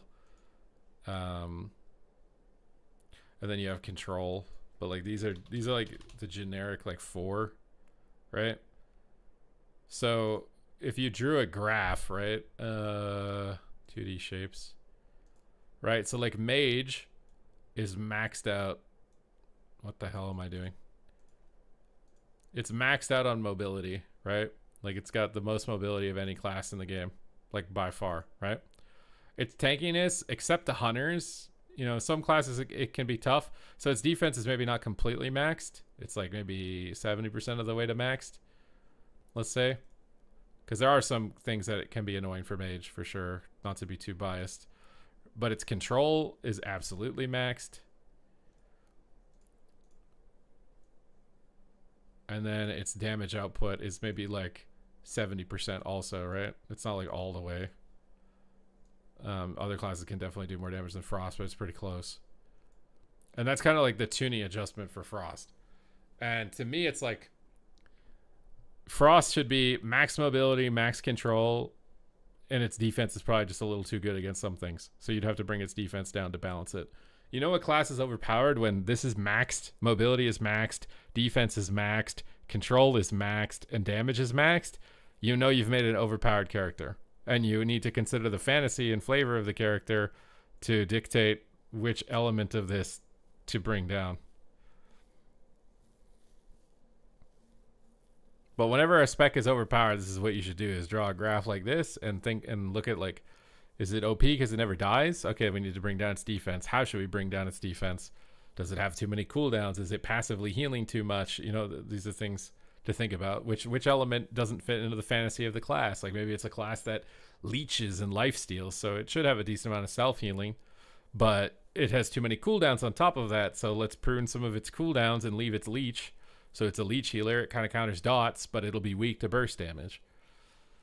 And then that's all you do. You literally just sit there with every class. You interview players to tell them what they think about it, like how good is the mobility if you're not playing the game yourself. And then you just go through this. And this graph should be representative of what you're trying to fulfill with the fantasy of the class. And then you're good to go. So like with DK, like again, you could break this down into 2 categories. Like sustained damage and burst damage are 2 separate categories. Like Unholy DK has good sustained damage. Like it might be maxed compared to other sustained classes, but its burst damage is like 50% of the highest burst potential, maybe lower. It's like 30% of the highest burst potential in the game, right? Like if you think about a one shot, like Ellie Shaman is maxed out burst damage, maxed out sustained damage. Warriors maxed out sustain, maxed out burst. Unholy DK is maxed out sustain, not maxed out burst. And right now, it's more important to be maxed out on burst than maxed out sustain. And the classes that have maxed out both are way better than one that only has maxed out one of those things. So like with Warrior, it's like, is it okay that Warrior is maxed out sustain, maxed out burst? I would probably take some of its burst out and put more into sustain. But at the same time, in the current meta, your viability is kind of determined whether or not you can kill someone very fast in a small amount of time. DH is maxed. I mean, Demon Hunter has CC too, man. Imprison, stuns, fears. It has every DR CC. It has really good mobility. I would say with Demon Hunter, its defense against sustain is high. It's probably the highest of any spec, but its defense against burst is low. So that's its weakness. Its damage is definitely maxed, even in sustain and burst. Like Demon Hunter is really good. Its only weakness is burst defense. That's why Subtlety Rogues one-shot them. Hunters can one-shot them because those specs are built for the highest burst damage potential, so they counter Demon Hunter. I struggle to climb as Unholy. Hey man, I'm struggling to climb as Unholy right now, okay? I just started the Unholy challenge. I have a good idea of what I need to do. I think for me, honestly, the biggest deal is I'm not aware of when my pet dies. So like I need to make like a week or something that tells me when my pet dies. Because my pet just gets blender balled and I don't notice, and it's like 20 seconds go by and I have no pet. That's what I'm noticing for myself. Guys, yeah, if you lose the pet, it feels really bad. Thoughts on playing Mop Classic? I don't want to level. Like, just flat out, like, straight up. I don't want to level. That's a main deterrent for me.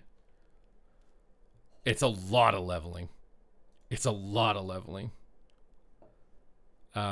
You need to have teammates preemptively if you want to do it, which honestly maybe I would have, because I think Reese and Livin wanted to, but they've also been really inconsistent with playing on retail with me. So it's like, can I trust they'll actually be able to play Mop with me? Like, is it worth leveling for 20 hours and gearing and professions for 50 hours or whatever to be able to play? Like, I just don't know if that's worth it.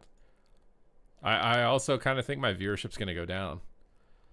What I'm finding interesting is, like, people like Bajira, his viewership's actually going up.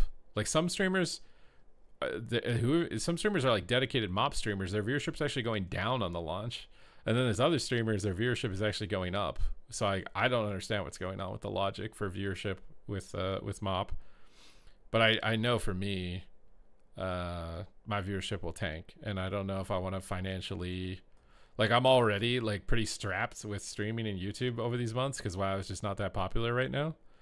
So it's like, do I want to lower do I want to lower my revenue even more to do something I don't even want to do? I don't want to level. I'd play arena, that'd be fun. But like, I don't want to level. I don't want to kill my revenue.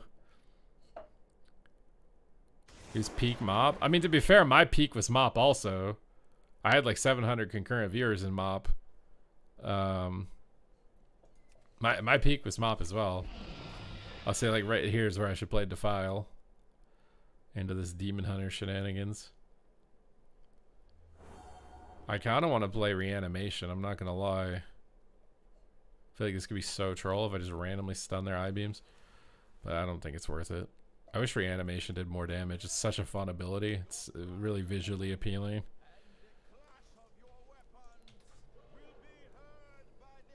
What CR is my DK? I just lost a little bit. I'm like 2250-ish at the moment. But my strength, I'm definitely weaker on melee DPS overall. Like, I've played every spec to 2400, at least in some season, rank 1 and Gladiator, but I'm weaker on melee. I'm just worse at playing melee than ranged classes and healers. I'm better at healers and ranged classes. I could probably get better. I just need to put more time on it. I just usually get bored of melee. I find them too easy. And then I don't put time on them, and then I get bad at them because I didn't play them. But like, I-beam is really scary from Demon Hunter, so I just AMS instantly. That Metamorphosis icon right here means that he's empowered, he's really scary. All these I-beams and lasers means that they're very dangerous, so we'll just drop Anti-Magic Zone as barrier. I know they want to stay in the barrier, which means we'll also get to stay in the zone. And he put him on Fear DR, so we're just kind of chilling and waiting. They also are tankier when they're in Metamorphosis, so you kind of want to wait till the demons are gone before you really commit your cooldowns. This is Blur. They dodge attacks with that. I need to stop that. My fault for not stopping that fast enough. You got a Hodge, so now we can start popping cooldowns. That guy got paints up, so I'll swap on this guy. He's going to take more damage. We can grip him in for a blind. We got another walk, which immunes damage. Wait for Fade and Strangulate him. This purple icon immunes damage. We have to wait for it. It's down now. I'll pet stun DR because he's kind of low and APOC him. And then spam Death Coal. Grip them all together. Okay, the I-beams are scary. They're dangerous during I-beam. Just maxing damage. I-beams are ending. I have anti-magic shield soon, so it should be good to stay aggressive here. Their damage is going to be low right now, so we can play aggressive because they don't have I-beams. They've got blurs up, so their personal defense is high. I need to attack this guy that doesn't have blur up. Almost finished him. Oh, they're swapping targets. This is scary. I'm going to Dark Pack just to make it easier. He fears them defensively. Chains of Ice is Priest. He faded it. Oh, we're dead. We're all CC'd. Chains of Ice him. I don't have anything really to... I can grip Demon Hunter off of him. I can grip him again off of him. But that's about all I can do. There's not much else.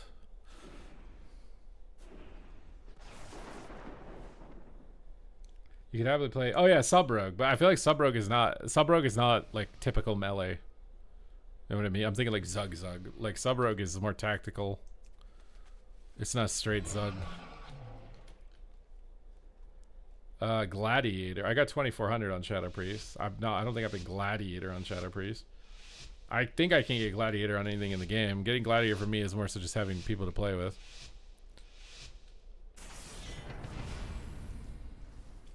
Chains of Ice. Alright, the Hunt. We'll just AMS this.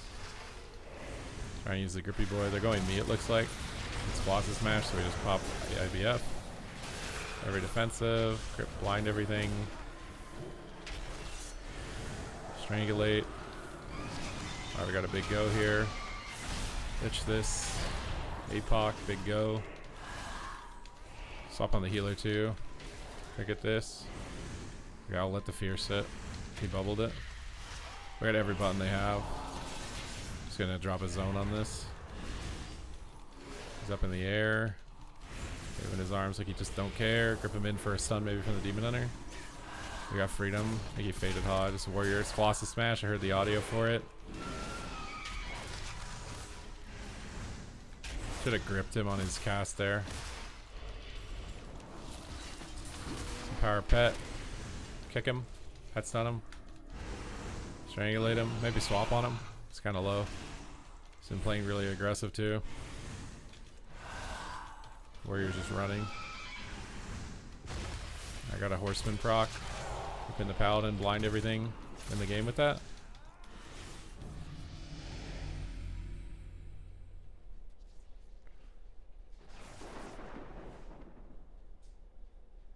PvP Boomy as a caster sometimes. Yeah, Rogue plays differently though than other melee.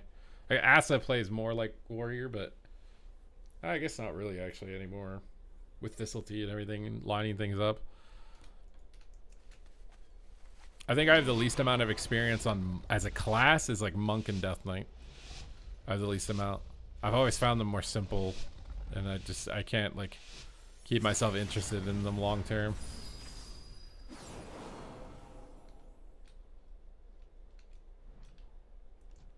Wait, what? Just AMS immune that. Oh, we got Blur for free.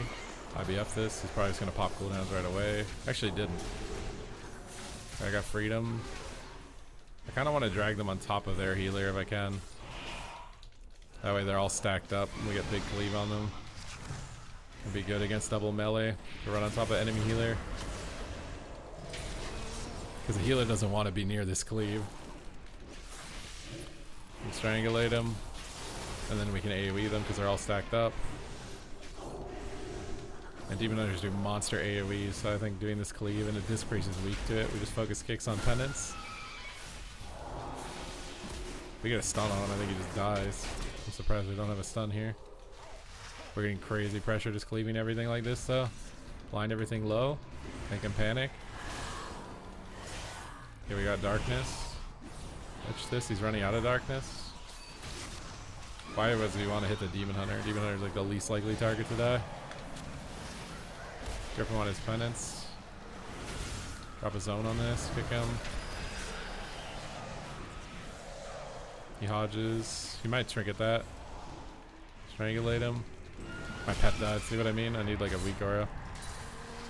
PR pet's on him. We need to be going on Warrior and Healer in this matchup. Demon Hunter is too tanky for us. This is the advantage of Demon Hunters, is they have high sustain healing.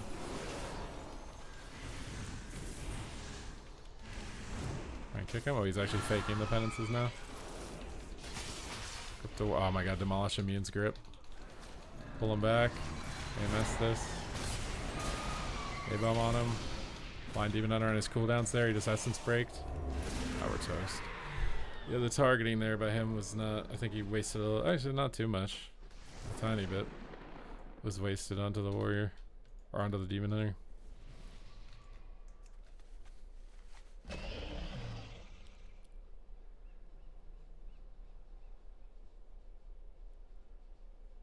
Well, Rogue, Asa Rogue, I think is slightly weaker than normal, and it's harder than a lot of other melee. Alright,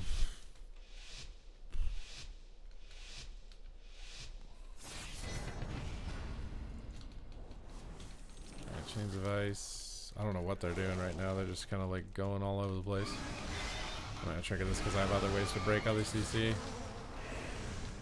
Just gonna go ham in the ope. they're gonna meta and blur and stuff and immune damage, but it's fine. Triangulate them. I should go Paladin in the opener when they're immune with meta is actually probably really good. Look at bubble. Icebound this. Alright, good. We got bubble. And the double blur. Alright, here come the metas. Drop down a zone. Grip them off of them.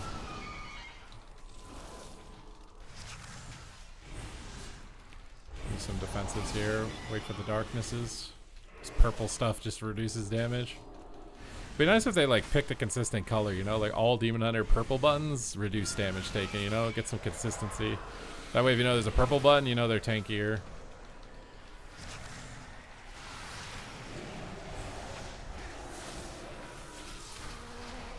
I think we have to go healer though at this point. He has no bubble. I just can't get to him. MS immune a stun here maybe. Keep cleaving him. We got another walk. He's doing another walk first aid, dude. Stun. That's big cooldowns from him. Essence break. Might be dead here. I'm gonna spam to. Oh god. Try and kite them out a bit. Here's the last another walk. We forced like every cooldown, which is kind of bad. We could have probably ended the game faster by hitting the same thing more frequently. I don't want to break that root, but that sucks.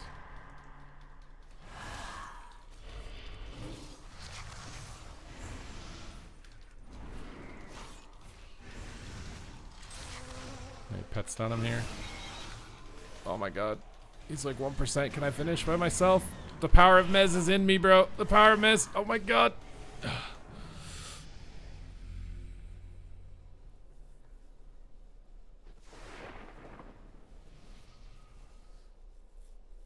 Did you get? I completed all 3 mage specs, yeah. I think I'm trying to go for rank 1 on Boomy, and I'm trying to get 2400 on every spec. Unholy DK is going to take me, I think, a lot, though. I think I should be playing this instead. It's not really anything to AMS regularly enough that matters. Oh yeah, Outlaw. I think, honestly, if I get the right gear on Outlaw, I don't think it's going to take me that long. AMS to immune hunt application. Let's just grip in the healer here. Triangulate him. Try and grip him in again. Really just want to pressure Paladin if I can. I'm gonna trinket all this. I gotta use Blood Forged armor here. Need IBF too. I think Paints Up was probably a better trade at the beginning, but he faked me. Oh god, he's gonna get a glare off. I'm trying to move so it doesn't hit my pets and me. Stun me. Blind everything. Oh my god, he accidentally dashed right there. I'm just gonna zone and stay in it for a second. Nice fear. Okay, wait. Oh my god, he's not dead. This AMS. We'll stick on this guy. Lich. Death Strike. This guy in. Keep the dots going. Here we got another walk. We're running low on cooldowns. Strangulate the healer in a second. Oh, wait, just darkness. I need to bait him out of the darkness. Strangulate him and pull him out of darkness. He's not following, dude. Swap on Demon Hunter while he's overextended. Warrior's a better target than Demon Hunter, though. Test strike him. AMS this. It's not going to do a lot, though. Just keeping Blood Forged armor as much as I can. Oh, we're out of cooldowns.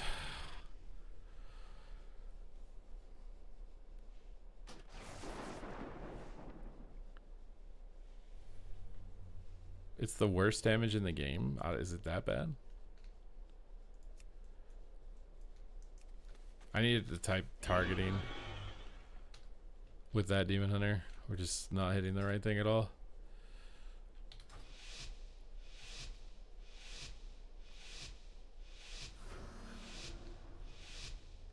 I'm worried about Rogue. I'm going to do it last. It'll probably take the longest. If we play sub, it's probably the fastest spec.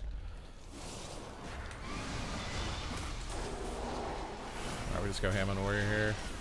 Pull him away from the priest. Oh my god, is he dead in the opener? Oh, nice. Nice. See, like right there with that one demon hunter, like to win those rounds, all I had to do was type attack warrior. It probably would have changed the outcome of those rounds. When you're lower rated, like just being on the right thing matters the most.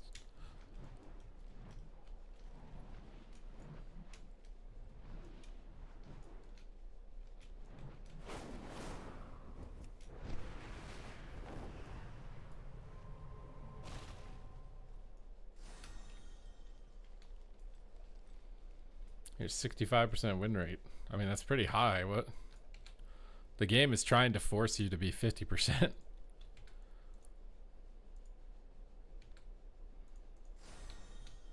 I need to get food, dude. I need to get food. I need to be right back really fast.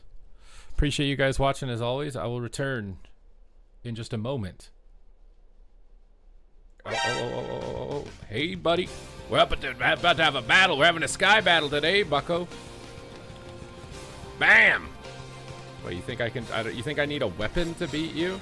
Is that it? You think I need a weapon, bro? I don't even need a weapon. You can take my weapon. I won't need it. Come on, Barons. What the heck was that? I'm getting smacked around, dude. Oh, my God. Oh. Maybe I picked a fight with the wrong guy, dude. This is stressful. Oh no, reflect. I can't stun him. What has healed him? I gotta kite him, I gotta kite him, I gotta kite him. I'm a ranged class, he's not. I can just stay out of range. Oh. Oh, hello. Oh, he killed my friend. Whatever, dude, I got this. One button. One button, baby. Disarmed. What are you gonna do? What are you gonna do? What are you gonna do, little buddy? Pre-faint your go? Blind your go? Bait your trinket? Vanish? Sap him? No sap. Oh, sap. Might be able to cap. If I get like 3 saps into a kidney or something. I think I just gotta kill him. Let's just kill him. Oh no, the Warlock Cloak is coil. Big damage with 1 button, baby! Oh my god, bro. I'm about to 1v2 with the 1 button.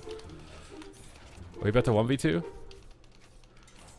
I need to pick up that cooldown reduction.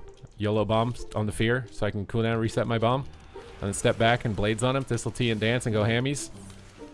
1v2? 1v2 with 1 button? 1v2? 1v2? 1v2? 1v2? Oh my god. I think I'm getting it. I think I'm getting it. We got it, dude. This guy wants to duel me. Do you even know what you're challenging me to? Do you understand the mistake you've made? The error of your ways? Round 1. Fight! Oh, he's a rep hound. I thought he was a warrior. Whatever, bloodlust. You think I won't cheat? Gul'dan cheats. Big rapid fire, baby. Oh, you're about to get caught in a binding shot. Pew pew! Pretty well the Hodge. You're not gonna come at me? Huh? You're not gonna come at me? You're not gonna come at me? You lay on handsing, bro. You're scared. You're scared. Try to get that. Feign death. Feign death on the war stomp. Knock him back. Blast him in the booty cheeks. Big volley down. Rapid fire. On the wall. Silence him up. He's gonna have to bubble. He's gonna have to bubble. It's time to bubble, bro. You're getting kicked on cast, bro. You can't bubble. I got the bubble. I turret the bubble. You get to attack in your bubble, but I can't attack in my bubble? Blizzard, where's the equality here? This is not equality. Trap him up. Get some distance. Oh my god. It's too much damage. It's too much damage. It's too much damage. I have cheat death. Haha! Pew pew! Vanish. Cheap shot. Go, go, go, go, go, go, go, go, go, go, go, go, go. One button, one button, one button. That's all it takes. Just one button, baby. Just one button. That's all it takes. Hey, little Geralt. You want to have a battle? Oh my god, he does. I didn't actually expect that. Oh god. Yeah, we just press this. Oh my god. Geralt is very scary in The Witcher and in World of Warcraft here. Oh my god, I'm terrified of this guy. Oh my god, he's so good. You're not supposed to be good. You're supposed to just die for my montage, bro. Like, what is this?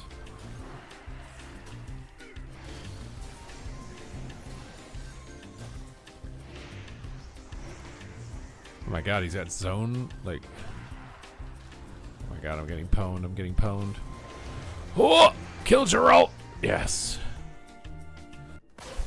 Ah! What's going on? I'm being assassinated.